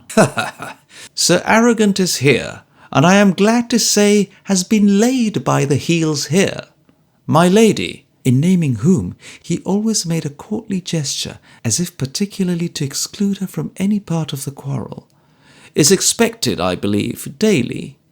I am not in the least surprised that she postpones her appearance as long as possible. Whatever can have induced that transcendent woman to marry that effigy and figurehead of a baronet is one of the most impenetrable mysteries that have ever baffled human inquiry." "I suppose," said my guardian, laughing, "we may set foot in the park while we are here? The prohibition does not extend to us, does it?" "I can lay no prohibition on my guests," he said, bending his head to Ada and me with the smiling politeness which sat so gracefully upon him, "except in the matter of their departure. I am only sorry that I cannot have the happiness of being their escort about Chesney Wold, which is a very fine place. But by the light of this summer day, Jarndyce, if you call upon the owner while you stay with me, you are likely to have but a cool reception. He carries himself like an 8-day clock at all times, like one of a race of 8-day clocks in gorgeous cases that never go and never went. But he will have some extra stiffness, I can promise you, for the friends of his friend and neighbour Boythorn." "I shall not put him to the proof," said my guardian. "He is as indifferent to the honour of knowing me, I dare say, as I am to the honour of knowing him. The air of the grounds and perhaps such a view of the house as any other sightseer might get are quite enough for me." "Well," said Mr. Boythorn, "I am glad of it on the whole. It's in better keeping. I am looked upon about here as a second Ajax defying the lightning. When I go into our little church on a Sunday, a considerable part of the inconsiderable congregation expects to see me drop, scorched and withered, on the pavement under the deadlock displeasure. I have no doubt he is surprised that I don't, for he is, by heaven, the most self-satisfied and the shallowest and most coxcombical and utterly brainless arse." Our coming to the ridge of a hill we had been ascending enabled our friend to point out Chesney Wold itself to us and diverted his attention from its master. It was a picturesque old house in a fine park richly wooded. Among the trees, and not far from the residence, he pointed out the spire of the little church of which he had spoken. Oh, the solemn woods over which the light and shadow travelled swiftly, as if heavenly wings were sweeping on benignant errands through the summer air. The smooth green slopes, the glittering water, the garden where the flowers were so symmetrically arranged in clusters of the richest colours, how beautiful they looked.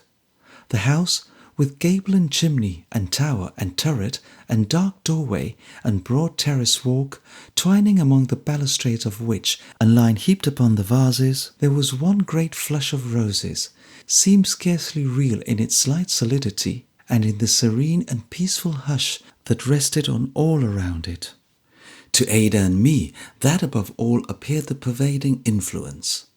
On everything, house, garden, terrace, green slopes, water, old oaks, fern, moss, woods again, and far away across the openings in the prospect to the distance, lying wide before us with a purple bloom upon it, there seemed to be such undisturbed repose.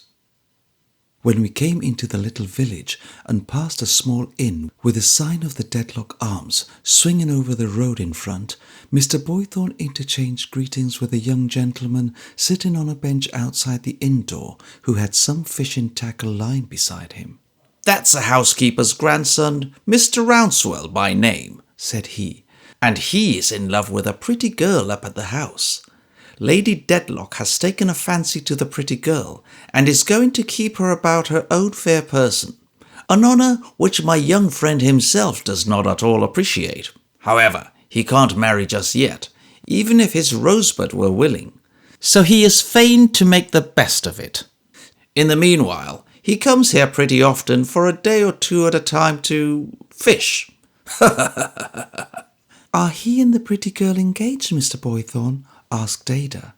"Why, my dear Miss Clare," he returned, "I think they may perhaps understand each other, but you will see them soon, I dare say, and I must learn from you on such a point, not you from me." Ada blushed, and Mr. Boythorn, trotting forward on his comely grey horse, dismounted at his own door and stood ready with extended arm and uncovered head to welcome us when we arrived. He lived in a pretty house, formerly the parsonage house, with a lawn in front, a bright flower garden at the side, and a well-stocked orchard and kitchen garden in the rear, enclosed with a venerable wall that had of itself a ripe and ruddy look. But, indeed, everything about the place wore an aspect of maturity and abundance. The old lime tree walk was like green cloisters. The very shadows of the cherry trees and apple trees were heavy with fruit. The gooseberry bushes were so laden that their branches arched and rested on the earth. The strawberries and raspberries grew in like profusion, and the peaches basked by the hundred on the wall. Tumbled about among the spread nets and the glass frames, sparkling and winking in the sun, there were such heaps of drooping pods and marrows and cucumbers that every foot of ground appeared a vegetable treasury, while the smell of sweet herbs and all kinds of wholesome growth, to say nothing of the neighbouring meadows where the hay was carrying, made the whole air a great nosegay. Such stillness and composure reigned within the orderly precincts of the old red wall that even the feathers hung in garlands to scare the birds hardly stirred. And the wall had such a ripening influence that where, here and there high up, a disused nail and scrap of list still clung to it, it was easy to fancy that they had mellowed with the changing seasons, and that they had rusted and decayed according to the common fate. The house, though a little disorderly in comparison with the garden, was a real old house with settles in the chimney of the brick-floored kitchen and great beams across the ceilings. On one side of it was a terrible piece of ground in dispute, where Mr. Boythorn maintained a sentry in a smock frock day and night, whose duty was supposed to be, in case of aggression, immediately to ring a large bell hung up there for the purpose, to unchain a great bulldog established in a kennel as his ally, and generally to deal destruction on the enemy. Not content with these precautions, Mr. Boythorn had himself composed and posted there, on painted boards to which his name was attached in large letters, the following solemn warning: "Beware of the bulldog, he is most ferocious, Lawrence Boythorn. The blunderbuss is loaded with slugs, Lawrence Boythorn. Man-traps and spring guns are set here at all times of the day and night, Lawrence Boythorn. Take notice that any person or persons audaciously presuming to trespass on this property will be punished with the utmost severity of private chastisement and prosecuted with the utmost rigour of the law, Lawrence Boythorn." These he showed us from the drawing-room window, while his bird was hopping about his head, and he laughed, to that extent as he pointed them out that I really thought he would have hurt himself. "But this has taken a good deal of trouble," said Mr. Skimpole in his light way, "when you're not in earnest after all." "Not in earnest," returned Mr. Boythorn with unspeakable warmth. "Not in earnest. If I could have hoped to train him, I would have bought a lion instead of that dog, and would have turned him loose upon the first intolerable robber who should dare to make an encroachment on my rights. Let Sir Leicester Dedlock consent to come out and decide this question by single combat, and I will meet him with any weapon known to mankind in any age or country. I am that much in earnest, not more." We arrived at his house on a Saturday. On the Sunday morning, we all set forth to walk to the little church in the park. Entering the park, almost immediately by the disputed ground, we pursued a pleasant footpath, winding among the verdant turf and the beautiful trees until it brought us to the church porch. The congregation was extremely small, and quite a rustic one, with the exception of a large muster of servants from the house, some of whom were already in their seats, while others were yet dropping in. There were some stately footmen, and there was a perfect picture of an old coachman, who looked as if he were the official representative of all the pomp and vanities that had ever been put into his coach. There was a very pretty show of young women, and above them the handsome old face and fine responsible portly figure of the housekeeper towered preeminent. The pretty girl of whom Mr. Boythorn had told us was close by her. She was so very pretty that I might have known her by her beauty even if I had not seen how blushingly conscious she was of the eyes of the young fisherman, whom I discovered not far off. One face, and not an agreeable one, though it was handsome, seemed maliciously watchful of this pretty girl, and indeed of every one and everything there. It was a Frenchwoman's. As the bell was yet ringing and the great people were not yet come, I had leisure to glance over the church, which smelt as earthly as a grave, and to think what a shady, ancient, solemn little church it was.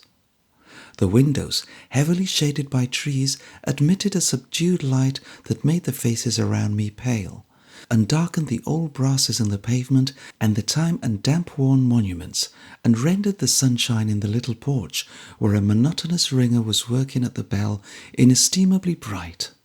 But a stir in that direction, a gathering of reverential awe in the rustic faces, and a blandly ferocious assumption on the part of Mr. Boythorn of being resolutely unconscious of somebody's existence, forewarned me that the great people were coming and that the service was going to begin.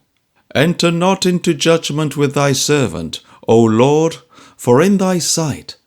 Shall I ever forget the rapid beating at my heart, occasioned by the look I met as I stood up? Shall I ever forget the manner in which those handsome proud eyes seemed to spring out of their languor and to hold mine? It was only a moment before I cast mine down, released again, if I may say so, on my book, but I knew the beautiful face quite well in that short space of time.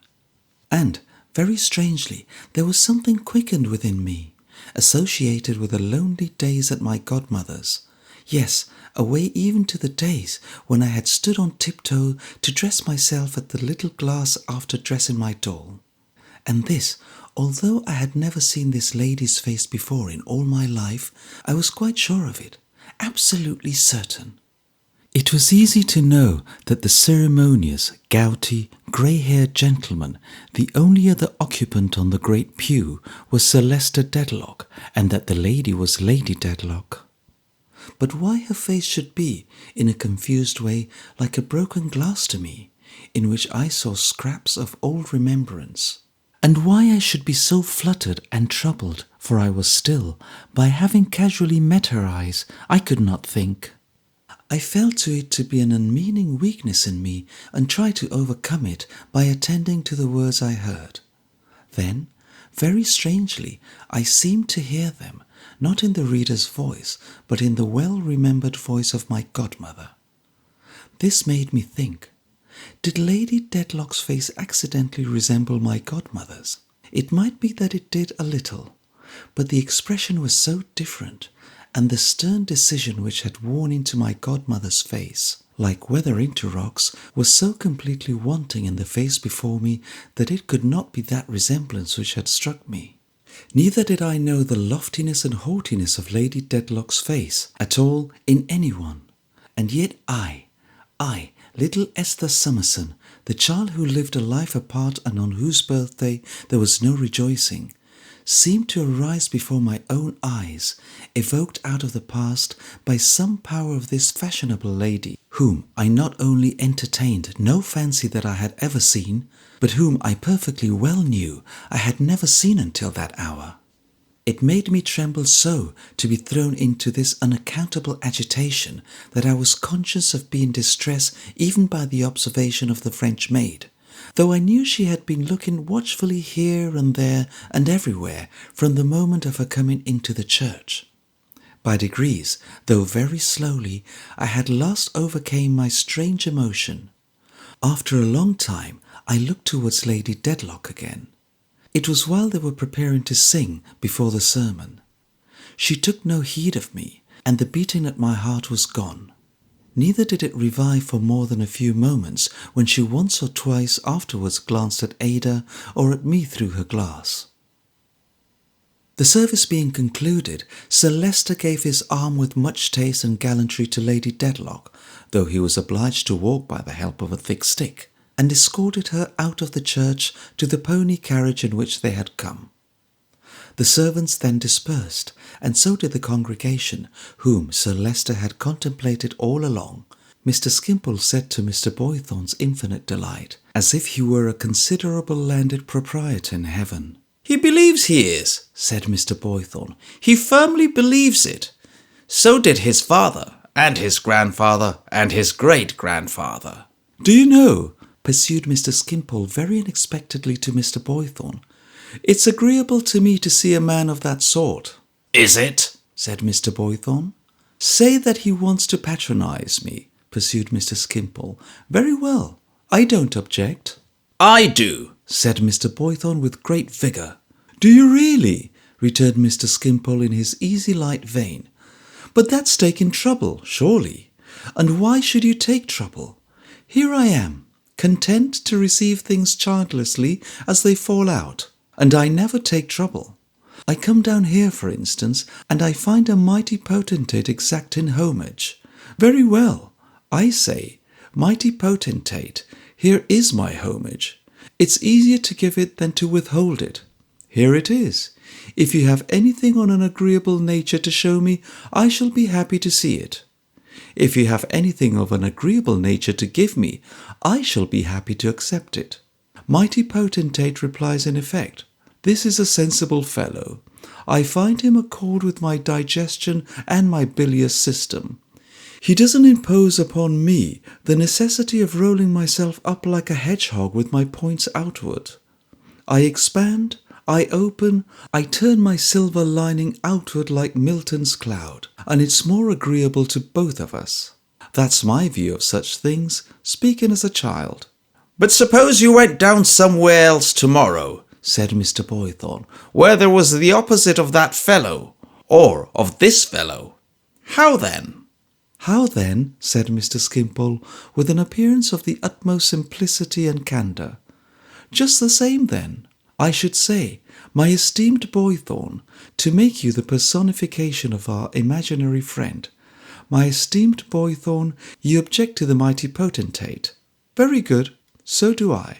I take it that in my business in the social system is to be agreeable. I take it that everybody's business in the social system is to be agreeable. It's a system of harmony, in short. Therefore, if you object, I object. Now, excellent Boythorn, let us go to dinner. But excellent Boythorn might say, returned our host, swelling and growing very red, I understand, said Mr. Skimpole. Very likely he would. If I will go to dinner, cried Mr. Boythorn in a violent burst and stopping to strike his stick upon the ground. And he would probably add, Is there such a thing as principle, Mr. Harold Skimpole? To which Harold Skimpole would reply, you know, he returned in his gayest manner and with his most ingenious smile. Upon my life, I have not the least idea. I don't know what it is you call by that name, or where it is, or who possesses it. If you possess any of it and find it comfortable, I am quite delighted and congratulate you heartily. But I know nothing about it, I assure you. For I am a mere child, and I lay no claim to it, and I don't want it. So you see, excellent Boythorn, and I will go to dinner after all.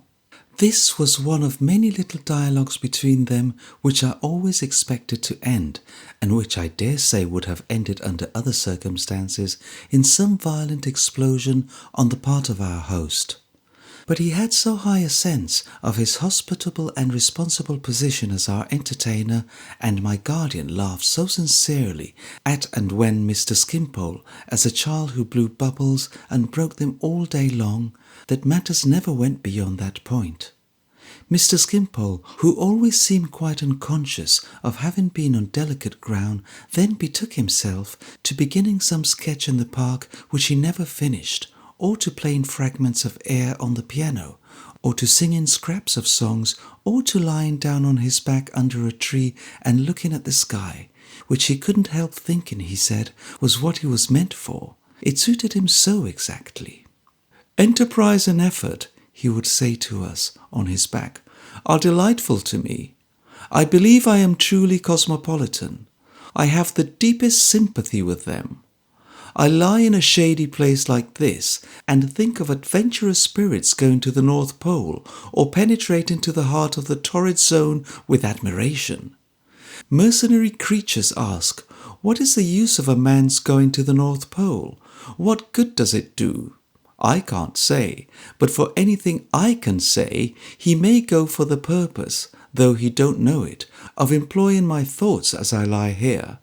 Take an extreme case. Take the case of the slaves on American plantations. I dare say they are worked hard. I dare say they don't altogether like it. I dare say theirs is an unpleasant experience on the whole. But they people the landscape for me. They give it a poetry for me, and perhaps that is one of the pleasanter objects of their existence. I am very sensible of it if it be, and I shouldn't wonder if it were. I always wonder on these occasions whether he ever thought of Mrs. Skimpole and the children, and in what point of view they presented themselves to his cosmopolitan mind. So far as I could understand, they rarely presented themselves at all. The week had gone round to the Saturday following that beating of my heart in the church, and every day had been so bright and blue that to ramble in the woods and to see the light striking down among the transparent leaves and sparkling in the beautiful interlacings of the shadows of the trees while the birds poured out their songs and the air was drowsy with the hum of insects had been most delightful. We had one favourite spot, deep in moss and last year's leaves, where there were some felled trees from which the bark was all but stripped off. Seated among these, we looked through a green vista supported by thousands of natural columns. The whitened stems of trees upon a distant prospect, made so radiant by its contrast with the shades in which we sat, and made so precious by the arched perspective through which we saw it, that it was like a glimpse of the better land. Upon the Saturday we sat here, Mr. Jarndyce, Ada, and I, until we heard thunder muttering in the distance and felt the large raindrops rattle through the leaves.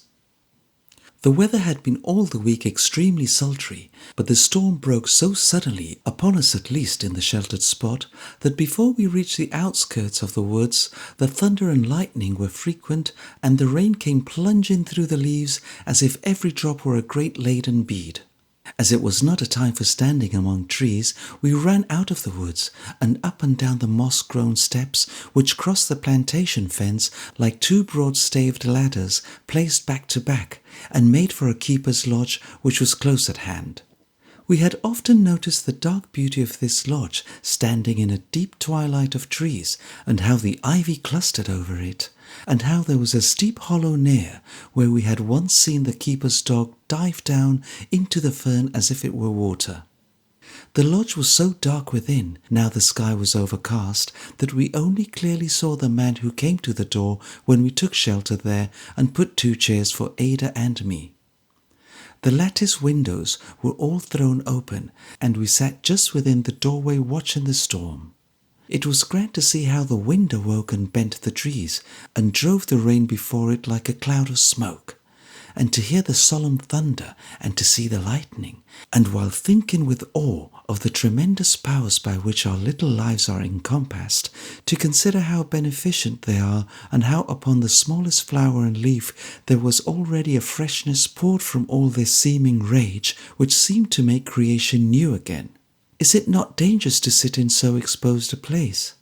Oh no, Esther dear, said Ada quietly. Ada said it to me, but I had not spoken. The beating of my heart came back again. I had never heard the voice, as I had never seen the face, but it affected me in the same strange way.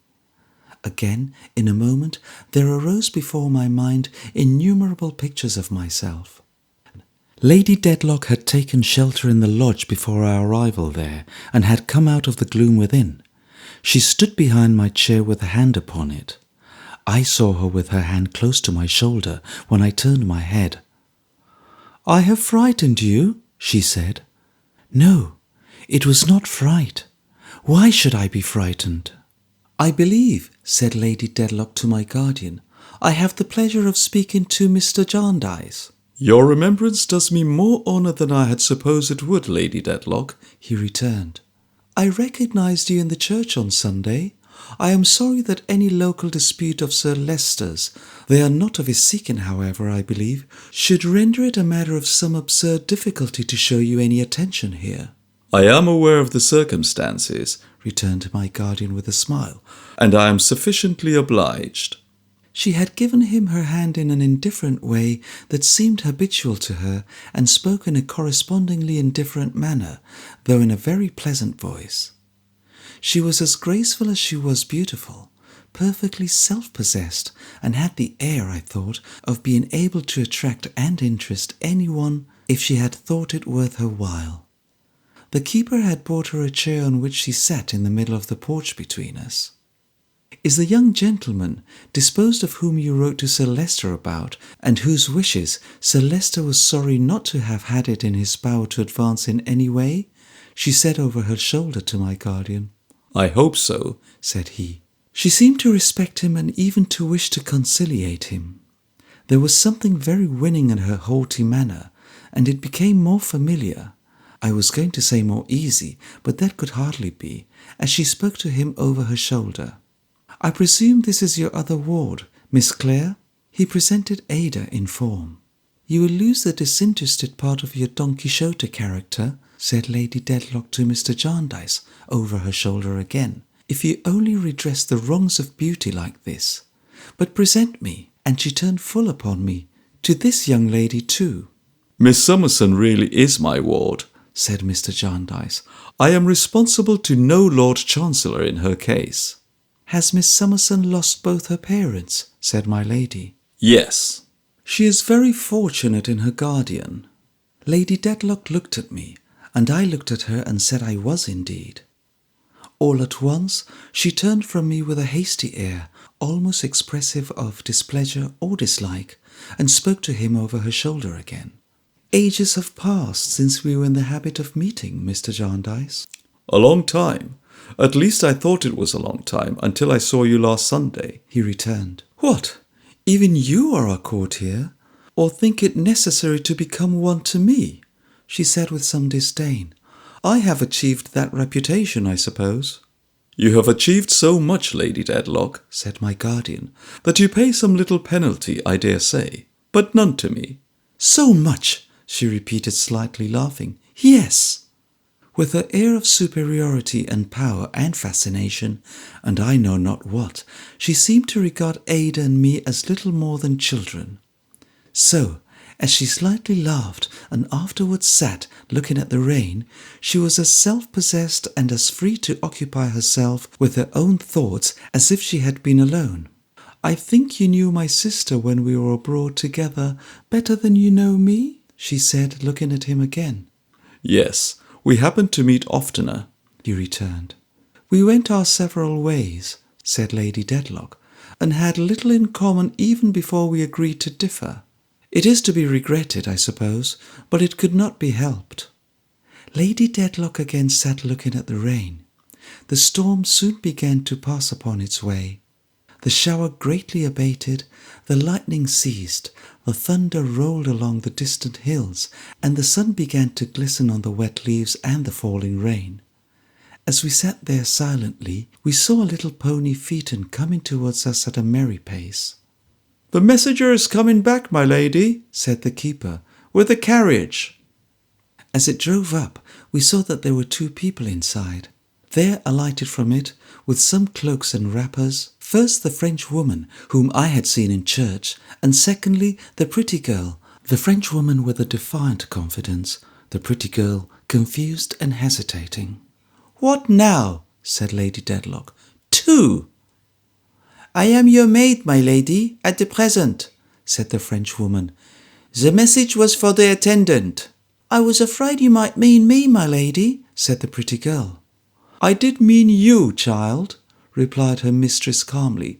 "Put that shawl on me." She slightly stooped her shoulders to receive it, and the pretty girl lightly dropped it in its place. The Frenchwoman stood unnoticed, looking on with her lips very tightly set. "I am sorry," said Lady Dedlock to Mr. Jarndyce, "that we are not likely to renew our former acquaintance. You will allow me to send the carriage back for your two wards. It shall be here directly." But as he would on no account accept this offer, she took a graceful leave of Ada, none of me, and put her hand upon his proffered arm, and got into the carriage, which was a little low park carriage with a hood. "Come in, child," she said to the pretty girl. "I shall want you. Go on." The carriage rolled away, and the Frenchwoman, with the wrappers she had brought hanging over her arm, remained standing where she had alighted. I suppose there is nothing pride can so little bear with as pride itself, and that she was punished for her imperious manner. Her retaliation was the most singular I could have imagined. She remained perfectly still until the carriage had turned into the drive, and then, without the least discomposure of countenance, slipped off her shoes, left them on the ground, and walked deliberately in the same direction through the wettest of the grass. "Is that young woman mad?" said my guardian. "Oh, no, sir," said the keeper, who, with his wife, was looking after her. "Hortense is not one of that sort. She has as good a headpiece as the best, but she is mortal high and passionate, powerful high and passionate, and what with having notice to leave, and having others put above her, she don't take kindly to it." "But why should she walk shoeless through all that water?" said my guardian. "Why, indeed, sir, unless it is to cool her down," said the man. "or unless she fancies it's blood," said the woman.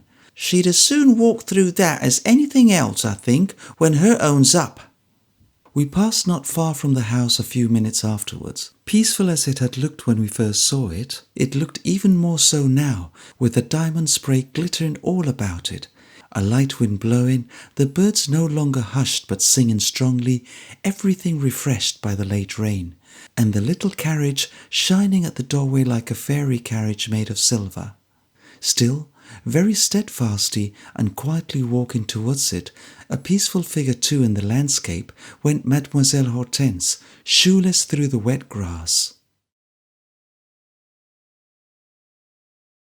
Chapter 19. Moving on. It is the long vacation in the regions of Chancery Lane.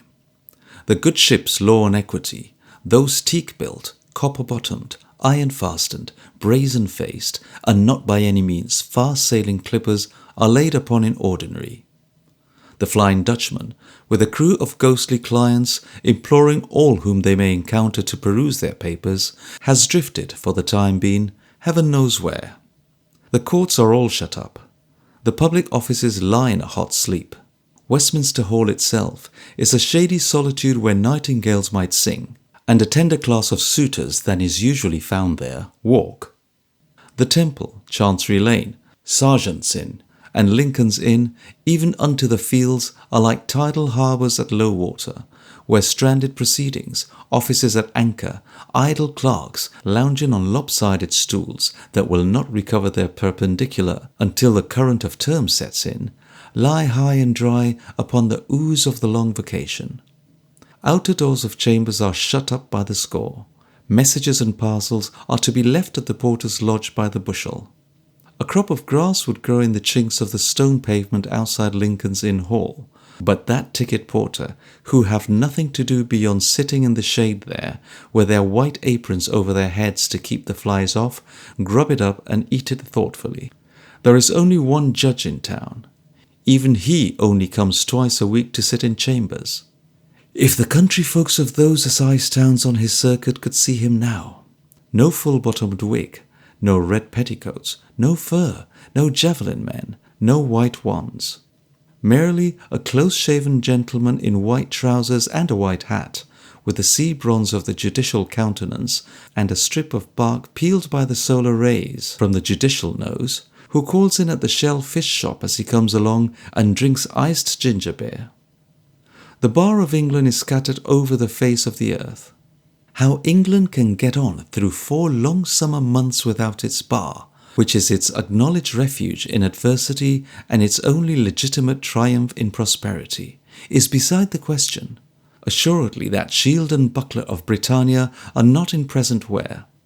The learned gentleman, who is always so tremendously indignant at the unprecedented outrage committed on the feelings of his client by the opposite party that he never seems likely to recover it, is doing infinitely better than might be expected in Switzerland. The learned gentleman, who does the withering business and who blights all opponents with his gloomy sarcasm, is as merry as a grig at a French watering place. The learned gentleman, who weeps by the pint on the smallest provocation, has not shed a tear these 6 weeks. The very learned gentleman, who has cooled the natural heat of his gingery complexion in pools and fountains of law until he has become great in knotty arguments for term time, when he poses a drowsy bench with legal chaff, inexplicable to the uninitiated, and to most of the initiated too, is roaming with a characteristic delight in oddity and dust about Constantinople. Other dispersed fragments of the same great palladium are to be found on the canals of Venice, at the second cataract of the Nile, in the baths of Germany, and sprinkled on the sea sand all over the English coast. Scarcely one is to be encountered in the deserted region of Chancery Lane. If such a lonely member of the bar do flit across a waste and come upon a prowling suitor who is unable to leave off haunting the scenes of his anxiety, they frighten one another and retreat into opposite shades. It is the hottest long vacation known for many years. All the young clerks are madly in love, and according to their various degrees pine for bliss with beloved object, at Margate, Ramsgate or Gravesend. All the middle-aged clerks think their families too large. All the unowned dogs who stray into the inns of court and pant about staircases and other dry places seeking water give short howls of aggravation. All the blind men's dogs in the streets draw their masters against pumps or trip them over buckets.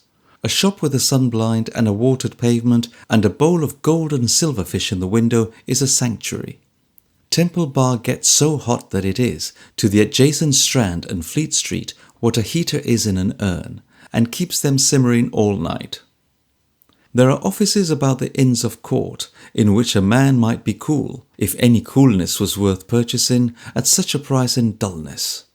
But the little thoroughfares immediately outside those retirements seem to blaze.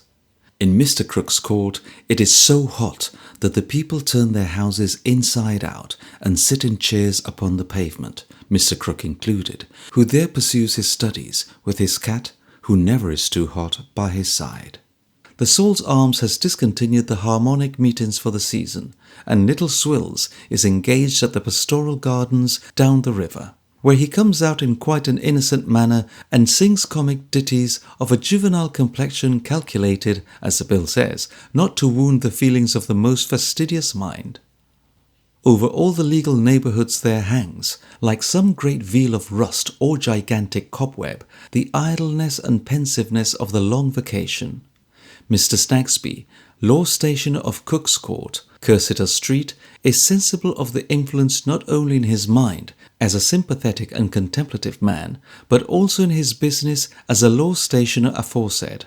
He has more leisure for musing in Staples Inn and in the Rolls Yard during the long vacation than at other seasons, and he says to the two prentices, "What a thing it is in such hot weather to think that you live in an island with a sea a-rolling and a-bowling right round you."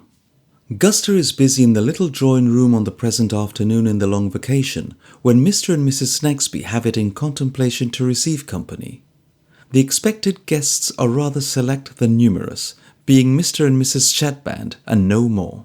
From Mr. Chadband's being much given to describe himself, both verbally and in writing, as a vessel, he is occasionally mistaken by strangers for a gentleman connected with navigation, but he is, as he expresses it, in the ministry. Mr. Chadband is attached to no particular denomination, and is considered by his prosecutors to have nothing so very remarkable to say on the greatest of subjects as to render his volunteering, on his own account, at all incumbent on his conscience. But he has his followers, and Mrs. Snagsby is one of the number.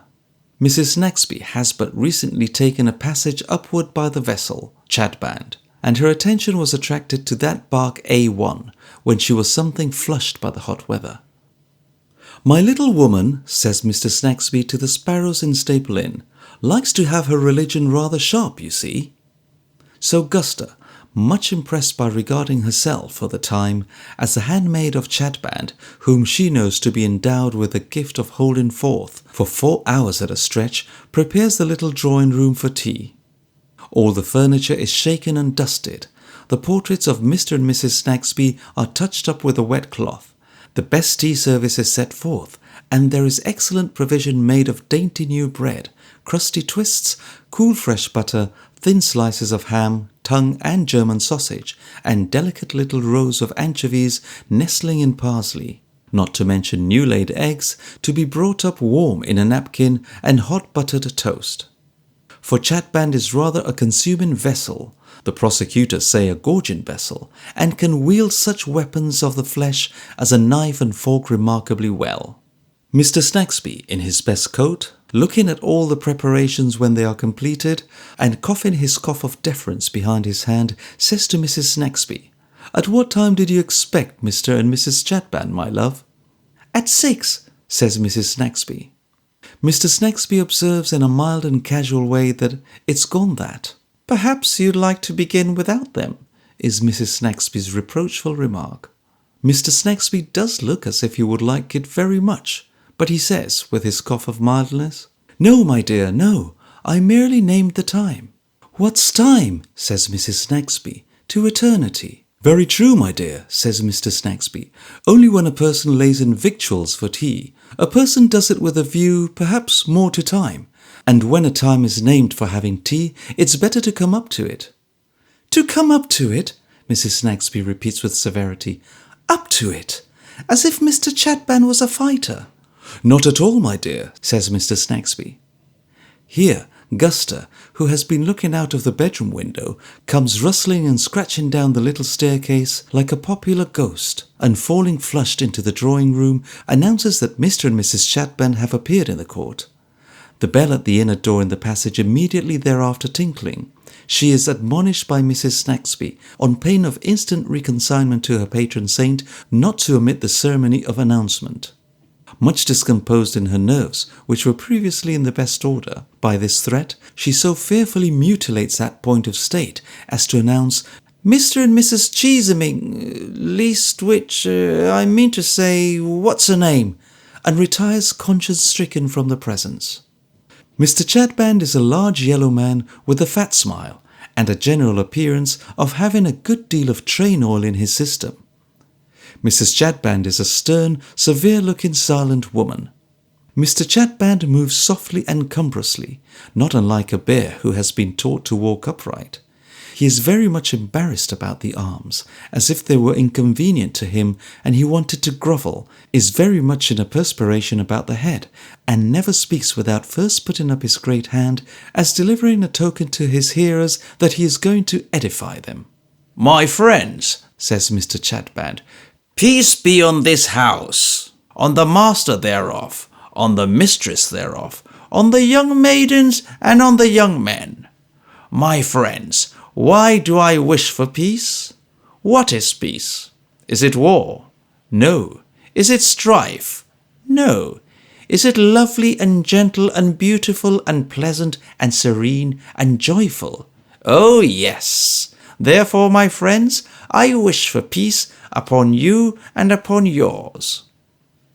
In consequence of Mrs. Snagsby looking deeply edified, Mr. Snagsby thinks it expedient on the whole to say Amen, which is well received. "Now, my friends," proceeds Mr. Chatband, "since I am upon this theme—" Guster presents herself. Mrs. Snagsby, in a spectral bass voice and without removing her eyes from Chatband, says with dreadful distinctness, "Go away." "Now, my friends," says Chatband, "since I am upon this theme, and in my lowly path improving it—" Guster is heard unaccountably to murmur, 1782. The spectral voice repeats more solemnly, "Go away." "Now, my friends," says Mr. Chatband, "we will inquire in a spirit of love." Still, Guster reiterates, 1782. Mr. Chatband, pausing with the resignation of a man accustomed to be persecuted, and languidly folding up his chin into his fat smile, says, "Let us hear the maiden. Speak, maiden." 1782, if you please, sir, which he wished to know what the shilling were for, says Guster breathless. "For?" returns Mrs. Chatband. "For his fare." Guster replied that he insists on 1 and 8 or on some size in the party.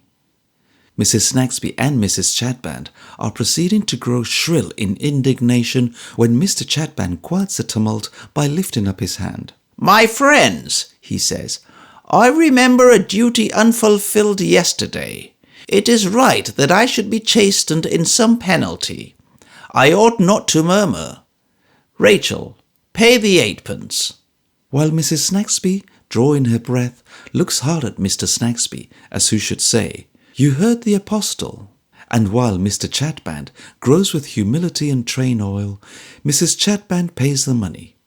It is Mr. Chadband's habit, it is the head and front of his pretensions indeed, to keep this sort of debtor and creditor account in the smallest items and to post it publicly on the most trivial occasions. My friends, says Chadband, 8p is not much. It might justly have been 1 and 4p. It might justly have been half a crown. Oh, let us be joyful, joyful. Oh, let us be joyful. With which remark, which appears from its sound to be an extract in verse, Mr. Chadband stalks to the table, and before taking a chair, lifts up his admonitory hand. My friends, says he, what is this which we now behold as being spread before us? Refreshment. Do we need refreshment then, my friends? We do. And why do we need refreshment, my friends? Because we are but mortal, because we are but sinful, because we are but of the earth, because we are not of the air. Can we fly, my friends? We cannot. Why can we not fly, my friends? Mr. Snagsby, presuming on the success of his last point, ventures to observe in a cheerful and rather knowing tone, "No wings?" but is immediately frowned down by Mrs. Snagsby. I say, my friends, pursues Mr. Chadband, utterly rejecting and obliterating Mr. Snagsby's suggestion. Why can we not fly? Is it because we are calculated to walk? It is. Could we walk, my friends, without strength? We could not. What should we do without strength, my friends? Our legs would refuse to bear us. Our knees would double up. Our ankles would turn over, and we should come to the ground. Then, from whence, my friends, in a human point of view, do we derive the strength that is necessary to our limbs? Is it, says Chadband, glancing over the table, from bread in various forms, from butter which is churned from the milk which is yielded unto us by the cow, from the eggs which are laid by the fowl, from ham, from tongue, from sausage, and from such like? It is. Then let us partake of the good things which are set before us. The prosecutors denied that there was any particular gift in Mr. Chadband's piling verbose flights of stairs, one upon another after this fashion, but this can only be received as a proof of their determination to prosecute, since it must be within everybody's experience that the Chadband style of oratory is widely received and much admired. Mr. Chadband, however, having concluded for the present, sits down at Mr. Snagsby's table and lays about him prodigiously. The conversion of nutriment of any sort into oil of the quality already mentioned appears to be a process so inseparable from the constitution of this exemplary vessel that in beginning to eat and drink he may be described as always becoming a kind of considerable oil mills or other large factory for the production of that article on a wholesale scale. On the present evening of the long vacation in Cook's Court, Cursitor Street, he does such a powerful stroke of business that the warehouse appears to be quite full when the works cease. At this period of the entertainment, Gusta, who has never recovered her first failure, but has neglected no possible or impossible means of bringing the establishment and herself into contempt, among which may be briefly enumerated her unexpectedly performing clashing military music on Mr. Chadband's head with plates, and afterwards crowning that gentleman with muffins, at which period of the entertainment Gusta whispers Mr. Snagsby that he is wanted. And being wanted in the, not to put too fine a point upon it, in the shop, says Mr. Snagsby, rising. Perhaps this good company will excuse me for half a minute. Mr. Snagsby descends and finds the two prentices intently contemplating a police constable who holds a ragged boy by the arm. "Why, bless my heart," says Mr. Snagsby, "what's the matter?" "This boy," says the constable, although he's repeatedly told to, won't move on. I'm always a-moving on, sir, cries a boy, wiping away his grimy tears with his arm. I've always been a-moving and a-moving on, ever since I was born. Where can I possibly move to, sir, more nor I do move? He won't move on, says the constable calmly, with a slight professional hitch of his neck involving its better settlement in his stiff stock, although he has been repeatedly cautioned, and therefore I am obliged to take him into custody. He's as obstinate a young gonoph as I know. He won't move on. Oh my eye, where can I move to? cries a boy, clutching quite desperately at his hair and beating his bare feet upon the floor of Mr. Snagsby's passage. Don't you come none of that, or I shall make blessed short work of you, says the constable, giving him a passionless shake. My instructions are that you are to move on. I have told you so 500 times. But where? cries a boy. Well, constable, really, you know, says Mr. Snagsby wistfully, and coughing behind his hand his cough of great perplexity and doubt. Really, that doesn't seem a question. Where, you know? My instructions don't go to that, replies the constable. My instructions are that this boy is to move on. Do you hear, Joe? It is nothing to you or to anyone else that the great lights of the parliamentary sky have failed for some few years in this business to set you the example of moving on. The one grand recipe remains for you, the profound philosophical prescription, the be-all and the end-all of your strange existence upon earth. Move on. You are by no means to move off, Joe, for the great lights can't all agree about that. Move on. Mr. Snagsby says nothing to this effect, says nothing at all indeed, but coughs his forlornest cough, expressive of no thoroughfare in any direction. By this time, Mr. and Mrs. Chadband and Mrs. Snagsby, hearing the altercation, have appeared upon the stairs. Guster, having never left the end of the passage, the whole household are assembled. The simple question is, sir, says the constable, whether you know this boy. He says you do. Mrs. Snagsby from her elevation insistently cries out, No, he don't. My little woman, says Mr. Snagsby, looking up the staircase. My love, permit me. Pray have a moment's patience, my dear. I do know something of this lad, and in what I know of him, I can't say that there's any harm. Perhaps on the contrary, constable, to whom the law stationer relates his joyful and woeful experience, suppressing the half-crown fact. Well, says the constable, so far it seems he has grounds for what he said. When I took him into custody up in Holborn, he said you knew him. Upon that, a young man who was in the crowd said he was acquainted with you, and you were a respectable housekeeper, and if I'd call and make the inquiry, he'd appear. The young man don't seem inclined to keep his word, but, oh, here is the young man. Enter Mr. Guppy, who nods to Mr. Snagsby and touches his hat with the chivalry of clerkship to the ladies on the stairs. I was strolling away from the office just now when I found this row going on, says Mr. Guppy to the law stationer, and as your name was mentioned, I thought it was right the thing should be looked into. It was very good-natured of you, sir, says Mr. Snagsby, and I am obliged to you. And Mr. Snagsby again relates his experience, again suppressing the half-crown fact. Now, I know where you live, says the constable then to Joe. You live down in Tom all Alone's. That's a nice innocent place to live in, ain't it? I can't go and live in no nicer place, sir, replies Joe. They wouldn't have nothing to say to me if I was to go to a nice innocent place for to live. Who'd go and let a nice innocent lodging to such a regular one as me? You are very poor, ain't you? says the constable. Yes, I am indeed, sir. Very poor in general, replies Joe. I'll leave you to judge now. I shook these 2 half-crowns out of him, says the constable, producing them to the company, in only putting my hand upon him. They're what's left, Mr. Snagsby, says Joe, out of a sovereign as was give me by a lady, in a way as said she was a servant, and has come to my crossing one night and asked me to be showed this here house, and the house what him as you give the writing to die at, and the burying ground what he's buried in. She says to me, she says, are you the boy in the inquish? She says. I says, yes, I says. She says to me, she says, can you show me all them places? I says, yes, I can, I says. And she says to me, do it. And I done it. And she give me a sovereign and hooked it.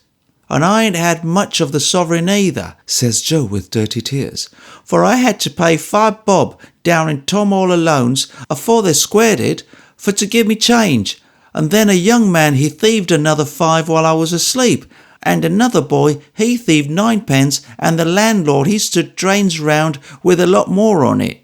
You don't expect anybody to believe this about the lady and the sovereign, do you? Says the constable, eyeing him aside with ineffable disdain.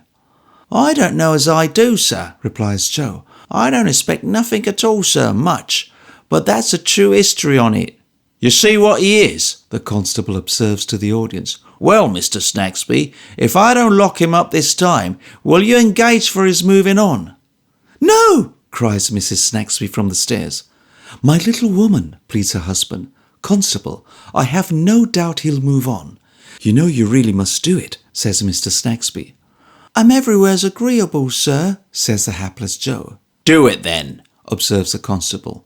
You know what you have got to do. Do it. And recollect you won't get off so easy next time. Catch hold of your money. Now, the sooner you're 5 miles off, the better for all parties. With this farewell hint, and pointing generally to the setting sun as a likely place to move on to, the constable bids his auditors good afternoon and makes the echoes of Cook's Court perform slow music for him as he walks away on the shady side, carrying his iron-bound hat in his hand for a little ventilation. Now, Joe's improbable story concerning the lady and the sovereign has awakened more or less the curiosity of all the company. Mr. Guppy, who has an inquiring mind in matters of evidence and who has been suffering severely from the lassitude of the long vacation, takes that interest in the case that he enters on a regular cross-examination of the witness, which is found so interesting by the ladies that Mrs. Snagsby politely invites him to step upstairs and drink a cup of tea, if he will excuse the disarrangement state of the tea table, consequent on their previous exertions. Mr. Guppy yielding his assent to the proposal, Joe is requested to follow into the drawing-room doorway, where Mr. Guppy takes him in hand as a witness, patting him into this shape, that shape, and the other shape like a butterman dealing with so much butter, and worrying him accordingly to the best models. Nor is the examination unlike many such model displays, both in respect of its eliciting nothing and of its being lengthy, for Mr. Guppy is sensible of his talent, and Mrs. Snagsby feels not only that it gratifies her inquisitive disposition, but that it lifts her husband's establishment higher up in the law. During the progress of this keen encounter, the vessel Chatband, being merely engaged in the oil trade, gets aground and waits to be floated off. Well, says Mr. Guppy, either this boy sticks to it like cobbler's wax, or there is something out of the common here that beats anything that ever came into my way at Kenton Carboy's.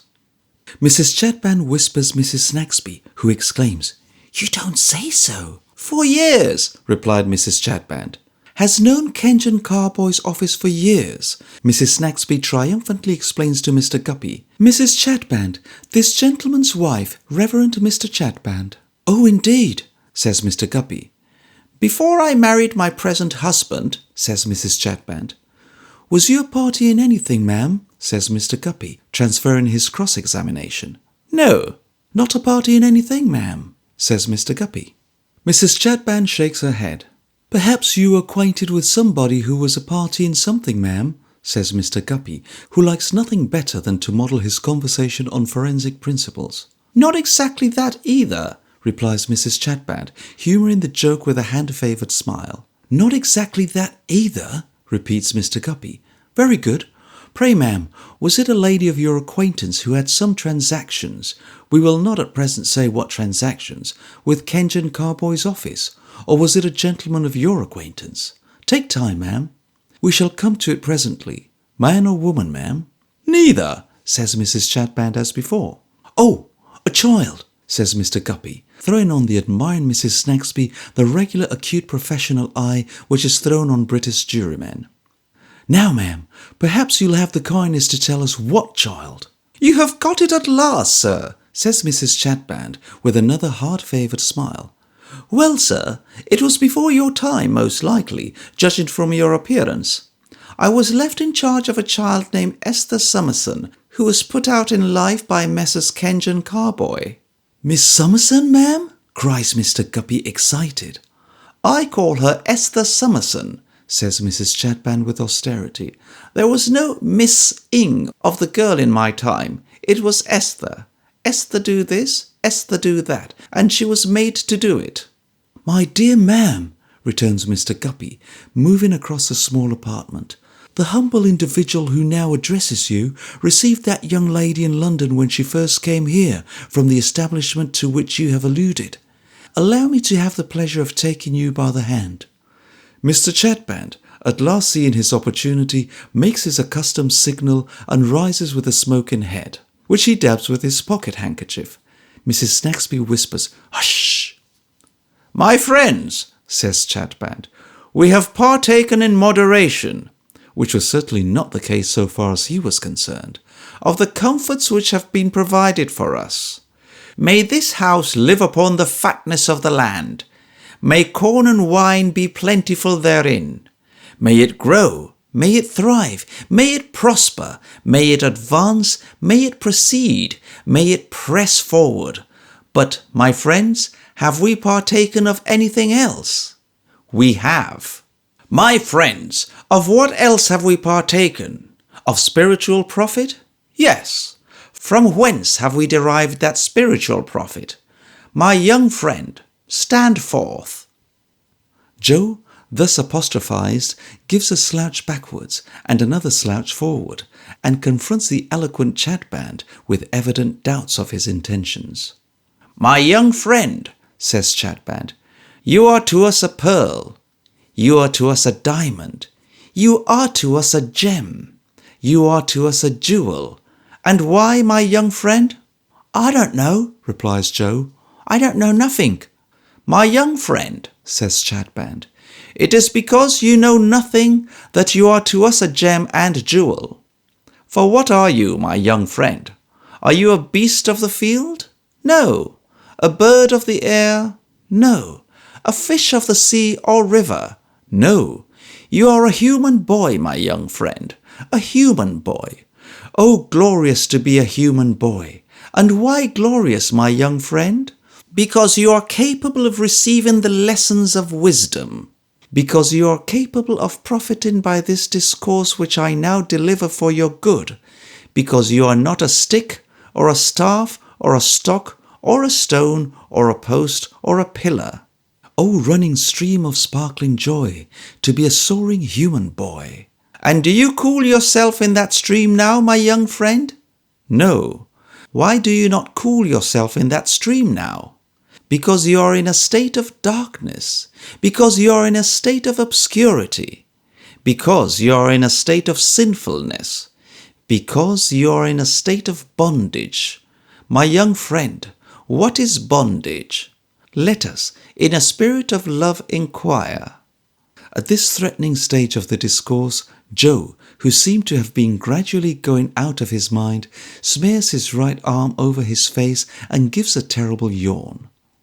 Mrs. Snagsby indignantly expresses her belief that he is a limb of the archfiend. My friends, says Mr. Chadband, with his persecuted chin folding itself into its fat smile again as he looks round, is it right that I should be humbled? Is it right that I should be tried? Is it right that I should be mortified? Is it right that I should be corrected? I stumble on Sabbath last, when I thought with pride of my 3 hours improving. The account is now favourably balanced. My creditor has accepted a composition. Oh, let us be joyful, joyful. Oh, let us be joyful. Great sensation on the part of Mrs. Snagsby. My friends, says Chadband, looking round him in conclusion, I will not proceed with my young friend now. Will you come tomorrow, my young friend, and inquire of this good lady where I am to be found to deliver a discourse unto you? And will you come like the thirsty swallow upon the next day, upon the day after that, and upon the day after that, and upon many pleasant days to hear discourses? this with a cow-like lightness. Joe, whose immediate object seems to be to get away on any terms, gives a shuffling nod. Mr. Guppy then throws him a penny, and Mrs. Snagsby calls to Guster to see him safely out of the house. But before he goes downstairs, Mr. Snagsby loads him with some broken meats from the table, which he carries away hugging in his arms. So, Mr. Chadband, of whom the persecutors say that it is no wonder he should go on for any length of time uttering such abominable nonsense, but that the wonder rather is that he should ever leave off, having once the audacity to begin, retires into private life until he invests a little capital of supper in the oil trade. Joe moves on, through the long vacation, down to Blackfriars Bridge, where he finds a baking stony corner wherein to settle to his repast. And there he sits, munching and gnawing, and looking up at the great cross of the summit of St. Paul's Cathedral, glittering above a red and violet tinted cloud of smoke. From the boy's face, one might suppose that sacred emblem to be, in his eyes, the crowning confusion of the great confused city, so golden, so high up, so far out of his reach. There he sits, the sun going down, the river running fast, the crowd flowing by him in two streams, everything moving on to some purpose and to one end, until he is stirred up and told to move on too. Chapter 20.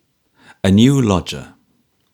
The long vacation saunters on towards term time like an idle river very leisurely strolling down a flat country to the sea. Mr. Guppy saunters along with it congenially. He has blunted the blade of his penknife and broken the point off it by sticking the instrument into his desk in every direction. Not that he bears the desk any ill will, but he must do something, and it must be something of an unexciting nature, which will lay neither his physical nor his intellectual energies under too heavy contribution. He finds that nothing agrees with him so well as to make little gyrations on one leg of his stool, and stab his desk, and gape. Kenge and Carboy are out of town, and the articled clerk has taken out a shooting license and gone down to his father's, and Mr. Guppy's two fellow stipendiaries are away on leave. Mr. Guppy and Mr. Richard Carstone divide the dignity of the office, but Mr. Carstone is for the time being established in Kenge's room, whereat Mr. Guppy chafes so exceedingly that he, with biting sarcasm, informs his mother, in the confidential moments of a lobster and lettuce in the Old Street Road, that he is afraid the office is hardly good enough for swells, and that if he had known there was a swell coming, he would have got it painted. Mr. Guppy suspects everybody who enters on the occupation of a stool in Kenge and Carboy's office of entertaining, as a matter of course, sinister designs upon him.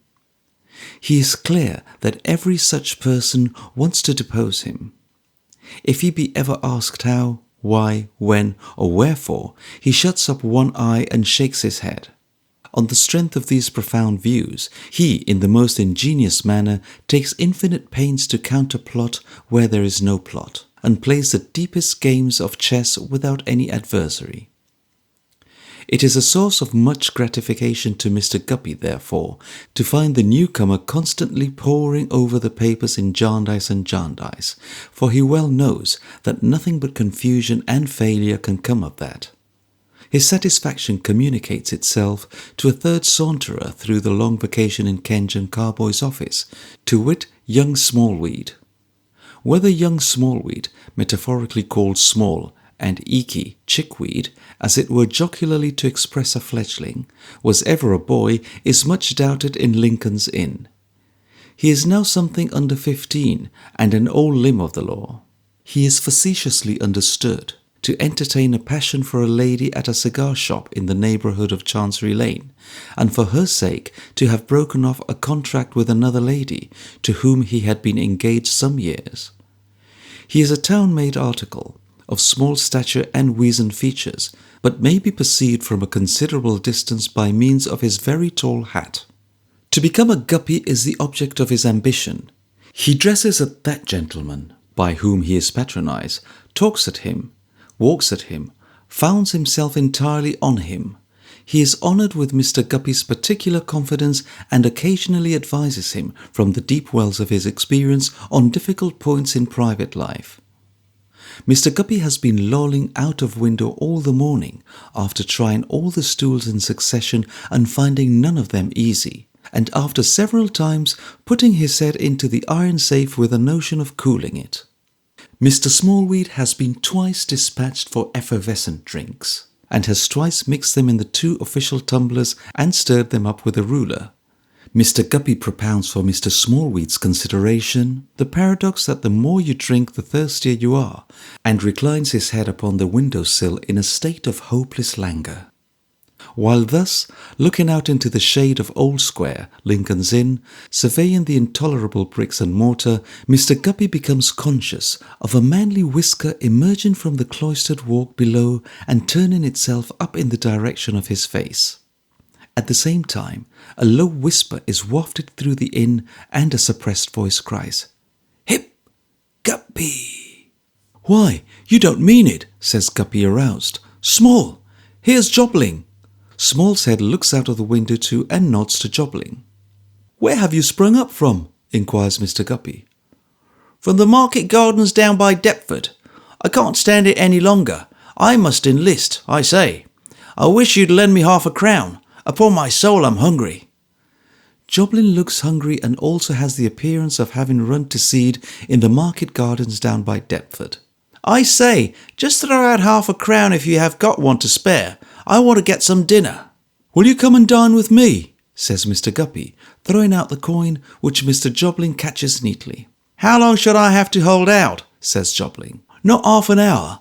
I'm only waiting here till the enemy goes," returns Mr. Guppy, butting inward with his head. "What enemy?" "A new one, going to be articled. Will you wait?"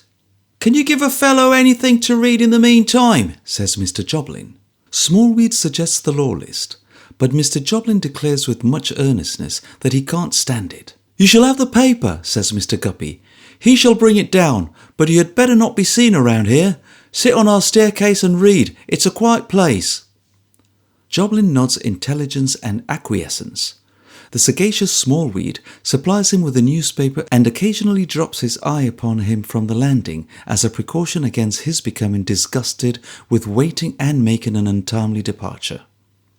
At last the enemy retreats, and then Smallweed fetches Mr. Jobling up. "Well, and how are you?" says Mr. Guppy, shaking hands with him. "So. How are you?" Mr. Guppy replying that he has not much to boast of, Mr. Jobling ventures on the question, "How is she?" This Mr. Guppy resents as a liberty, retorting, "Jobling, there are chords in the human mind." Jobling begs pardon. "Any subject but that," says Mr. Guppy with a gloomy enjoyment of his injury. "For they are chords, Jobling." Mr. Jobling begs pardon again. During this short colloquy, the active Smallweed, who is of the dinner party, has written in legal characters on a slip of paper, "Return immediately." This notification to all whom it may concern he inserts in the letterbox, and then, putting on the tall hat at an angle of inclination at which Mr. Guppy wears his, informs his patron that they may now make themselves scarce. Accordingly, they betake themselves to a neighbourhood dining house, of the class known among its frequenters by the denomination slap-bang, where the waitress, a bouncing young female of 40, is supposed to have made some impression on the susceptible Smallweed, of whom it may be remarked that he is a weird changeling to whom years are nothing. He stands precautiously possessed of centuries of owlish wisdom. If he ever lay in a cradle, it seems as if he must have lain there in a tailcoat. He has an old eye, has Smallweed, and he drinks and smokes in a monkeyish way. And his neck is stiff in his collar, and he is never to be taken in, and he knows all about it, whatever it is. In short, in his bringing up, he has been so nursed by law and equity that he has become a kind of fossil imp, to account for whose terrestrial existence it is reported at the public offices that his father was John Doe and his mother the only female member of the Roe family, also that his first long clothes were made from a blue bag. into the dining house, unaffected by the seductive show in the window of artificially whitened cauliflower and poultry, verdant baskets of peas, coolly blooming cucumbers, and joints ready for the spit. Mr. Smallweed leads the way. They know him there and defer to him. He has his favourite box. He bespeaks all the papers. He is down upon bold patriarchs who keep them more than 10 minutes afterwards. It is of no use trying him with anything less than a full-sized bread or proposing to him any jointing cut unless it is in the very best cut. In the matter of gravy, he is adamant. Conscious of his elfin power and submitting to his dread experience, Mr. Guppy consults him in the choice of the day's banquet, turning an appealing look towards him as a waitress repeats a catalogue of viands and says, "What do you like to take, Chick?" Chick, out of the profundity of his artfulness, preferring veal and ham and French beans, and don't you forget the stuffing, Polly, with an unearthly cock of his venerable eye. Mr. Guppy and Mr. Joblin give the like order. 3 pint pots of half and half are superadded. Quickly, the waitress returns bearing what is apparently a model of the Tower of Babel, but what is really a pile of plates and flat tin dish covers. Mr. Smallweed, approving of what is set before him, conveys intelligent benignity into his ancient eye and winks upon her. Then, amid a constant coming in and going out and running about and a clatter of crockery and a rumbling up and down of the machine which brings the nice cuts from the kitchen, and a shrill crying for more nice cuts down the speaking pipe, and a shrill reckoning of the cost of nice cuts that have been disposed of, and a general flush of steam and hot joints, cut and uncut, and a considerably heated atmosphere in which the soil knives and tablecloths seem to break out spontaneously into eruptions of grease and blotches of beer, the legal triumvirate appease their appetites. Mr. Joblin is buttoned up closer than mere adornment might require. His hat presents at the rims a peculiar appearance of a glistening nature, as if it had been a favourite snail promenade. The same phenomenon is visible on some parts of his coat, and particularly at the seams. He has the faded appearance of a gentleman in embarrassed circumstances. Even his light whiskers droop with something of a shabby air. His appetite is so vigorous that it suggests spare living for some little time back. He makes such a speedy end of his plate of veal and ham, bringing it to a close while his companions are yet midway in theirs, that Mr. Guppy proposes another. "Thank you, Guppy," says Mr. Joblin. "I really don't know, but what I will take another." Another being brought, he falls to with great goodwill. Mr. Guppy takes silent notice of him at intervals until he is halfway through this second plate and stops to take an enjoined pull at his pint pot of half and half, also renewed, and stretches out his legs and rubs his hands. Beholding him in which glow of contentment, Mr. Guppy says, "You are a man again, Tony." "Well, not quite yet," says Mr. Joblin. "Say, just born." "Will you take any other vegetables? Grass, peas, summer cabbage?" "Thank you, Guppy," says Mr. Joblin. "I really don't know, but what I will take summer cabbage." Order given, with a sarcastic addition from Mr. Smallweed of "without slugs, Polly," and cabbage produced. "I'm growing up, Guppy," says Mr. Joblin, plying his knife and fork with a relishing steadiness. "Glad to hear it. In fact, I've just turned into my teens," says Mr. Joblin. He says no more until he has performed his task, which he achieves as Messrs. Guppy and Smallweed finish theirs, thus getting over the ground in excellent style and beating those two gentlemen easily by a veal and ham and a cabbage. "Now, Small," says Mr. Guppy, "what would you recommend about pastry?" "Marrow pudding," says Mr. Smallweed instantly. "Aye, aye," cries Mr. Joblin with an arch look. "You're there, are you? Thank you, Mr. Guppy. I don't know, but what I will take a marrow pudding." 3 marrow puddings being produced, Mr. Joblin adds in a pleasant humour that he is coming of age fast. To these succeed, by command of Mr. Smallweed, 3 Cheshires, and to those 3 small rums. This apex of the entertainment happily reached, Mr. Joblin puts up his legs on the carpeted seat, having his own side of the box to himself, leans against a wall and says, "I'm growing up now, Guppy. I've arrived at maturity." "What do you think now," says Guppy, "about You don't mind Smallweed? Not the least in the world. I have the pleasure of drinking his good health. Sir, to you, says Mr. Smallweed. I was saying, what do you think now, pursues Mr. Guppy, of enlisting? Why, what I may think after dinner, returns Mr. Joplin, is one thing, my dear Guppy, and what I may think before dinner is another thing.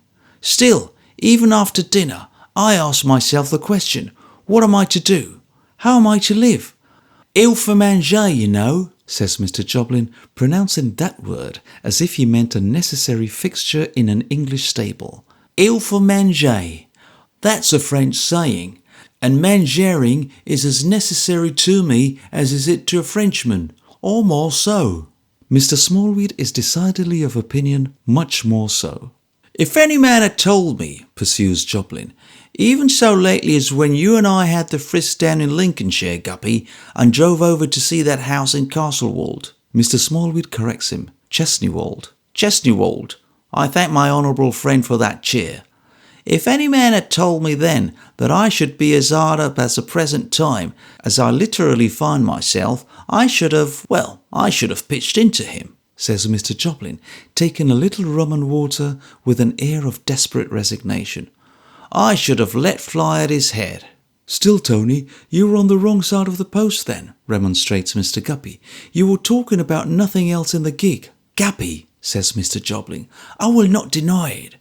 I was on the wrong side of the post, but I trusted to things coming round. That very popular trust in flat things coming round, not in their being beaten round or worked round, but in their coming round, as though a lunatic should trust the world's coming triangular. I had confident expectations that things would come round and be all square, says Mr. Joplin with some vagueness of expression and perhaps a meaning too. But I was disappointed. They never did. And when it came to creditors making rows at the office, and to people that the office dealt with making complaints about dirty trifles of borrowed money, why, there was an end of that connection, and of any new professional connection too, for if I was to give a reference tomorrow, it would be mentioned and would sew me up. Then what's a fellow to do? I have been keeping out of the way and living cheap down about the market gardens, but what's the use of living cheap when you have got no money? You might as well live dear. Better, Mr. Smallweed thinks. Certainly. It's a fashionable way, and fashion and whiskers have been my weakness, and I don't care who knows it, says Mr. Joplin. There are great weaknesses. Dame, sir, they are great. Well, proceeds Mr. Joplin after a defiant visit to his rum and water, what can a fellow do, I ask you, but enlist? Mr. Guppy comes more fully into the conversation to state what, in his opinion, a fellow can do. His manner is the gravely impressive manner of a man who has not committed himself in life otherwise than he has become the victim of a tender sorrow of the heart. Joplin, says Mr. Guppy, myself and our mutual friend Smallweed, Mr. Smallweed modestly observes, gentlemen both, and drinks, have had a little conversation on this matter more than once since you... Say, got the sack, cries Mr. Joplin bitterly. Say it, Guppy, you mean it. No, left the inn, Mr. Smallweed delicately suggests.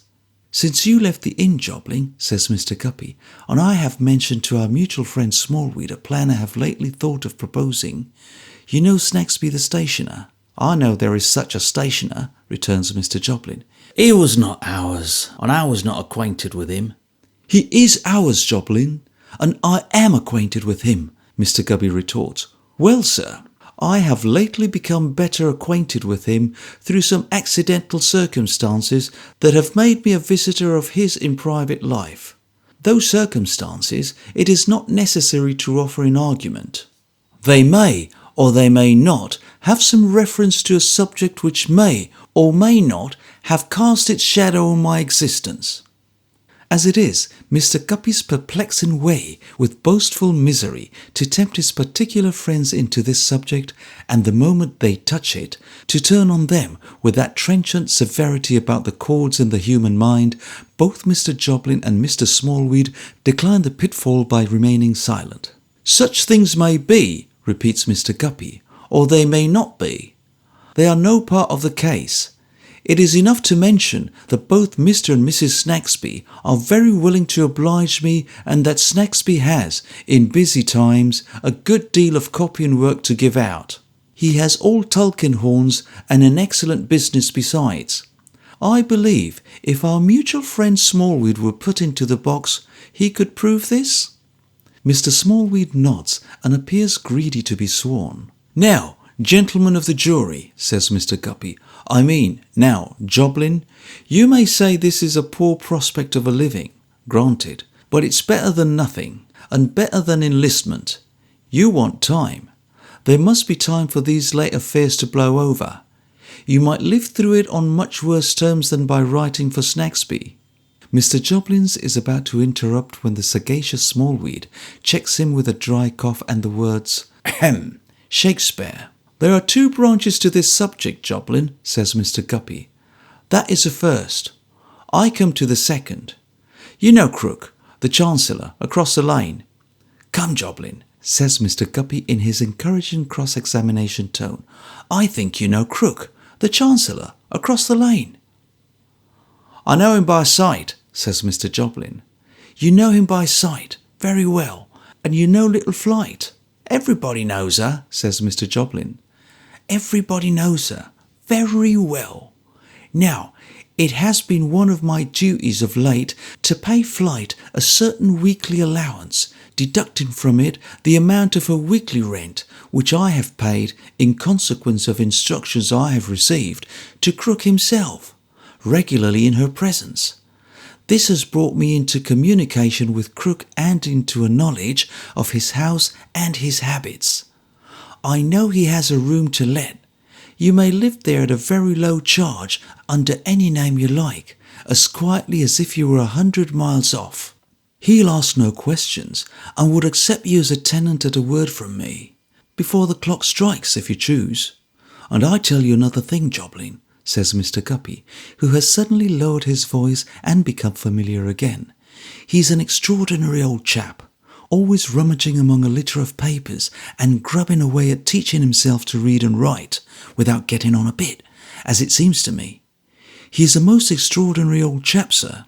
I don't know but what it might be worth a fellow's while to look him up a bit." "You don't mean—" Mr. Joblin begins. "I mean," returns Mr. Guppy, shrugging his shoulders with becoming modesty, "that I can't make him out. I appeal to our mutual friend Smallweed, whether he has or has not heard me remark that I can't make him out." Mr. Smallweed bears a concise testimony. "A few. I have seen something of the profession and something in life, Tony," says Mr. Guppy, "and it's seldom I can't make a man out, more or less. But such an old card as this, so deep, so sly and secret, though I don't believe he is ever sober, I never came across. Now, he must be precious old, you know, and he has not a soul about him, and he is reported to be immensely rich, and whether he is a smuggler, or a receiver, or an unlicensed pawnbroker, or a money-lender, all of which I have thought likely at different times, it might pay you to knock up a sort of knowledge of him. I don't see why you shouldn't go in for it, when everything else suits." Mr. Jobling, Mr. Guppy, and Mr. Smallweed all lean their elbows on the table and their chins upon their hands and look at the ceiling. After a time, they all drink, slowly lean back, put their hands in their pockets, and look at one another. "If I had the energy I once possessed, Tony," says Mr. Guppy with a sigh, "but there are chords in the human mind." Expressing the reminder of the desolate sentiment in Rum and Water, Mr. Guppy concludes by resigning the adventure to Tony Jobling and informing him that during the vacation and while things are slack, his purse, as far as £3 or £4 or even £5 goes, will be at his disposal. "For never shall it be said," Mr. Guppy adds with emphasis, "that William Guppy turned his back upon his friend." The latter part of the proposal is so direct to the purpose that Mr. Joblin says with emotion, "Guppy, my trump, your fist." Mr. Guppy presents it, saying, "Joblin, my boy, there it is."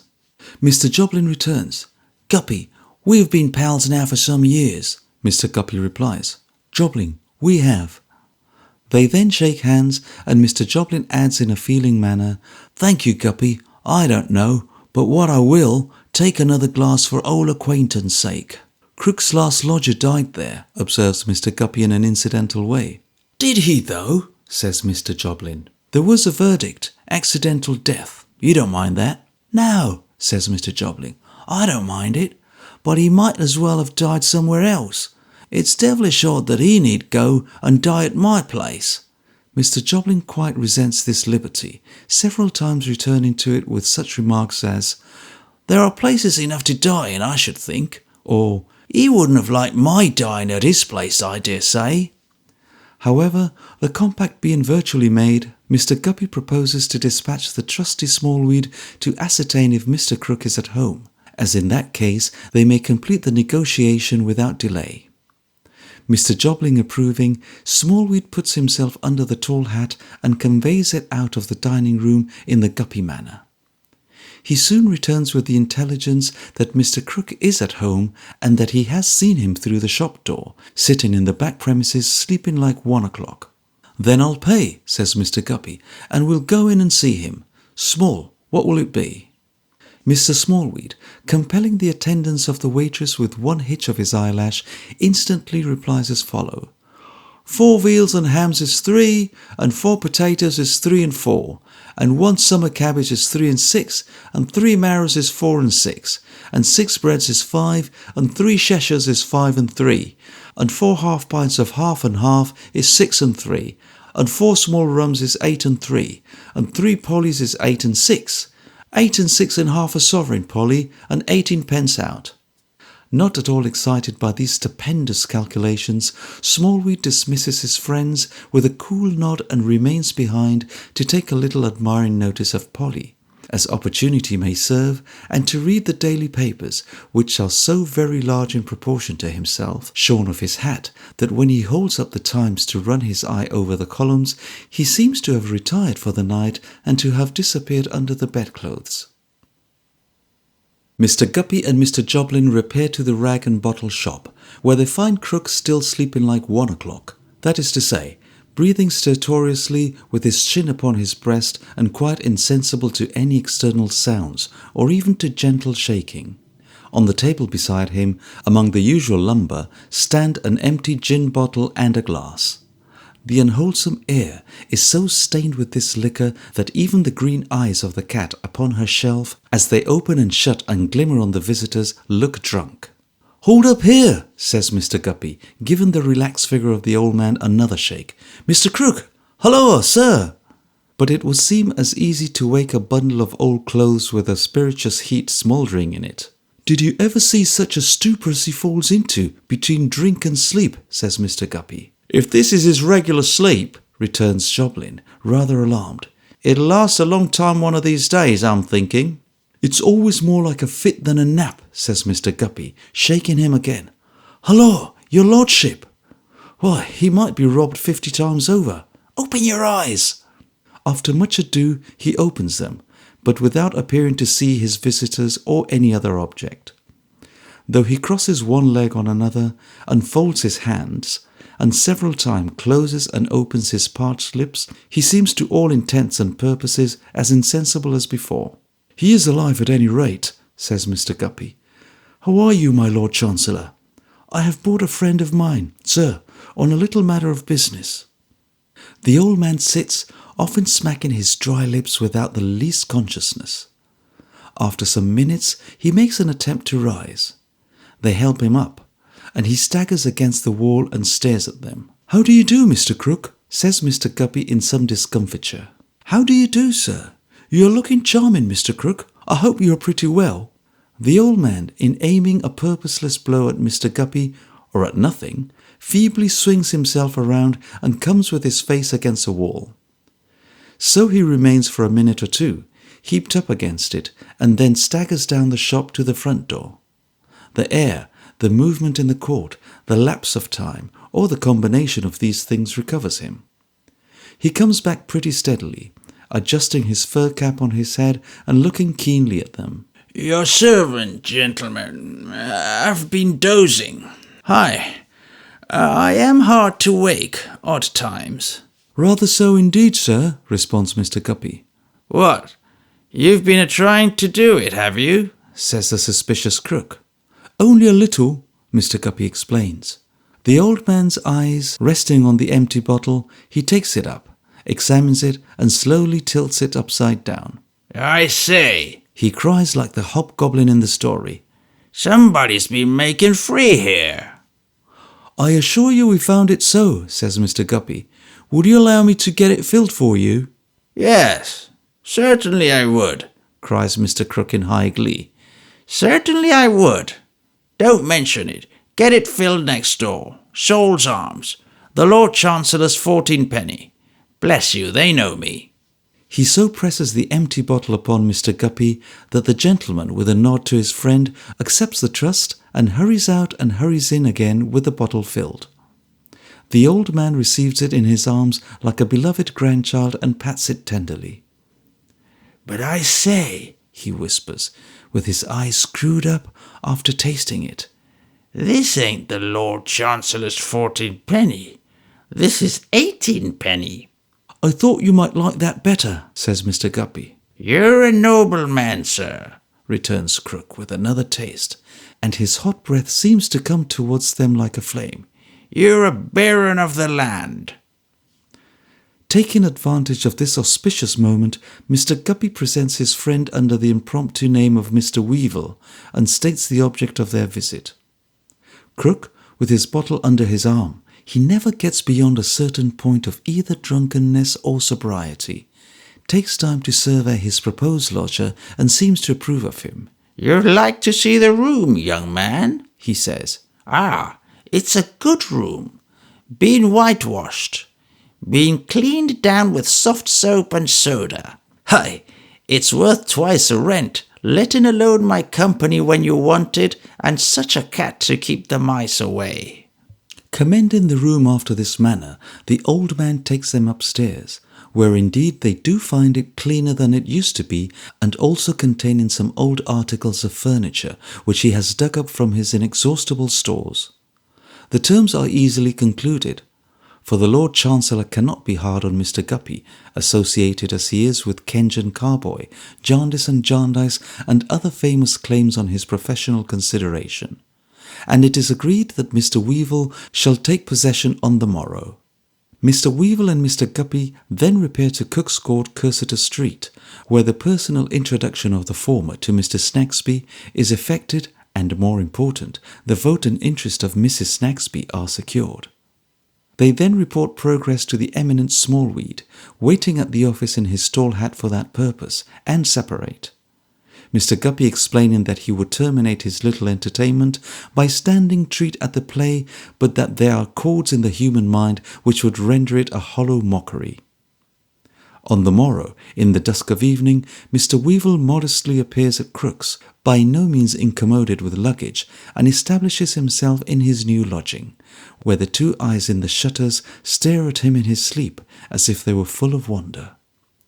On the following day, Mr. Weevil, who is a handy good-for-nothing kind of young fellow, borrows a needle and thread of Miss Flight and a hammer of his landlord and goes to work devising apologies for window curtains, and knocking up apologies for shelves, and hanging up his 2 teacups, milk pot, and crockery sundries on a pennyworth of little hooks, like a shipwrecked sailor making the best of it. But what Mr. Weevil prizes most of all his few possessions, next after his light whiskers, for which he has an attachment that only whiskers can awaken in the breast of man, is a choice collection of copper plate impressions from that truly national work, The Divinities of Albion, or Galaxy Gallery of British Beauty, representing ladies of title and fashion in every variety of smirk that art, combined with capital, is capable of producing. With these magnificent portraits, unworthily confined in a bandbox during his seclusion among the market gardens, he decorates his apartment, and as the Galaxy Gallery of British Beauty wears every variety of fancy dress, plays every variety of musical instrument, fondles every variety of dog, ogles every variety of prospect, and is backed up by every variety of flower pot and balustrade, the result is very imposing. But fashion is Mr. Weevil's, as it was Tony Jobling's, weakness. to borrow yesterday's paper from the Soul's Arms and read about the brilliant and distinguished meteors that are shooting across a fashionable sky in every direction is unspeakable consolation to him. To know what member of what brilliant and distinguished circle accomplished the brilliant and distinguished feat of joining it yesterday, or contemplates the no less brilliant and distinguished feat of leaving it tomorrow, gives him a thrill of joy. To be informed what the Galaxy Gallery of British Beauty is about, and means to be about, and what galaxy marriages are on the tapis, and what galaxy rumours are in circulation, is to become acquainted with the most glorious destinies of mankind. Mr. Weevil reverts from this intelligence to the galaxy portraits implicated, and seems to know the originals, and to be known of them. For the rest, he is a quiet lodger, full of handy shifts and devices as before mentioned, able to cook and clean for himself as well as to carpenter, and developing social inclinations after the shades of evening have fallen on the court. At those times, when he is not visited by Mr. Guppy, or by a small light in his likeness quenched in a dark hat, he comes out of his dull room where he has inherited the deal wilderness of desk bespattered with a rain of ink, and talks to Crook, or is very free, as they call it in the court, commendingly, with anyone disposed for conversation. Wherefore, Mrs. Piper, who leads the court, is impelled to offer 2 remarks to Mrs. Perkins. Firstly, that if her Johnny was to have whiskers, she could wish him to be identically like the young man's. And secondly, "Mark my word, Mrs. Perkins, ma'am, and don't you be surprised, Lord bless you, if that young man comes in at last for old Crook's money." Chapter 21. The Smallweed Family. In a rather ill-favoured and ill-savoured neighbourhood, though one of its rising grounds bears the name of Mount Pleasant, the elfin Smallweed, christened Bartholomew, and known on the domestic hearth as Bart, passes that limited portion of his time on which the office and its contingencies have no claim. He dwells in a little narrow street, always solitary, shady, and sad, closely bricked in on all sides like a tomb, but where there yet lingers the stump of an old forest tree whose flavour is about as fresh and natural as a Smallweed smack of youth. There has always been one child in the Smallweed family for several generations. Little old men and women there have been, but no child, until Mr. Smallweed's grandmother, now living, became weak in her intellect and fell, for the first time, into a childish state. With such infantine graces as a total want of observation, memory, understanding, and interest, and an eternal disposition to fall asleep over the fire and into it, Mr. Smallweed's grandmother has undoubtedly brightened the family. Mr. Smallweed's grandfather is likewise of the party. He is in a helpless condition as to his lower and nearly so as to his upper limbs, but his mind is unimpaired. It holds, as well as it ever held, the first 4 rules of arithmetic and a certain small collection of the hardest facts. In respect of identity, reverence, wonder, and other such phrenological attributes, it is no worse off than it used to be. Everything that Mr. Smallweed's grandfather ever put away in his mind was a grub at first, and is a grub at last. In all his life, he has never bred a single butterfly. The father of this pleasant grandfather of the neighbourhood of Mount Pleasant was a horny-skinned, 2-legged, money-getting species of spider who spun webs to catch unwary flies and retired into holes until they were entrapped. The name of this old pagan's god was compound interest. He lived for it, married it, died of it. Meeting with a heavy loss in an honest little enterprise in which all the loss was intended to have been on the other side, he broke something necessary to his existence, therefore it couldn't have been his heart, and made an end of his career.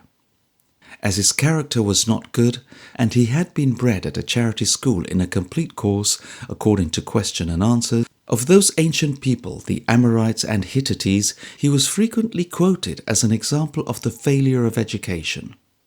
His spirit shone through his son, to whom he had always preached of going out early in life, and whom he made a clerk in a sharp scrivener's office at 12 years old.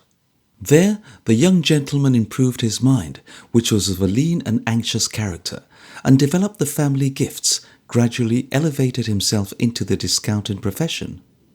Going out early in life and marrying late, as his father had done before him, he too begat a lean and anxious-minded son, who, in his turn, going out early in life and marrying late, became the father of Bartholomew and Judith Smallweed, twins. During the whole time consumed in the slow growth of the family tree, the house of Smallweed, always early to go out and late to marry, has strengthened itself in its practical character, has discarded all amusements, discountenanced all storybooks, fairy tales, fictions, and fables, and banished all levities whatsoever. Hence the gratifying fact that it has had no child born into it, and that the complete little men and women whom it has produced have been observed to bear a likeness to old monkeys with something depressing on their minds. At the present time, in the dark little parlour, certain feet below the level of the street, a grim, hard, uncouth parlour, only ornamented with the coarsest of baize table covers and the hardest of sheet iron tea trays, and offering in its decorative character no bad allegorical representation of Grandfather Smallweed's mind, seated in two black horse-chair porter's chairs, one on each side of the fireplace, the superannuated Mr. and Mrs. Smallwood while away the rosy hours. On the stove are a couple of trivets for the pots and kettles, which it is Grandfather Smallweed's usual occupation to watch, and projecting from the chimney-piece between them is a sort of brass gallows for roasting, which he also superintends when it is in action. Under the venerable Mr. Smallweed's seat, unguarded by his spindle legs, is a drawer in his chair, reported to contain property to a fabulous amount. Beside him is a spare cushion with which he is always provided, in order that he may have something to throw at the venerable partner of his respected age whenever she makes an allusion to money, a subject on which he is particularly sensitive. "And where's Bart?" Grandfather Smallweed inquires of Judy, Bart's twin sister. "He ain't come in yet," says Judy. "It's his tea time, isn't it?" "No, How much do you mean to say at once then? 10 minutes. Hey? 10 minutes! Loud on the part of Judy. Oh, Says Grandfather Smallweed. 10 minutes. Grandmother Smallweed, who has been mumbling and shaking her head at the trivets, hearing figures mentioned, connects them with money and screeches like a horrible old parrot without any plumage. 10 £10 notes. Grandfather Smallweed immediately throws a cushion at her. Drat you, be quiet, Says the good old man. The effect of this act of jaculation is twofold. It not only doubles up Mrs. Smallweed's head against the side of her porter's chair and causes her to present, when extricated by her granddaughter, a highly unbecoming state of cap, but the necessary exertion recalls on Mr. Smallweed himself, whom it throws back into his porter's chair like a broken puppet. The excellent old gentleman, being at these times a mere clothes bag with a black skull cap on top of it, does not present a very animated appearance until he has undergone the two operations at the hands of his granddaughter, of being shaken up like a great bottle and poked and punched like a great bolster. Some indication of a neck being developed in him by these means, he and the sharer of his life's evening again fronting one another in their two porters' chairs, like a couple of sentinels long forgotten on their posts by the black sergeant, Death. Judy the twin is worthy company for these associates. She is so indubitably sister to Mr. Smallweed the younger that the two kneaded into one would hardly make a young person of average proportions, while she so happily exemplifies the before-mentioned family likeness to the monkey tribe that, attired in a spangled robe and cap, she might walk about the tableland on top of a barrel organ without exciting much remark as an unusual specimen. Under existing circumstances, however, she is dressed in a plain, spare gown of brown stuff. Judy never owned a doll, never heard of Cinderella, never played at any game. She once or twice fell into children's company when she was about 10 years old, but the children couldn't get on with Judy, and Judy couldn't get on with them. She seemed like an animal of another species, and there was instinctive repugnance on both sides. It is very doubtful whether Judy knows how to laugh. She has so rarely seen the thing done that the probabilities are strong the other way. Of anything like a youthful laugh, she certainly can have no conception. If she were to try one, she would find her teeth in her way, modelling that action of her face as she has unconsciously modelled all its other expressions on her pattern of sordid age. Such is Judy. And her twin brother couldn't wind up a top for his life. He knows no more of Jack the Giant Killer or of Sinbad the Sailor than he knows of the people in the stars. He could soon play at leapfrog or at cricket as change into a cricket or a frog himself. But he is so much the better off than his sister that on his narrow world of fact an opening has dawned into such broader regions as lie within the ken of Mr. Guppy. Hence his admiration and his emulation of that shining enchanter. Judy, with a gong-like clash and clatter, sets one of the sheet iron tea trays on the table and arranges cups and saucers. The bread she puts on in an iron basket, and the butter, and not much of it, in a small pewter plate. Grandfather Smallweed looks hard after the tea as it is served out and asks Judy where the girl is. "Charlie, do you mean?" says Judy. Eh? From Grandfather Smallweed. Charlie, do you mean?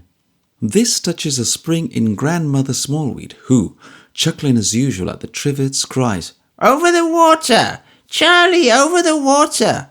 Charlie, over the water to Charlie! Charlie, over the water to Charlie! and becomes quite energetic about it. Grandfather looks at the cushion, but has not sufficiently recovered his late exertion. Ha! He says when there is silence. If that's her name, she eats a deal. It would be better to allow her for her keep. Judy, with her brother's wink, shakes her head and purses up her mouth into no without saying it. No? Returns the old man. Why not? She'd want 6 pence a day, and we can do it for less, says Judy. Sure? Judy answers with a nod of deepest meaning and calls, as she scrapes the butter on the loaf with every precaution against waste and cuts it into slices. You, Charlie, where are you? Timidly obedient to the summons, a little girl in a rough apron and a large bonnet, with her hands covered with soap and water and a scrubbing brush in one of them, appears and curtsies. What work are you about now? Says Judy, making an ancient snap at her, like a very sharp old beldam. I'm a-cleaning the upstairs back room, miss, replies Charlie. Mind you do it thoroughly and don't loiter. Shirking won't do for me. Make haste, go along, cries Judy, with a stamp upon the ground. You girls are more trouble than you're worth, by half. On this severe matron, as she returns to her task of scraping the butter and cutting the bread, falls the shadow of her brother, looking in at the window, for whom, knife and loaf in hand, she opens the street door. Aye, aye, Bart, says Grandfather Smallweed. Here you are, hey. Here I am, says Bart.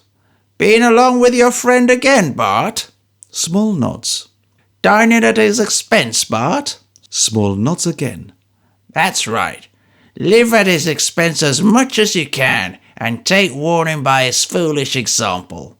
That's the use of such a friend. The only use you can put him to, says the venerable sage. His grandson, without receiving this good counsel as dutifully as he might, honours it with all such acceptance as may lie in a slight wink and a nod, and takes a chair at the tea-table. The 4 old faces then hover over teacups like a company of ghastly cherubim, Mrs. Smallweed perpetually twitching her head and chattering at the trivets, and Mr. Smallweed required to be repeatedly shaken up like a large black draught. Yes, yes, says the old gentleman, reverting to his lesson of wisdom. That's such advice as your father would have given you, Bart. You never saw your father. More's a pity. He was my true son. Whether it is intended to be conveyed that he was particularly pleasant to look at on that account does not appear. He was my true son, repeats the old gentleman, folding his bread and butter on his knee. A good accountant, and died 15 years ago. Mrs. Smallweed, following her usual instinct, breaks out with, £1,500! £1,500 in a black box, £1,500 locked up, £1,500 put away and hid. Her worthy husband, setting aside his bread and butter, immediately discharges the cushion at her, crushes her against the side of her chair, and falls back in his own, overpowered. His appearance after visiting Mrs. Smallweed with one of these admonitions is particularly impressive and not wholly prepossessing. Firstly, because the exertion generally twists his black skull cap over one eye and gives him an air of goblin rakishness. Secondly, because he mutters violent imprecations against Mrs. Smallweed. And thirdly, because the contrast between those powerful expressions and his powerless figure is suggestive of a baleful old malignant who would be very wicked if he could. All this, however, is so common in the Smallweed family circle that it produces no impression. The old gentleman is merely shaken and has his internal feathers beaten up. The cushion is restored to its usual place beside him, and the old lady, perhaps with her cap adjusted and perhaps not, is planted in her chair again, ready to be bowled down like a ninepin. Some time elapses in the present instance before the old gentleman is sufficiently cool to resume his discourse, and even then he mixes it up with several edifying expletives addressed to the unconscious partner of his bosom, who holds communication with nothing on earth but the trivets, as thus: "If your father, Bart, had lived longer, he might have been worth a deal of money, you brimstone chatterer. But just as he was beginning to build up the house that he had been making the foundations for, through many a year, you jade of a magpie, jackdaw, and Paul Parrot, what do you mean? He took ill and died of a low fever, always being a sparing and a spare man, full of business care. I should like to throw a cat at you instead of a cushion, and I will too if you make such a confounded fool of yourself. And your mother, who was a prudent woman as dry as a chip, just dwindled away like touchwood after you and Judy were born. You are an old pig. You're a brimstone pig. You're a head of swine." Judy, not interested in what she has often heard, begins to collect in a basin various tributary streams of tea from the bottoms of cups and saucers and from the bottom of the teapot for the little charwoman's evening meal. In like manner she gets together, in the iron-bread basket, as many outside fragments and worn-down heels of loaves as the rigid economy of the house has left in existence. "But your father and me were partners, Bart," says the old gentleman, "and when I am gone, you and Judy will have all there is. It's rare for you both that you went out early in life, Judy to the flower business and you to the law. You won't want to spend it. You'll get your living without it and put more to it. When I am gone, Judy will go back to the flower business and you'll stick to the law." One might infer from Judy's appearance that her business rather lay with the thorns than the flowers, but she has in her time been apprenticed to the art and mystery of artificial flower making. A close observer might perhaps detect both in her eye and her brother's, when their venerable grandsire anticipates his being gone, some little impatience to know when he may be going, and some resentful opinion that it is time he went. "Now, if everybody has done," says Judy, complete in her preparations, "I'll have that girl into her tea. She would never leave off if she took it by herself in the kitchen." Charlie is accordingly introduced, and under a heavy fire of eyes sits down to her basin and a druidical ruin of bread and butter. In the active superintendence of this young person, Judy Smallweed appears to attain a perfectly geological age and to date from the remotest periods. Her systematic manner of flying at her and pouncing on her, with or without pretense, whether or no, is wonderful, evincing an accomplishment in the art of girl-driving seldom reached by the oldest practitioners. "Now, don't stare about you all the afternoon," cries Judy, shaking her head and stamping her foot as she happens to catch a glance which has been previously sounding the basin of tea. "But take your victuals and get back to your work." "Yes, miss," says Charlie. "Don't say yes," returns Miss Smallweed, "for I know what you girls are. Do it without saying it, and then I may begin to believe you." Charlie swallows a great gulp of tea in token of submission, and so disperses the druidical runes that Miss Smallweed charges her not to gourmandize, which, in you girls, she observes, is disgusting. Charlie might find some more difficulty in meeting her views on the general subject of girls, but for a knock at the door. See who it is, and don't chew when you open it, cries Judy. The object of her attentions withdrawing for the purpose, Miss Smallweed takes that opportunity of jumbling the remainder of the bread and butter together and launching 2 or 3 dirty teacups into the ebb tide of the basin of tea, as a hint that she considers the eating and drinking terminated. Now, who is it and what's wanted? Says the snappish Judy. It is one Mr. George, it appears. Without other announcement or ceremony, Mr. George walks in. Whew, says Mr. George. You are hot here. Always a fire, huh? Well, perhaps you do right to get used to one. Mr. George makes the latter remark to himself as he nods to Grandfather Smallweed. Oh, it's you, cries the old gentleman. Howdy do, howdy do. Middling, replies Mr. George, taking a chair. Your granddaughter and I have had the honour of seeing before. My service to you, miss. This is my grandson, says Grandfather Smallweed. You ain't seen him before. He is in the law and not much at home. My service to him too. He is like his sister. He is very like his sister. He is devilish like his sister, says Mr. George, laying a great and not altogether complimentary stress on his last adjective. And how does the world use you, Mr. George? Grandfather Smallweed inquires, slowly rubbing his legs. Pretty much as usual, like a football. He is a swarthy brown man of 50, well-made and good-looking, with crisp dark hair, bright eyes and a broad chest. His sinewy and powerful hands, as sunburnt as his face, have evidently been used to a pretty rough life. What is curious about him is that he sits forward on his chair as if he were, from long habit, allowing space for some dress or accoutrements that he has altogether laid aside. His steps, too, is measured and heavy and would go well with the weighty clash and jingle of spurs. He is close-shaved now, but his mouth is set as if his upper lip had been for years familiar with a great moustache, and his manner of occasionally laying the open palm of his broad brown hand upon it is to the same effect. Altogether, one might guess Mr. George to have been a trooper once upon a time. A special contrast Mr. George makes to the Smallweed family. Trooper was never yet billeted upon a household more unlike him. It is a broadsword to an oyster knife. His developed figure and their stunted forms, his large manner filling any amount of room, and their little narrow-pinched ways, his sounding voice and their sharp spare tones are in the strongest and the strangest opposition.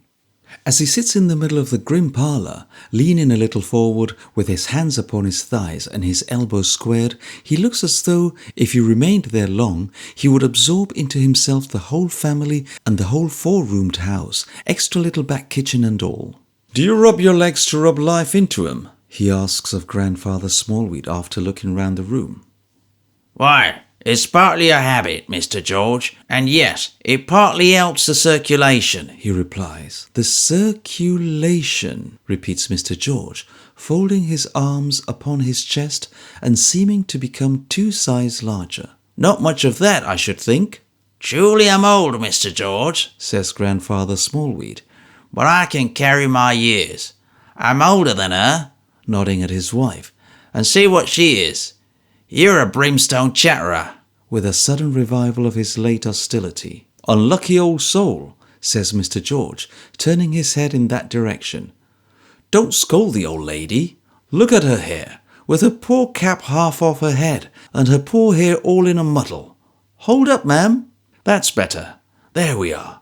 Think of your mother, Mr. Smallweed, says Mr. George, coming back to his seat from assisting her. If your wife ain't enough. I suppose you were an excellent son, Mr. George, the old man hints with a leer. The colour of Mr. George's face rather deepens as he replies. Why, no, I wasn't. I am astonished at it. So am I. I ought to have been a good son, and I think I meant to have been one, but I wasn't. I was a thundering bad son, and that's the long and short of it. I never was a credit to anybody. Surprising, cries the old man. However, Mr. George resumes, the less said about it, the better now. Come, you know the agreement. Always a pipe out of the 2 months' interest. Bosh, it's all correct. You needn't be afraid to order the pipe. Here's the new bill, and here's the 2 months' interest money, and a devil and all of a scrape it is to get it together in my business.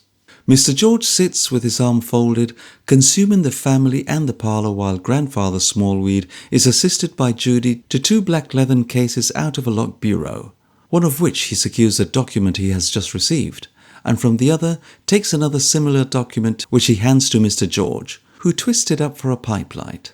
As the old man inspects through his glasses every upstroke and downstroke of both documents before he releases them from their leathern prison, and as he counts the money 3 times over and requires Judy to say every word she utters at least twice, and is as tremulously slow of speech and action as it is possible to be, this business is a long time in progress. When it is quite concluded, and not before, he disengages his ravenous eyes and fingers from it, and answers Mr. George's last remark by saying, "Afraid to order the pipe? Are we not so mercenary as that, sir? Judy, see directly to the pipe and the glass of cold brandy and water for Mr. George." The supported twins, who have been looking straight before them all this time, except when they have been engrossed by the black leathern cases, retire together, generally disdainful of the visitor, but leaving him to the old man as 2 young cubs might leave a traveller to the parental bear. "And there you sit, I suppose, all day long, eh?" says Mr. George with folded arms. "Just so, just so." The old man nods. "And don't you occupy yourself at all?" "I watch the fire, and the boiling and the roastings." "When there's any," says Mr. George with great expression. "Just so, when there is any." "Don't you read or get read to?" The old man shakes his head with sharp slight triumph. "No, no. We have never been readers in our family. It don't pay.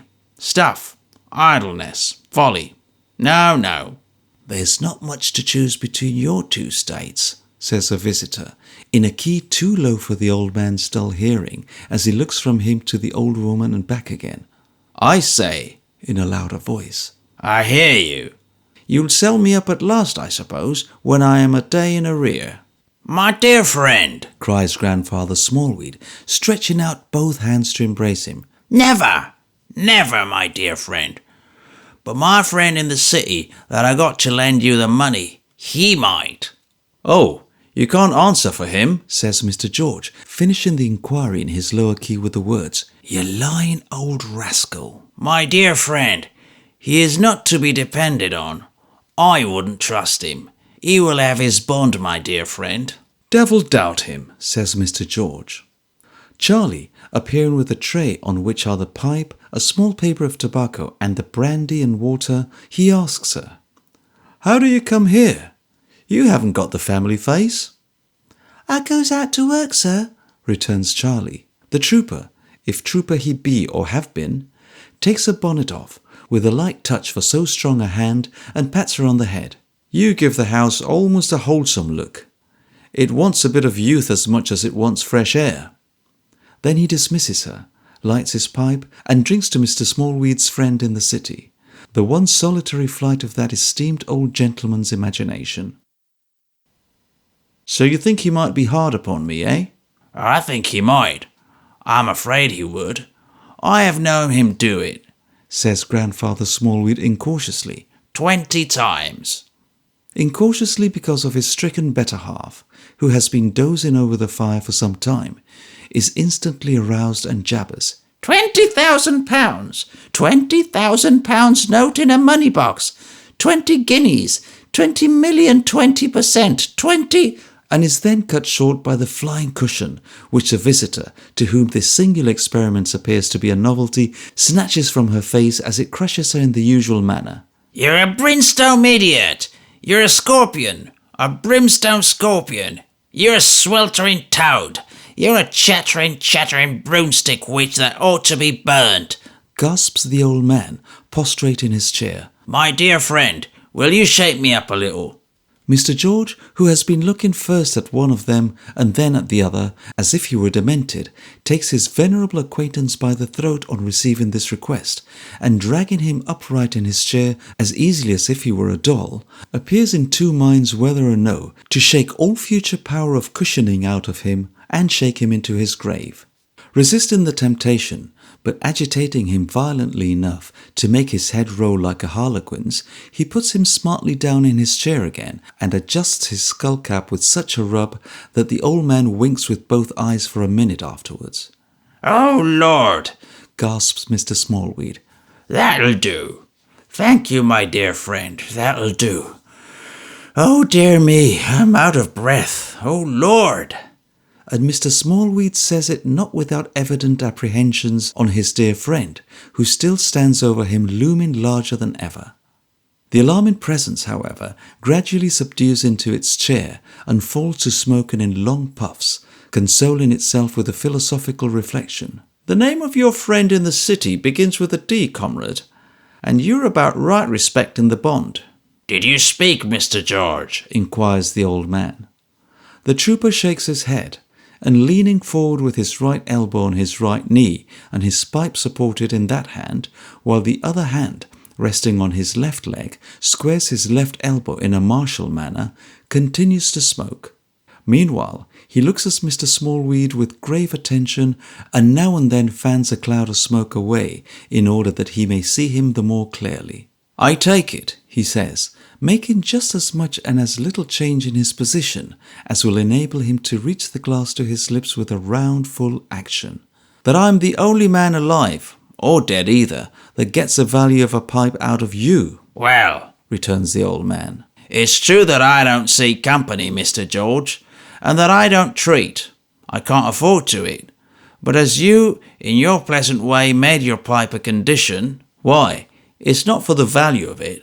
It's no great thing. It was a fancy to get it out of you, to have something in for my money." "Ha! You're prudent. Prudent, sir," cries Grandfather Smallweed, rubbing his legs. "Very. I always was. It's a sure sign of my prudence that I ever found the way here.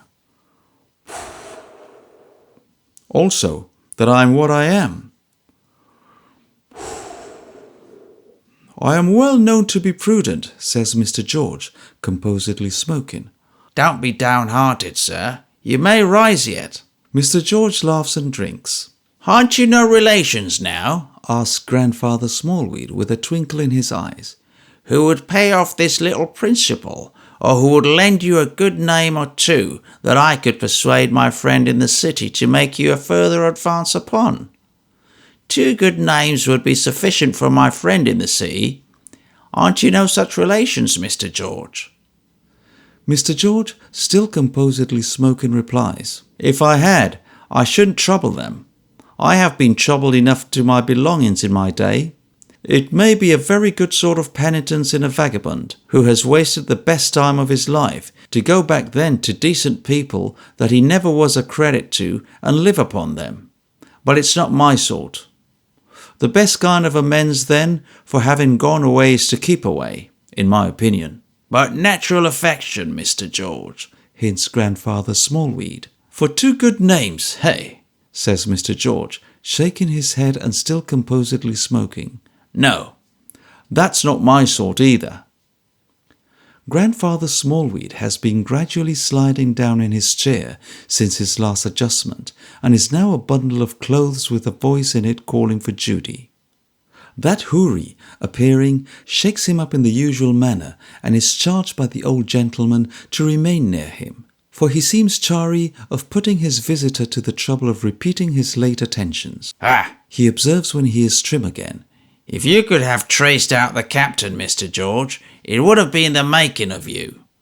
If when you first came here, in consequence of our advertisement in the newspapers, when I say our, I'm alluding to the advertisement of my friend in the city, and 1 or 2 others who embark their capital in the same way, and are so friendly towards me as sometimes to give me a lift with my little pittance. If at that time you could have helped us, Mr. George, it would have been the making of you."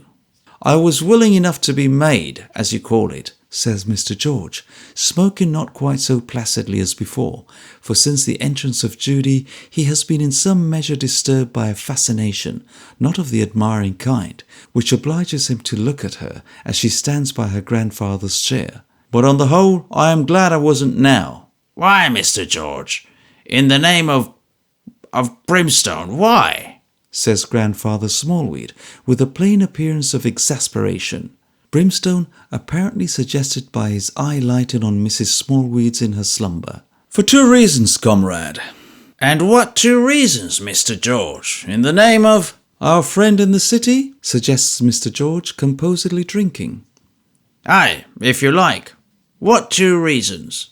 "In the first place," returns Mr. George, but still looking at Judy, as if she being so old and so like her grandfather, it is indifferent which of the 2 he addresses. "You gentlemen took me in. You advertised that Mr. Horden, Captain Horden, if you hold on to the saying, once a captain, always a captain, was to hear of something to his advantage." "Well?" returns the old man, shrilly and sharply. "Well," says Mr. George, smoking on, "it wouldn't have been much to his advantage to have been clapped into prison by the whole bail and judgment trade of London." "How do you know that?" "Some of his rich relations might have paid his debt or compounded for him. Besides, he had taken us in. He owed us immense sums all round. I would sooner have strangled him than had no return.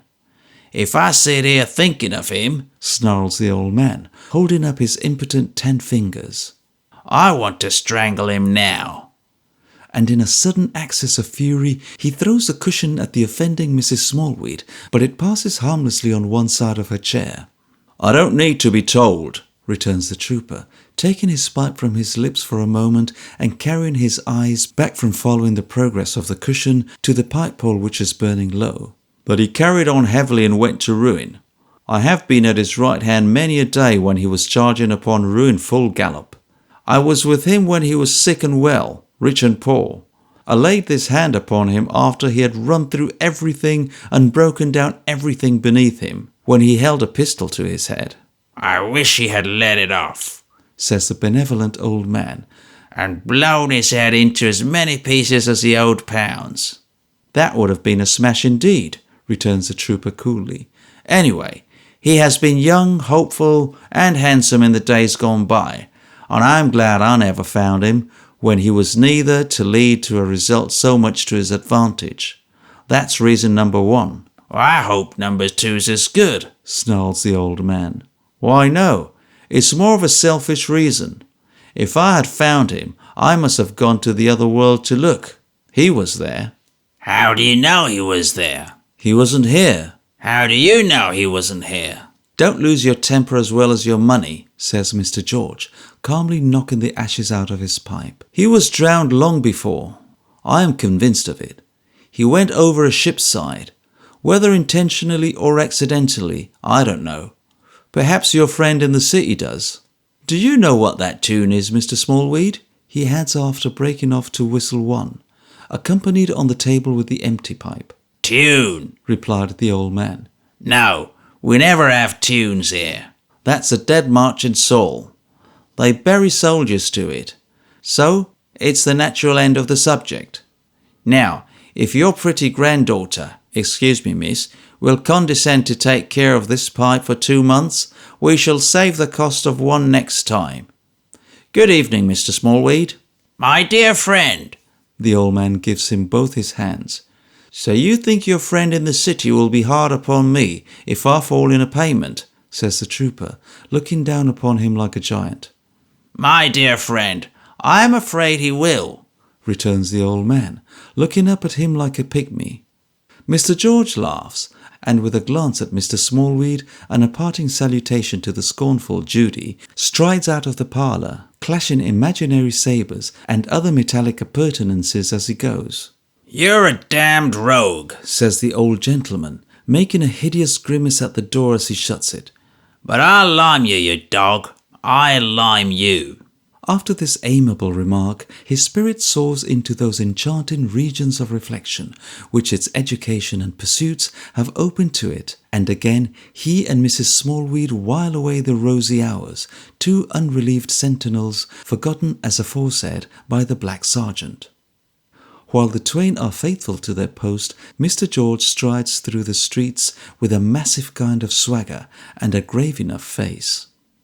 It is 8 o'clock now, and the day is fast drawing in. He stops hard by Waterloo Bridge and reads a playbill. Decides to go to Astley's Theatre. Being there is much delighted with the horses and the feats of strength.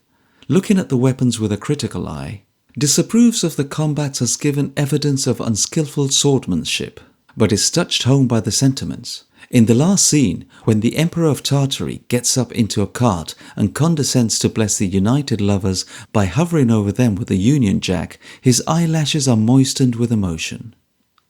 The theatre over, Mr. George comes across the water again and makes his way to that curious region lying about the Haymarket and Leicester Square, which is a centre of attraction to indifferent foreign hotels and indifferent foreigners, racket courts, fighting men, swordsmen, foot guards, old china, gaming houses, exhibitions, and a large medley of shabbiness and shrinking out of sight. Penetrating to the heart of this region, he arrives by a court and a long whitewashed passage at a great brick building composed of bare walls, floors, roof rafters and skylights, to the front of which, if it can be said to have any front, is painted George's Shooting Gallery and Company. Into George's Shooting Gallery and Company he goes. And in it there are gas lights, partly turned off now, and 2 whitened targets for rifle shooting, an archery accommodation and fencing appliances, and all necessaries for the British art of boxing. None of these sports or exercises being pursued in George's Shooting Gallery tonight, which is so devoid of company that a little grotesque man with a large head has it all to himself and lies asleep upon the floor. The little man is dressed something like a gunsmith, in a green baize apron and cap, and his face and hands are dirty with gunpowder and begrimed with the loading of guns. As he lies in the light before a glaring white target, the black upon him shines again. Not far off is a strong, rough, primitive table with a vice upon it at which he has been working. He is a little man with a face all crushed together, who appears, from a certain blue and speckled appearance that one of his cheeks presents, to have been blown up in the way of business at some odd time or times. "Phil," says the trooper in a quiet voice. "All right," cries Phil, scrambling to his feet. "Anything been doing?" "Flat as ever so much swipes," says Phil. 5 dozen rifle and a dozen pistol, as to aim." Phil gives a howl at the recollection. "Shut up shop, Phil." As Phil moves about to execute this order, it appears that he is lame, though able to move very quickly. On the speckled side of his face, he has no eyebrow, and on the other side he has a bushy black one, which want of uniformity gives him a very singular and rather sinister appearance. Everything seems to have happened in his hands that could possibly take place consistently with the retention of all the fingers, for they are notched and seamed and crumpled all over. He appears to be very strong, and lifts heavy benches about as if he had no idea what weight was.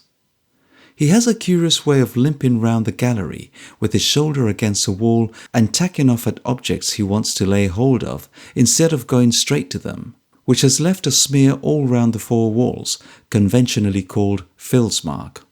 This custodian of George's gallery in George's absence concludes his proceedings when he has locked the great doors and turned out all the lights but one, which he leaves to glimmer, by dragging out from a wooden cabin in a corner 2 mattresses and bedding. These being drawn to opposite ends of the gallery, the trooper makes his own bed and Phil makes his. "Phil," says the master, walking towards him without his coat and waistcoat, and looking more soldierly than ever in his braces. "You were found in the doorway, weren't you?" "Gutter," says Phil. "Watchman tumbled over me." "Then vagabondizing came natural to you from the beginning?" "As natural as possible," says Phil. "Good night." "Good night, governor." Phil cannot even go straight to bed, but finds it necessary to shoulder round 2 sides of the gallery and then tack off at his mattress. The trooper, after taking a turn or 2 in the rifle distance and looking up at the moon now shining through the skylights, strides to his own mattress by a shorter route and goes to bed too. Chapter 22. Mr. Bucket. Allegory looks pretty cool in Lincoln's Inn Fields, though the evening is hot, for both Mr. Tulkinghorn's windows are wide open, and the room is lofty, gusty, and gloomy.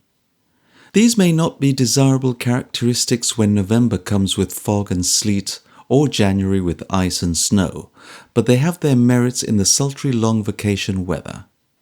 They enable allegory, though it has cheeks like peaches, and knees like bunches of blossoms, and rosy swellings for calves to its legs, and muscles to its arms, to look tolerably cool tonight.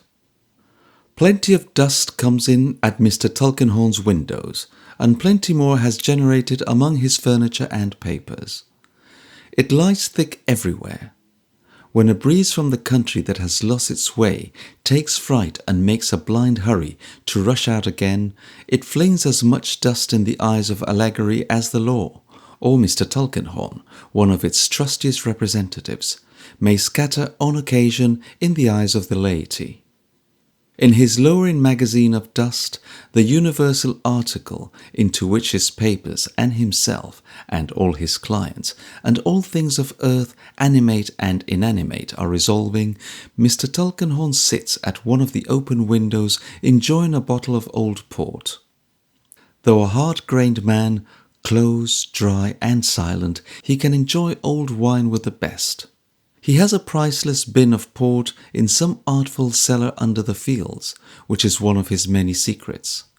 When he dines alone in chambers, as he has dined today, and has his bit of fish and his steak or chicken brought in from the coffee-house, he descends with a candle to the echoing regions below the deserted mansion, and heralded by a remote reverberation of thundering doors, comes gravely back, encircled by an earthly atmosphere, and carrying a bottle from which he pours a radiant nectar, 80 years old, that blushes in the glass to find itself so famous, and fills the whole room with the fragrance of southern grapes. Mr. Tulkinghorn, sitting in the twilight by the open window, enjoys his wine. As if it whispered to him of its 50 years of silence and seclusion, it shuts him up the closer.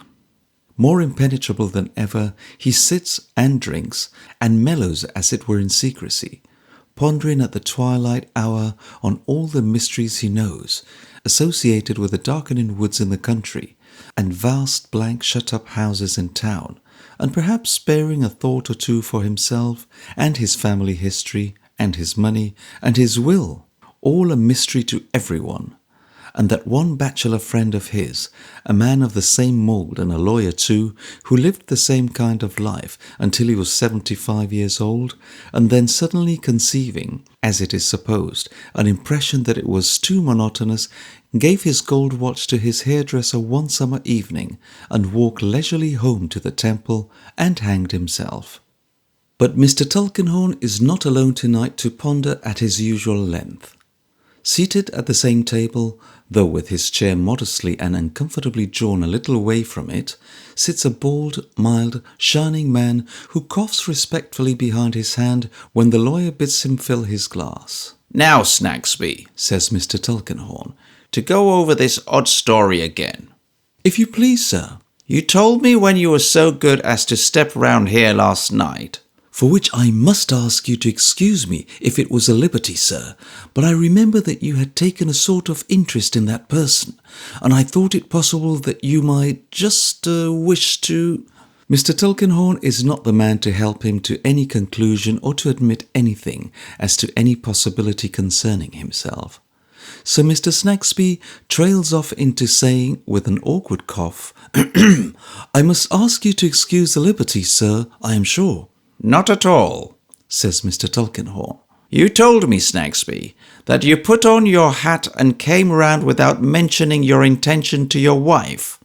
That was prudent, I think, because it's not a matter of such importance that it requires to be mentioned." "Well, sir," returns Mr. Snagsby, "you see, my little woman is, not to put too fine a point upon it, inquisitive. She's inquisitive. Poor little thing. She's liable to spasms, and it's good for her to have her mind employed, in consequence of which she employs it. I should say upon every individual thing she can lay hold of, whether it concerns her or not, especially not. My little woman has a very active mind, sir." Mr. Snagsby drinks and murmurs with an admiring cough behind his hand. Dear me, very fine wine indeed. Therefore you kept your visit to yourself last night? Says Mr. Tulkinghorn. And tonight too? Yes, sir, and tonight too. My little woman is at present in, not to put too fine a point on it, in a pious state, or in what she considers such, and attends the evening exertions, which is the name they go by, of a reverend party to the name of Chatband. He has a great deal of eloquence at his command, undoubtedly, but I am not quite favourable to his style myself. That's neither here nor there. My little woman, being engaged in that way, made it easier for me to step round in a quiet manner. Mr. Tulkinghorn assents. Fill your glass, Snagsby. Thank you, sir, I am sure. Returns the stationer with his cough of deference. This is wonderfully fine wine, sir. It is a rare wine now, says Mr. Tulkinghorn. It is 50 years old. Is it indeed, sir? But I am not surprised to hear it, I am sure. It might be any age almost. After rendering this general tribute to the port, Mr. Snagsby in his modesty coughs an apology behind his hand for drinking anything so precious. Will you run over once again what the boy said? Asks Mr. Tulkinghorn, putting his hand into the pockets of his rusty small clothes and leaning quietly back in his chair. With pleasure, sir. Then, with fidelity, though with some prolixity, the law stationer repeats Joe's statement made to the assembled guests at his house. On coming to the end of his narrative, he gives a great start and breaks off with, Dear me, sir, I wasn't aware there was any other gentleman present. Mr. Snagsby is dismayed to see, standing with an attentive face between himself and the lawyer at a little distance from the table, a person with a hat and stick in his hand, who was not there when he himself came in and has not since entered by the door or by either of the windows. There is a press in the room, but its hinges have not creaked, nor has a step been audible upon the floor. Yet this third person stands there with his attentive face and his hat and stick in his hands, and his hands behind him, a composed and quiet listener. He is a stoutly built, steady-looking, sharp-eyed man in black, of about the middle age, except that he looks at Mr. Snagsby as if he were going to take his portrait. There is nothing remarkable about him at first sight, but his ghostly manner of appearing. Don't mind this gentleman, says Mr. Tulkinghorn in his quiet way. This is only Mr. Bucket. Oh, indeed, sir, returns the stationer, expressing by a cough that he is quite in the dark as to who Mr. Bucket may be. I want him to hear this story, says the lawyer, because I have half a mind, for a reason, to know more of it, and he is very intelligent in such things. What do you say to this, Bucket? It is very plain, sir, since our people have moved this boy on, and he's not to be found on his old lay, if Mr. Snagsby don't object to go down with me to Tom all Alone's and point him out. We can have him here in less than a couple of hours' time. I can do it without Mr. Snagsby, of course, but this is the shortest way. Mr. Bucket is a detective officer, Snagsby, says the lawyer in explanation. Is he indeed, sir? Says Mr. Snagsby, with a strong tendency in his clump of hair to stand on end. And if you have no real objection to accompany Mr. Bucket to the place in question, pursues the lawyer, I shall feel obliged to you if you will do so. In a moment's hesitation on the part of Mr. Snagsby, Bucket dips down to the bottom of his mind.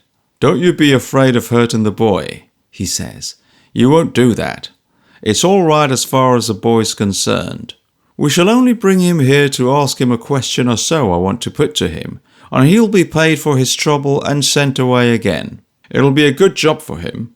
I promise you, as a man, that you shall see the boy sent away all right. Don't you be afraid of hurting him. You ain't going to do that. Very well, Mr. Tulkinghorn, cries Mr. Snagsby cheerfully and reassured.